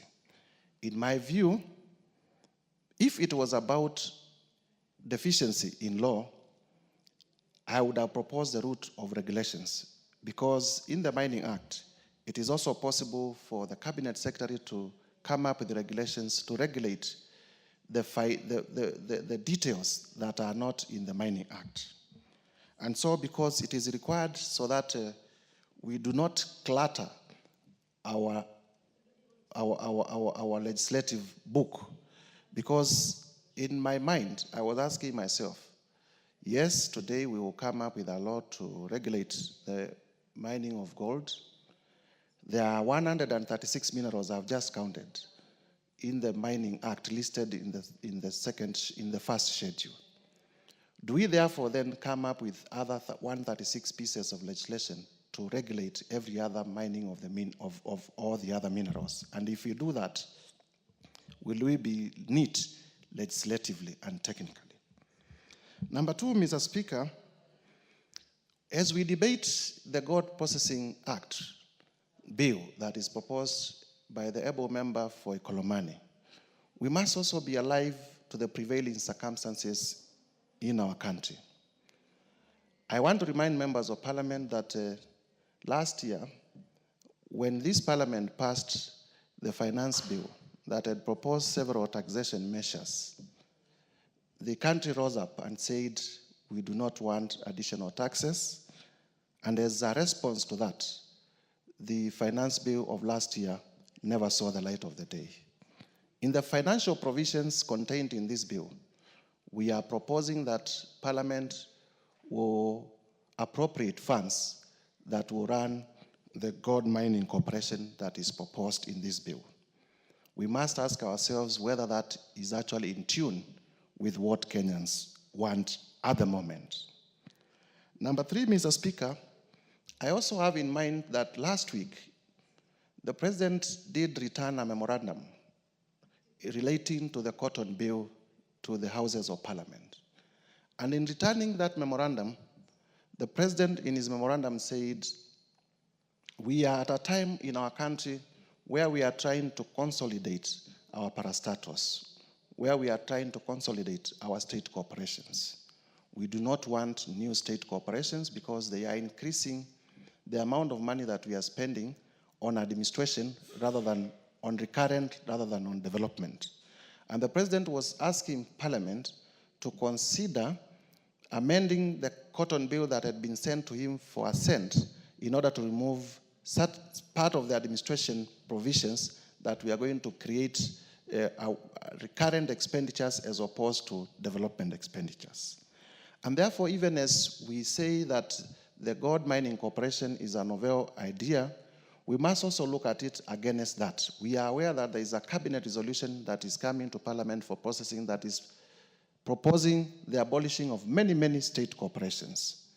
In that spirit of reducing the state corporations so that we reduce our expenditure on recurrent expenditure, do we want also to propose legislation to add some more state corporations? I am just thinking aloud. Mr. Speaker, we must also look at the physical health of our country.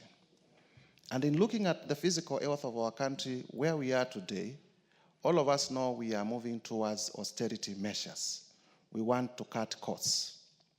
And that's why in the initial, my proposal in terms of the regulatory impact assessment, I proposed that instead of coming up with a new law, we might find ways of riding under the Mining Act of 2016 and come up with regulations particularly to mainstream and to address the deficiencies that we see in the mining of gold. And so, Mr. Speaker, I am inclined to support the proposal by the Honorable Shinyali, at least to the context that as a colleague, I value his contribution. I value the time that he has taken. But I am also with reservations that I have stated, the reasons that I have stated, yet to be persuaded that we require to go this direction. You would, Mr. Speaker, and for good reasons. Mr. Speaker, I say this because every one of us here is a member of the National Assembly representing a particular constituency. In the constituency where I come from, there is iron ore. In the constituency that I come from, there is copper. In the constituency where I come from, there is calcium. In the constituency where I come from, there are many, many minerals. And likewise to every member who is here. And like I've wondered before, how will it look like if each and every mineral was to find itself having a bill before Parliament? And so if my colleague would be persuaded, I would be seeking that I will look for him. We have a sitting, and if he persuades me in the next stage, I'll be able to look at it. Mr. Speaker, even as we do that, we must, and because I have heard this from Major Waluke and I have heard this from several members of Parliament who say that our country has been used as a conduit for illegal gold transportation. And therefore, as we come up with this law, we must also be careful not to be regularizing illegality, not to be creating a framework for people to gain licenses so that they transport through Kenya, they smuggle gold through Kenya using licenses that appear like they are mining locally. And those are fears that we need to address so that as we legislate and as we debate as Kenyans, we know that the proposals that we pass before this Parliament are for public interest. I thank you, Mr. Speaker, and I congratulate the member for Ikolomani. Honorable Lilian Sioi. Thank you, Mr. Speaker. She will be followed by the Honorable Augustine Mwafrika, then the Honorable Peter Lochakapong, the MP for Sigor. Thank you, Mr. Speaker. I also stand to support this bill with amendments. And as my brother has just spoken, because I also wanted to say what he has said. Order, Honorable Lilian Sioi. Today we go up to 9 o'clock. In fact, I'm shocked you are not requesting for more time. Mr. Speaker, if this country can take minerals seriously in this country, we can really reduce the levels of poverty in this country. This country is rich, and not with gold only, but with a lot of minerals. But we have never given it the best, and we have never taken the miners seriously. As you can see, when we talk about gold, if you go to the market to buy gold, it is very expensive, Mr. Speaker. But when you look at the miners who are mining the gold themselves, they are very poor. The areas that this gold is coming from is equally very poor. And you even wonder, why should we have a mineral that is very expensive when it reaches to the dealers, yet our own people are really suffering while they're the ones who are mining the gold, Mr. Speaker. So I would propose that, because majority of the miners have complained of the licensing. You find out that the dealers are given licenses on time, but the miners most of the time are denied, or the process takes too long. And therefore, they have to be under other people who are also brokers in between, and that raises their levels or increases the levels of poverty on our miners in this country, Mr. Speaker. Mr. Speaker, this bill is talking about gold, and I'm only thinking of other minerals in this country, and I'm wondering, should we have different bills coming up, or we should just have one that is inclusive? We talk of mineral processing bill, so that we can include all the minerals that we have, and we take, we give it the best to ensure that we benefit from the minerals that we have in this country. So, Mr. Speaker, I want to support this bill by Mr. Washali, but with amendments. If we can look into that and see if we can incorporate all the minerals, I think it will be very, very important for this country.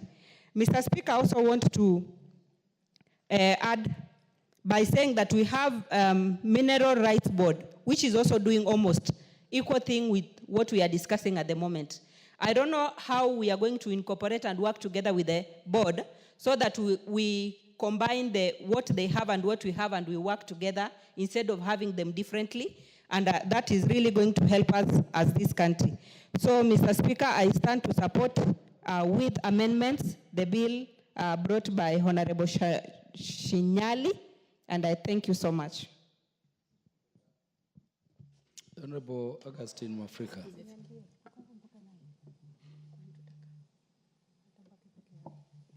Thank you, Mr. Speaker, for this opportunity to contribute to this bill. Mr. Speaker, this bill sounds a wake-up call to the Ministry for Mining.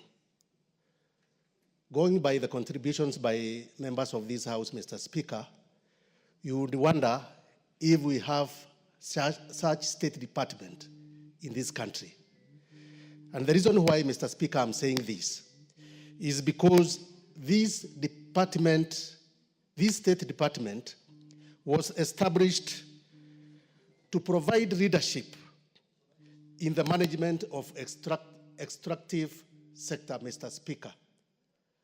I know, Mr. Speaker, this state department is housed at the Transcom in community, within community area, but I wonder, and if I get time, Mr. Speaker, maybe tomorrow or any other day, I'll visit those offices to know what their mission is.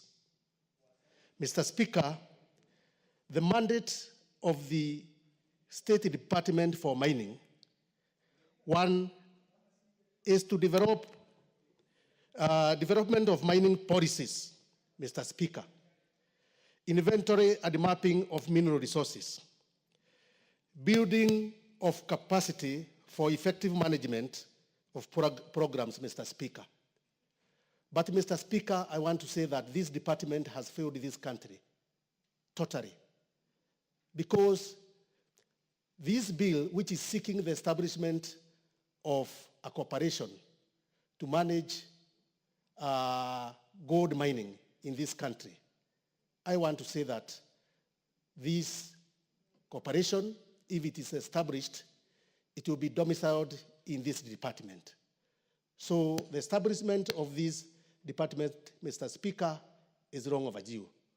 So I would ask this State Department to rise to the occasion and provide leadership within the mining sector, Mr. Speaker. I support. Thank you, Mr. Speaker. Honorable Peter Lochakopong. Thank you, Honorable Speaker, for this opportunity. I rise to support this bill. And Honorable Speaker, I want to say that this bill is coming at a time when we have so many issues relating to mining in Kenya, generally mining. So there is so much illegal mining going on, not only of gold, but of other minerals. And there is a lot of exploitation of communities and locals due to their ignorance. And I have gone through this bill. I have not seen within the bill a provision for the communities and the local people coming in and what is their role in terms of the person who will be licensed. Now, Honorable Speaker, when you look at the gold processing bill. And we are talking about something they are calling in the preliminary, the gold processing, meaning collecting. Honorable Speaker, collecting, purifying, smelting, fabricating, homogenizing, sampling, registering, monitoring, and transporting of gold or product of gold.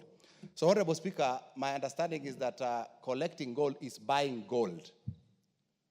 So, if a corporation is, somebody is given a license from this corporation to buy or collect gold, so what is the relationship, therefore, between that person and artisanal miners or artisanal people who have artisanal permits, people who have mining permits, people who have formed cooperatives within communities and locals? What is their relationship? How do they come in?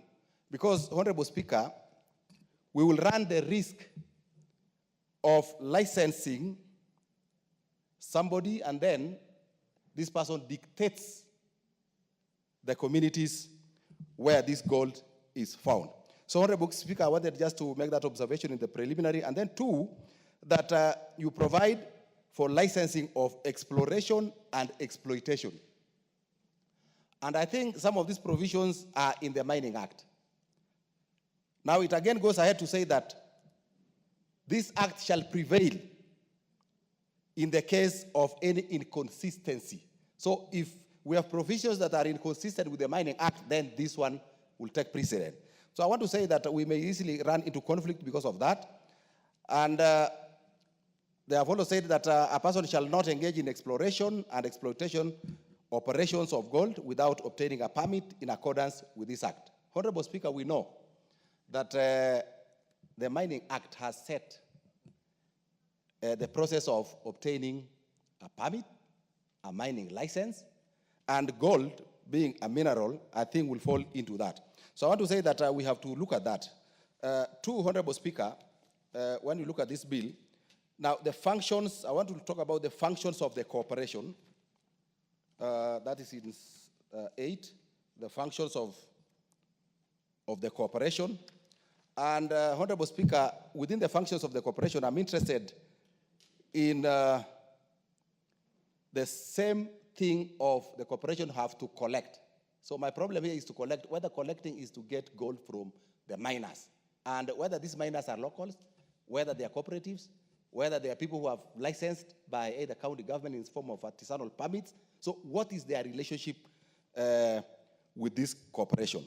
And then, Honorable Speaker, again, in 11,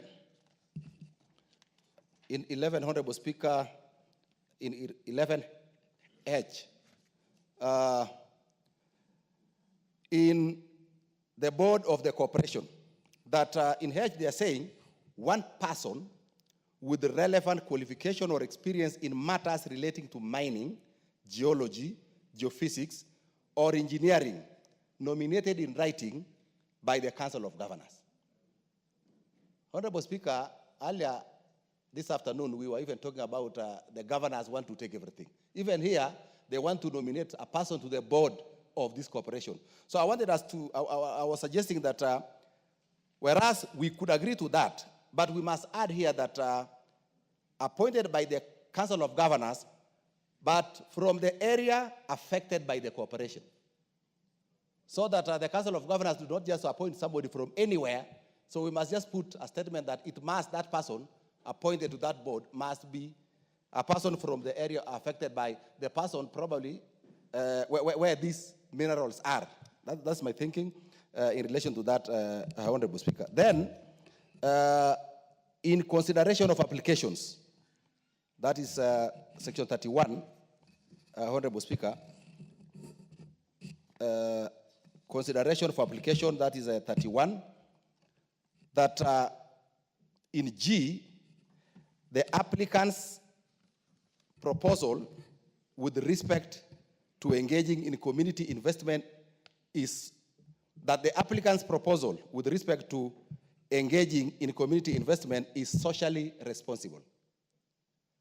So, Honorable Speaker, I have a problem in measuring socially responsible, because I think this is the place that is coming closer to having a relationship between the person applying for a license and the communities, that it must be socially responsible. So that is something that I was saying, that we must be very certain about what that is all about, so that when we are talking about this bill and talking to our people, we must know what is this that is theirs in this bill that we are passing. Then Section 36, Honorable Speaker, Section 36, Part 3, 36(1), that the holder of a processing license shall enjoy the exclusive right to carry out processing operations in respect of the gold or the gold deposit specified in the license within the area specified, subject to the provisions of this Act and the terms and conditions set out in the license. Now, Honorable Speaker, my understanding here is that we will run into the problem of somebody being given an area to operate in, and then now dictates the people there on terms and conditions, because no other person is allowed. And even the people who are supplying or selling gold to this person processing are not allowed to take anywhere else. So there is going to be a big problem, because once somebody has been licensed, he has now the exclusive right to engage within that area and nobody else. So I think that becomes a big problem in my understanding. And Part 3, again, Honorable Speaker, is that a person appointed by the holder of a processing license to act as an agent of the holder, may exercise the rights of the license under the license, subject to any limitations on the powers of the agent contained in the instruments of appointment. Now, Honorable Speaker, you know, in this country, mining has largely been done by many cartels. Like, for example, in West Pokot, where I come from, and particularly in Sigor, we have illegal mining going on. And there is collusion between those illegal miners and people in the Ministry of Mining, right from the regional offices in Eldoret to the headquarters here. So that now they undertake these illegal activities in full knowledge of the people here when they have not satisfied themselves with the legal requirements. They don't have any mining permit, but they are doing operations, and it is known. Sorry, Honorable Speaker. So I was saying that now, when there is a provision within this bill that somebody can get a license, appoint an agent, so we are talking about people can sit in Nairobi here, do documentation, get everything else, and then now just send people to go to the areas that they have been allocated, and this is not going to be very, very good. So, Honorable Speaker, I want to say that if somebody has gotten a license, then he should just go and do the job for which he has applied to do. So, Honorable Speaker, I think, like, for example, in West Pokot, we must actually pronounce something on environmental degradation. It must come out clearly here. I know it's in some sections. Do you need a minute or two? Yeah, give him a minute. Now, Honorable Speaker, we have to seriously look at the environmental degradation especially from illegal miners.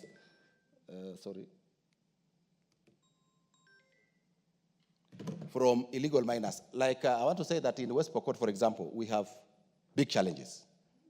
And just like some colleagues indicated here, we may not legislate for every mineral. And as we speak now, we have the Mining Act 2016. We also have now in place a national mining corporation. But it's, I think, basically dealing with what we call strategic minerals. So I want to support this, but Honorable Speaker, I think we need to do a lot of, we talk with the Honorable Shinali and see whether we can talk about some certain amendments when we go to the next stage. and see whether this is coming to solve the problems we have now for our people because they are being exploited by these illegal miners in our areas. Thank you, Honorable Speaker. Lastly, the Honorable Timothy Toretich. Thank you, Honorable Speaker, for giving me an opportunity to contribute on this very important bill, the gold processing bill. Honorable Speaker, from the onset, I wish to thank the Honorable Member, Honorable Bernard Shinali, for this very important piece of legislation. Honorable Speaker, my understanding in terms of this legislation is there seems to be, it's either we are addressing the issue or conflicts will arise out of such legislation. So, Honorable Speaker, we have the Gold Mining Act of 2016. If you read clause 4.2 of this particular legislation, it says, Honorable Speaker, that this act shall prevail in the case of any inconsistency between this act and any other legislation. Honorable Speaker, the parent act in terms of mining in this country is the Mining Act of 2016, which actually provides, if you look even at the issue of royalties between the national government and the county governments, what the county government shall be able to get out of a mining activity in a certain county is that the Mining Act has provided very clearly in terms of what will accrue to the county governments. Now, Honorable Speaker, if you say, for example, you have a mining, there are royalties out of a mining in a certain area, in a certain county. If you say that in case of an inconsistency between this act, between this particular proposed law, if it passes to be an act of parliament, and the Mining Act, if you say that this act shall prevail in case of an inconsistency with the Mining Act, then, Honorable Speaker, it will defeat the very intention of us as a House passing the Mining Act of 2016. So, Honorable Speaker, those are the issues that we shall be able to look at when it comes to the Committee of the Whole House and be able to address. Honorable Speaker, be that as it may, Honorable Speaker, I believe that in this country is sleeping on its major resources. There is a lot that we need to do as a country so that we can be able to identify the minerals that we have in this country. Honorable Speaker, I believe that if we are serious as a country and we invest in determining where we can get certain minerals in this country, I believe a country like Turkana, a constituency like Tiati, can be able even to sustain itself, Honorable Speaker, if we are serious as a country to invest in the issue of minerals that we have in this country. Honorable Speaker, I believe that that's an area that as a country we must be able to invest in. Honorable Speaker, there are a lot of gold deposits in this country. In Marakwet, where I come from, Marakwet West constituency, I usually see men and women along River Aror collecting gold deposits with their bare hands, just with some small basin, and they wash and they find some minerals and they sell. Honorable Speaker, I ask myself, if these people who are using their own bare hands, their own local techniques to get, to process gold in their own primitive ways or in their own traditional means, what if this gold is commercialized? I'm very sure, Honorable Speaker, that we will get deposits that will to some extent even fund the economy of this country. So, Honorable Speaker, I support this bill to the extent that it is brought to this House in good faith and is not meant to make Kenya a corridor or a transit country for some people to smuggle gold from other parts of Africa to pass through this country. Honorable Speaker, we've had people, we have been told there's gold in Kenya. We have had people taking gold from this country to other countries. Kenya is not, we are not known as a gold mining country as at now. But, Honorable Speaker, there are a lot of gold that passes through this country. So, Honorable Speaker, I hope that even as we pass this legislation, even as we shall pass as a House, it shall not be used by corrupt elements to smuggle gold from other neighboring countries and to process in our country as if it is from certain areas of this country and then they're exported outside this country. Honorable Speaker, I hope that it is not being brought so that that activity is executed by some few elements. Honorable Speaker, I have also seen the issue of, under Clause 35, it provides that the term of a processing license shall be for a period not less than 25 years. Honorable Speaker, I think that should be reviewed. It is not fair that a company is granted a license for a period not less than 25 years. Honorable Speaker, it doesn't give circumstances under which that license can be revoked under Article 35, under Clause 35. So I believe that there shall be, it should have some limits, so that if you give us a blanket of 25 years, then we shall give conditions under which that license can be able to be revoked, because it can be subject to abuse.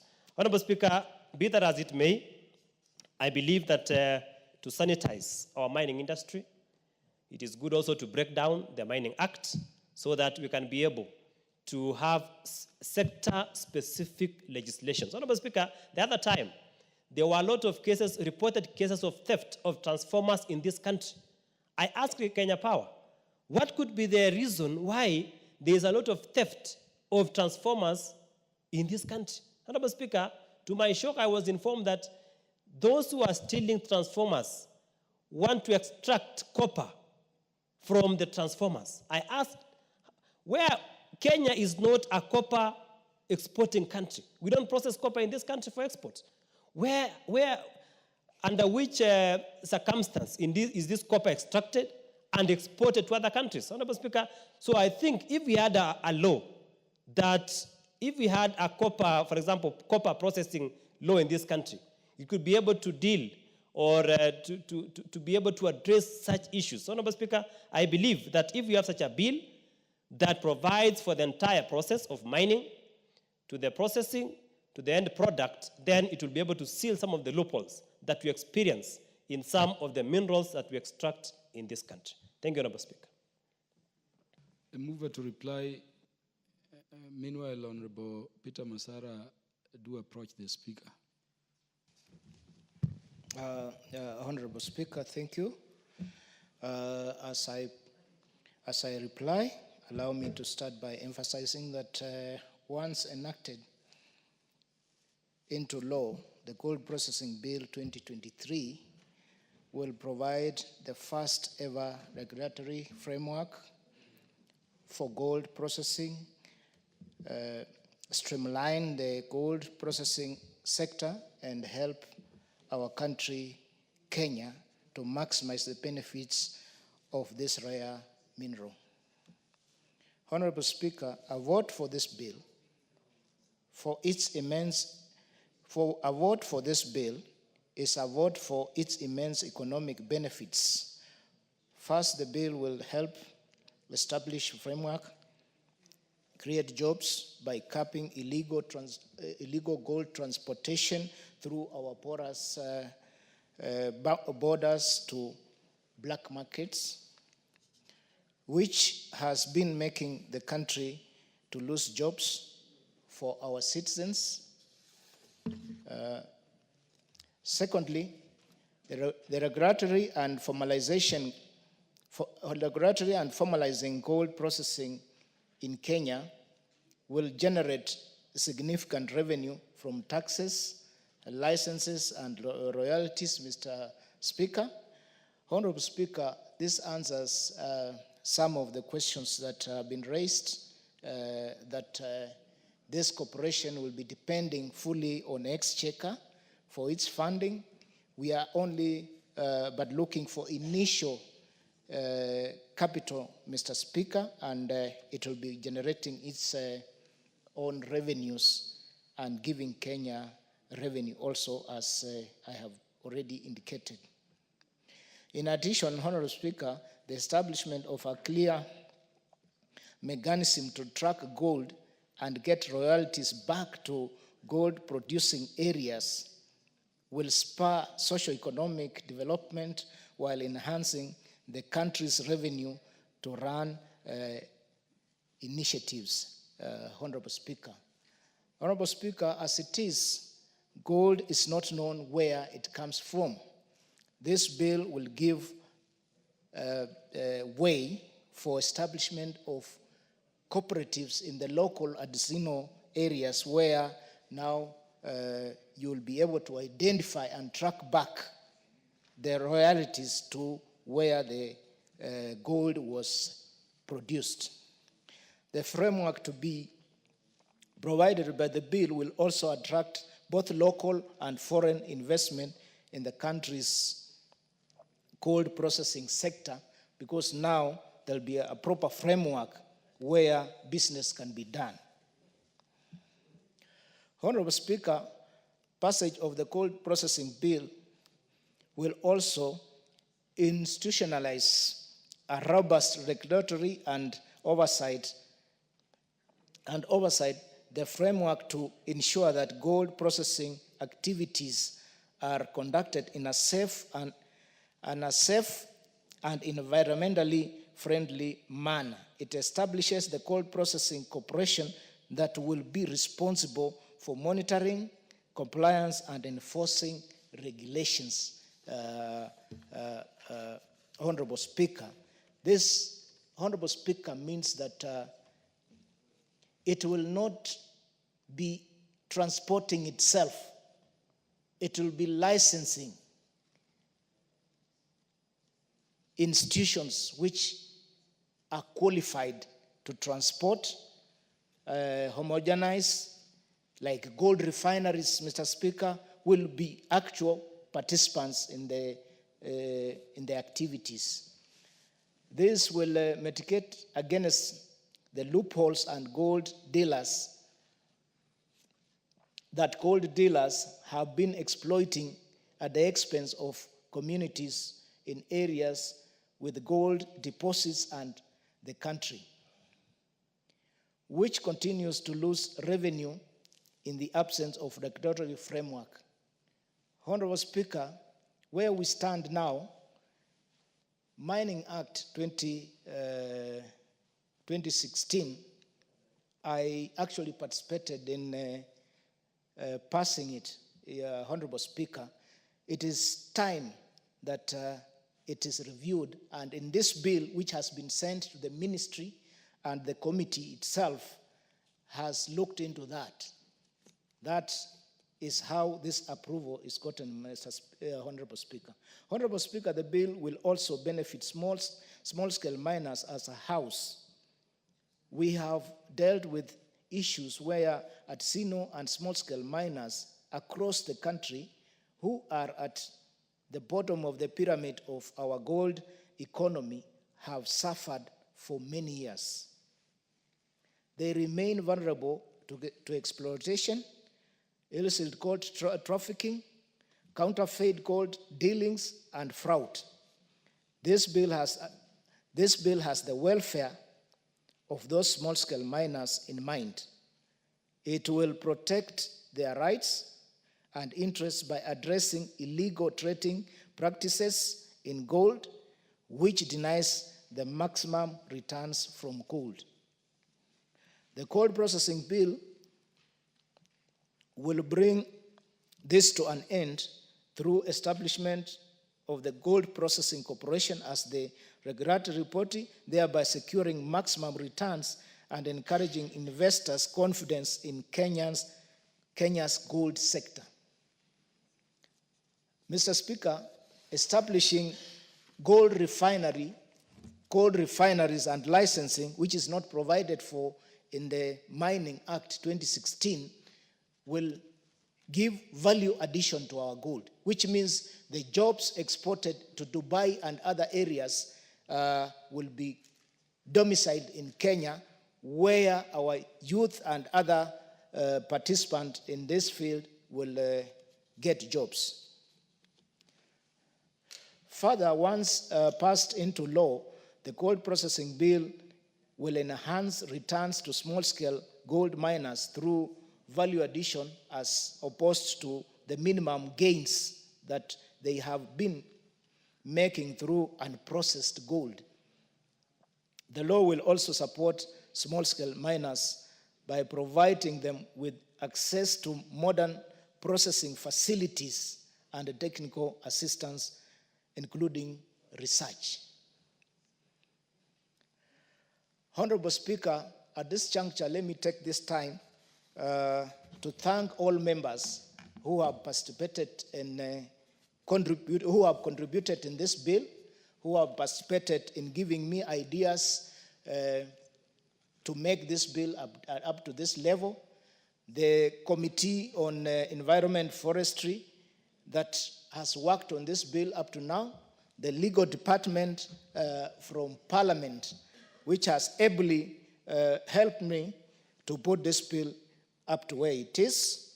I have listened to contributions by members and keenly noted them. I'll be open for discussion so that we can make this bill better for it to serve our gold processing sector, our artisanal miners, and small-scale miners. Honorable Speaker, I now wish to conclude. I wish to thank all honorable members once more who have contributed and willing to give their amendments to this bill. I'll be seeking for them also, Mr. Speaker. Mr. Speaker, I now beg to reply and ask this honorable House members to pass this bill into law. Thank you. Thank you, Honorable Shinali. The question for second reading will be put when this particular business will be next scheduled by the House Business Committee to be transacted for the convenience of the House. Next order. Order number 12, the National Police Service Commission Amendment Bill, National Assembly Bill number 23 of 2024, second reading. Mover.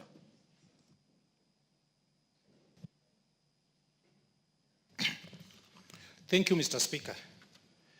Mr. Speaker, I beg to move that the National Police Service Commission Amendment Bill, National Assembly Bill number 23 of 2024, be now read a second time. Honorable Speaker, let me begin by stating that the National Police Service Commission Amendment Bill 2024, which I sponsor, was published on 2nd April 2024. The bill was read the first time in the House on 5th June 2024, and thereafter committed to the Department Committee on Administration and Internal Affairs for consideration and reporting to the House pursuant to provision of Standing Order number 127. Mr. Speaker, this bill is a result of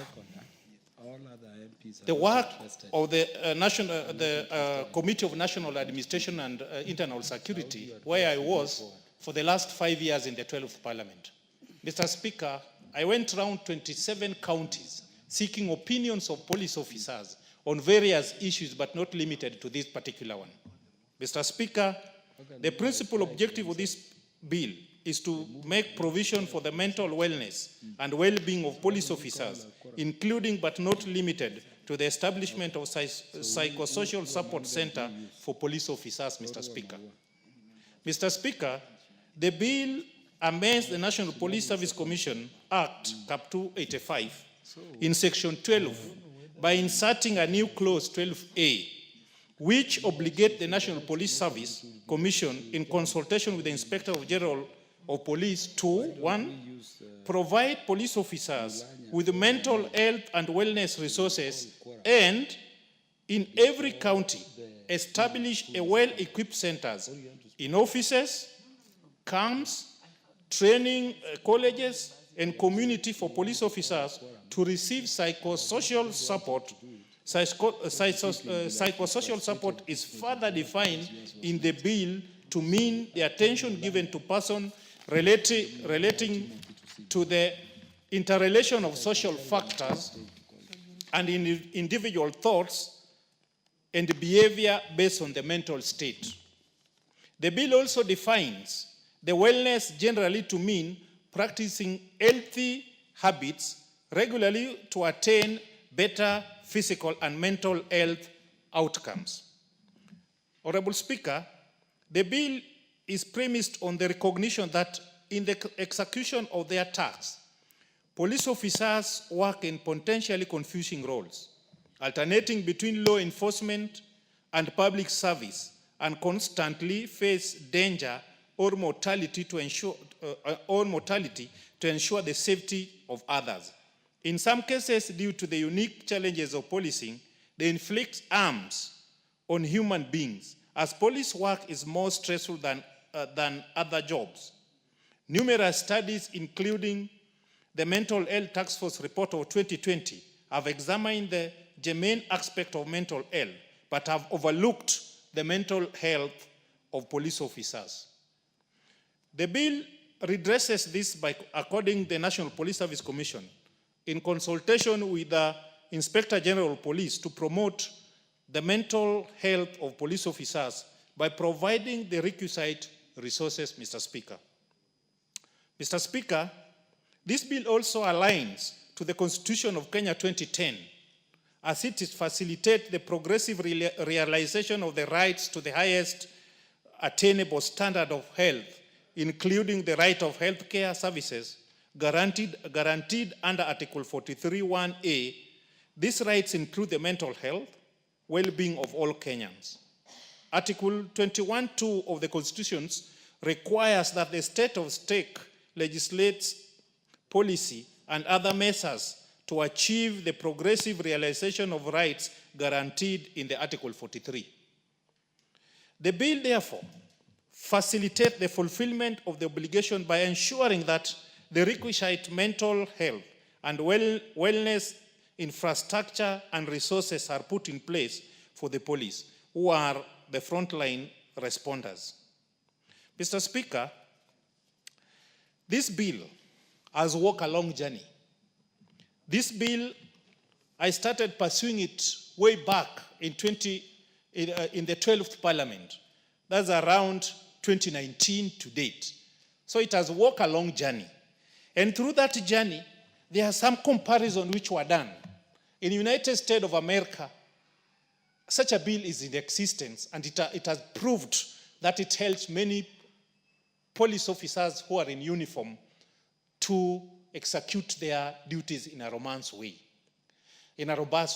In Canada, Mr. Speaker, there are around 8 provinces in my research which are having similar act. And the benefit of such an act is that the police officers, the law enforcement officers in such a country, their outputs, especially when they are met with such circumstances, usually they recover and work well for their people. Mr. Speaker, in Namibia, in their law, section 42(1)(b) of the Namibian Police Act 1990 empowers the minister to make regulation on standard of physical and mental fitness and the medical examination of members of these families. Mr. Speaker, for some time back, if you can recall in the history of this country, police officers were killing themselves, were killing their superiors, were killing even their family members. But the research indicated that their mental status was not sound. Therefore, Mr. Speaker, if members of Parliament fast-track this bill, it is going to cure several gaps, which is the National Police Service Act. Mr. Speaker, I want to remind this House that currently the Act governing National Police Service Commission is lacking this mandate. This mandate is not there. What is being done, you remember we were with you in the 12th Parliament in the National Security Committee. It's when we went around the country, The consent of the police officers and their seniors is why we requested by the then government to allocate some money so that psychiatrists and counselors have now been employed in the National Police Service Commission. But that depends with the goodwill of the government, Mr. Speaker. Mr. Speaker, when this bill is enacted, it will now be the role, a mandatory role of the National Police Service Commission to provide socio-psychological support to police officers. And this bill is also very clear that they need to be established in every county because of resources. But if possible, in future, when the economy stabilizes, they'll need to be introduced or established in every divisional headquarters, so that these officers, when challenged, when they are faced with a problem of similar nature, they can get assistance in the nearest centers. Mr. Speaker, having said that, look at what happened. These police officers, we have them as our bodyguards. When the wife dies, the mother dies, they come back. We need a bodyguard. They are psychologically traumatized. Where do they go? They get orders from their superiors, those who are in stations. Maybe you went on the field, along the line of duty, you killed somebody. The next week, you are being posted again to go and work. Psychologically, you are disturbed. Which option do they have? That's why this bill is very important. This bill, despite the cost it will attract, which was analyzed by the budget and the finance guy, is not much. But the importance, the results they will get when it is enacted is more than the money we are going to invest. Mr. Speaker, there are also so many police officers who have undergone training as psychologists, as counselors in the police service. But being that the role or the mandate of the National Police Service is limited, they are not being compensated as per their training. Some joined the police force when they were only having certificate of Form 4, but now they have gone back to universities and trained. This bill is going to give them opportunity to be employed at the National Police Service Commission as counselors and those who can help their fellow colleagues when they are in problem.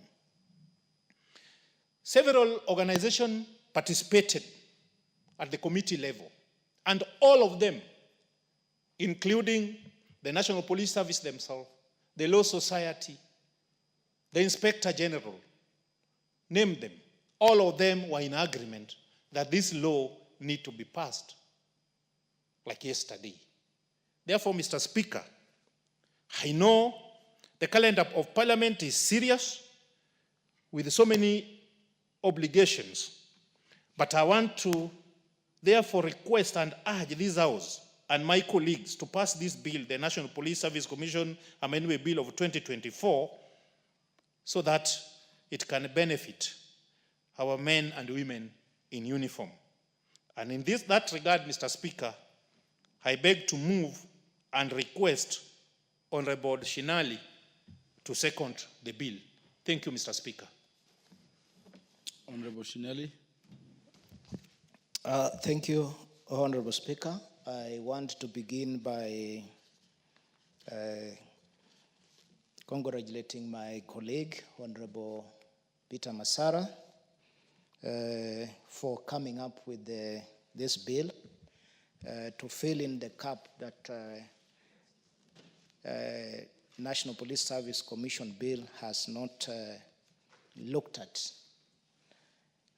Honorable Speaker, you and I are not new to this problem since we have served together in the Committee of Administration, Interior and Administration in the last Parliament. Honorable Speaker, to start with, I want to look at the training of police officers. The training of police officer overlooks this particular area, concentrating in defense and attack and, handling of ammunitions. Yet, after that activity or after their work, this becomes a critical area that we should be looking at. And this bill has come, in fact, is overdue, Honorable Speaker. It should have been enacted like yesterday. The mental wellness of any person, including us in Parliament, is very important. And especially police officers who are involved in duties that sometimes turn violent, traumatizing, and maybe forceful in a way. Mr. Speaker, this psychosocial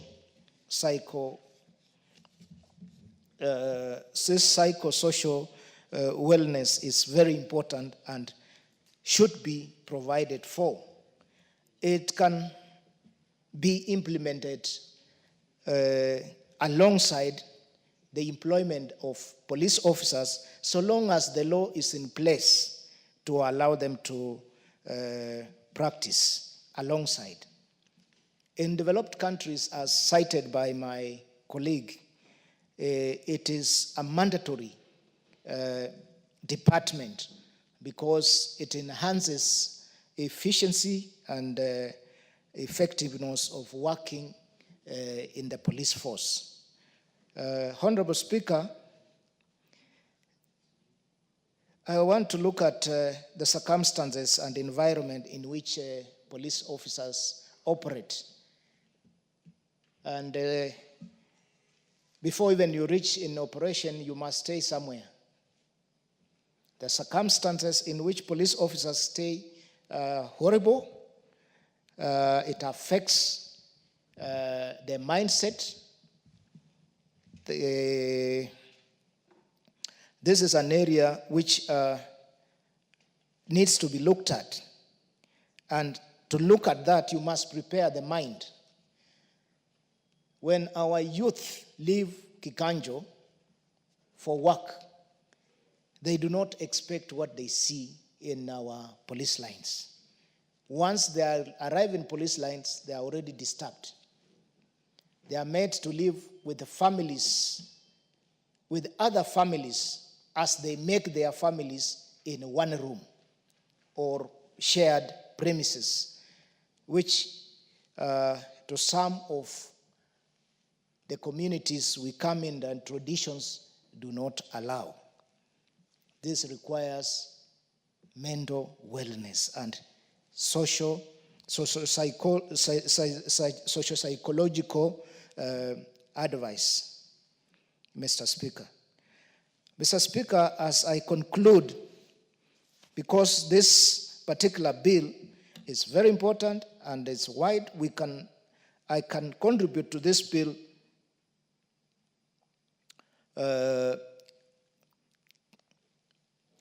for a long time, since I have first-hand experience, Mr. Speaker. I want to plead with this House and members that the necessary law, legislation like this one we have now that we are lucky we have this one, we must pass it, we must amend it to make sure that when someone goes to school, like police officers, they never went that far, most of them, because they did not have that opportunity of financial muscle. And when they are employed with their salary, they are able to take loans and educate themselves. They should be rewarded.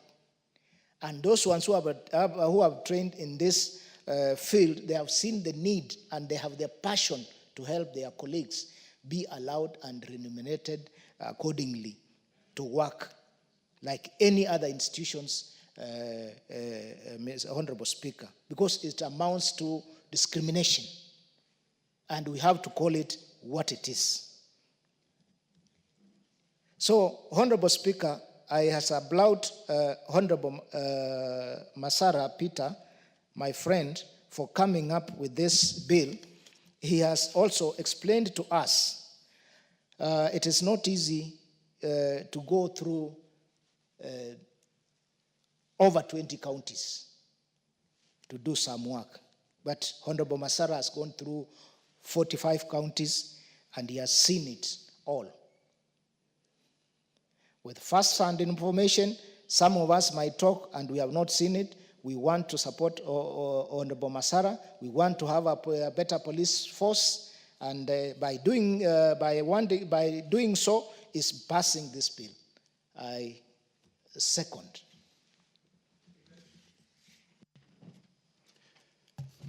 Yes, honorable members, I propose the question of the National Police Service Commission Amendment Bill, National Assembly Bill number 23 of 2024, be now read a second time. The Chair, Departmental Committee in charge of Administration and Internal Affairs, the Honorable Gabriel Tongoya. Thank you, Honorable Speaker, for giving me this opportunity to contribute to this very important bill. And from the very onset, Honorable Speaker, I want really to pass my gratitudes and appreciate the Honorable Masara for really burning the night oil and actually transfers the entire country and research intensively to bring this piece of legislation to being. Honorable Speaker, you know quite well, you actually pair me testimony because we serve in the same committee, that the honorable member really managed to convince ourselves and of course the majority of the stakeholders who were involved in the drafting of this bill. And you really want to really applaud the commitment, the passion demonstrated by the honorable member Masara. Honorable Speaker, I want also to say that to really, from the onset, appreciate the members of the committee whose this bill was referred to, because they really did a very good job and took a lot of interest to see to it that this bill reaches this far. And Honorable Speaker, this bill is long overdue. And the principle of this bill, Honorable Speaker, is to amend the National Police Service Commission Act, and especially Section 10, to provide provision so that they are going to be establishment of mental wellness and psychosocial support facilities within our counties. Actually, the intention of the drafter of the one of this bill was that we do it actually at lower level, even actually sub-counties. But the committee actually with in concurrent with him, so that we can start small and grow big. We start at counties level. Of course, we have an headquarter kind of a department, and cascade it down. And this bill is coming at such a time that all of us can able to appreciate that our police officers, due to the nature of their work, the kind of mental trauma they go through in the course of their duty and nature of their work, is just so much overwhelming, and at times they get mental breakdown. And that is why such kind of a bill, Honorable Speaker, is going in handy to help them. Honorable Speaker, we all know the cases in this country where we have been even having the issue of suicidal attempts, suicide, even some junior officers actually, unfortunately, doing the unthinkable to even kill their seniors because of the mental breakdown. We know the kind of hardship these officers go through, the horror they go through, and such a bill will really be of critical help to these officers. And to just, Honorable Speaker, appreciate the committee saw it fit that we extend even these services, crucial services, not just to the officers, but even to their families, and of course to the other staff that the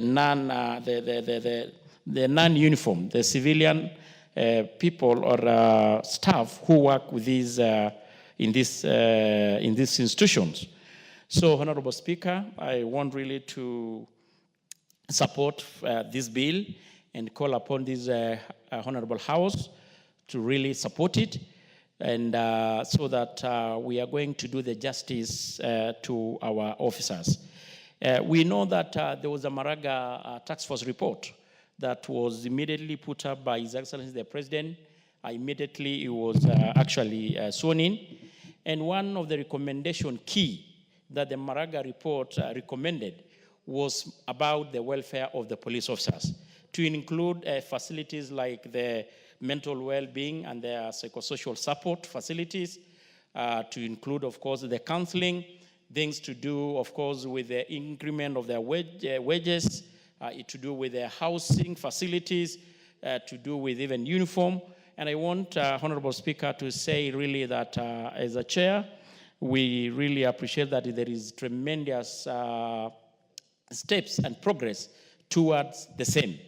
As we talk now, in the previous budget, there was an increment of wages to our police officers. We actually, in the BPS that we actually just went through the other day, there was still some increment, so that we continuously improving the welfare of our police officers. And of course, even the issue of the housing, there is the conversation and discussion toward that direction. And more and more are yet to come.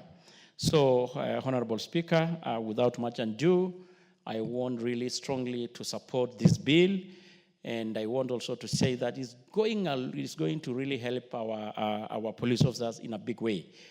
We have been also in conversation with the National Police Service, then the Commission, and they're already in line in anticipation of this kind of a bill, that even as we talk, there is already a policy and kind of regulation set to help operationalize this bill when it comes into being. And so that in majority of the regions, these things are going to take effect immediately. So without much ado, I want to support the bill and call upon this House to do the same. Thank you, Honorable Speaker. Chairperson, the Honorable Geoffrey Mulanya. Thank you, Mr. Speaker, for giving me the opportunity to also add a voice on this particular bill. Mr. Speaker, this is one of the bills that the country has been waiting for a very long time.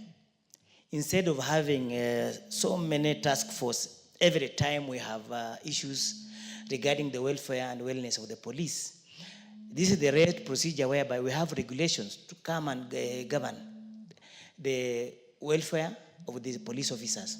And in particular, Mr. Speaker, I support the introduction of Section 12A, subsection F, that tries to streamline the procedures in the order room proceedings, is what we call disciplinary proceedings,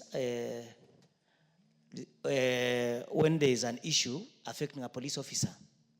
Mr. Speaker will note that in most cases, for some of us who are practicing advocates, when you get proceedings arising from the order room proceedings, you will note that the procedure is totally flawed, and these impact on the rights of the particular police officer, whereby there's no procedural fairness in terms of the procedure, allowing the particular officer to defend themselves and have a fair hearing on the allegations put forth against them. Mr. Speaker, also we look at the living environment of the police officers in the police stations. We know that majority of them are crowded, people have families, but you find that a police officer with a family is living in the same house with the colleagues, maybe 3 or 4 colleagues, which denies them the right to privacy. Mr. Speaker, Honorable Timothy Torotich, are you on a point of order? Honorable Speaker, whereas I do not want to interrupt my colleague, Honorable Mulanya, Honorable Speaker, I rise pursuant to Standing Order 35 on quorum Honorable Speaker, whereas these are very important debates that it will require a significant number of members to be in the House to debate this very, very important bill. Honorable Speaker, I rise pursuant to standing on that 5 on quorum.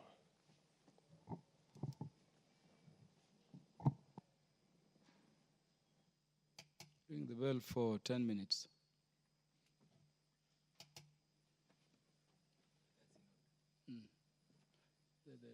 There appears to be no quorum. Huh?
Members be upstanding.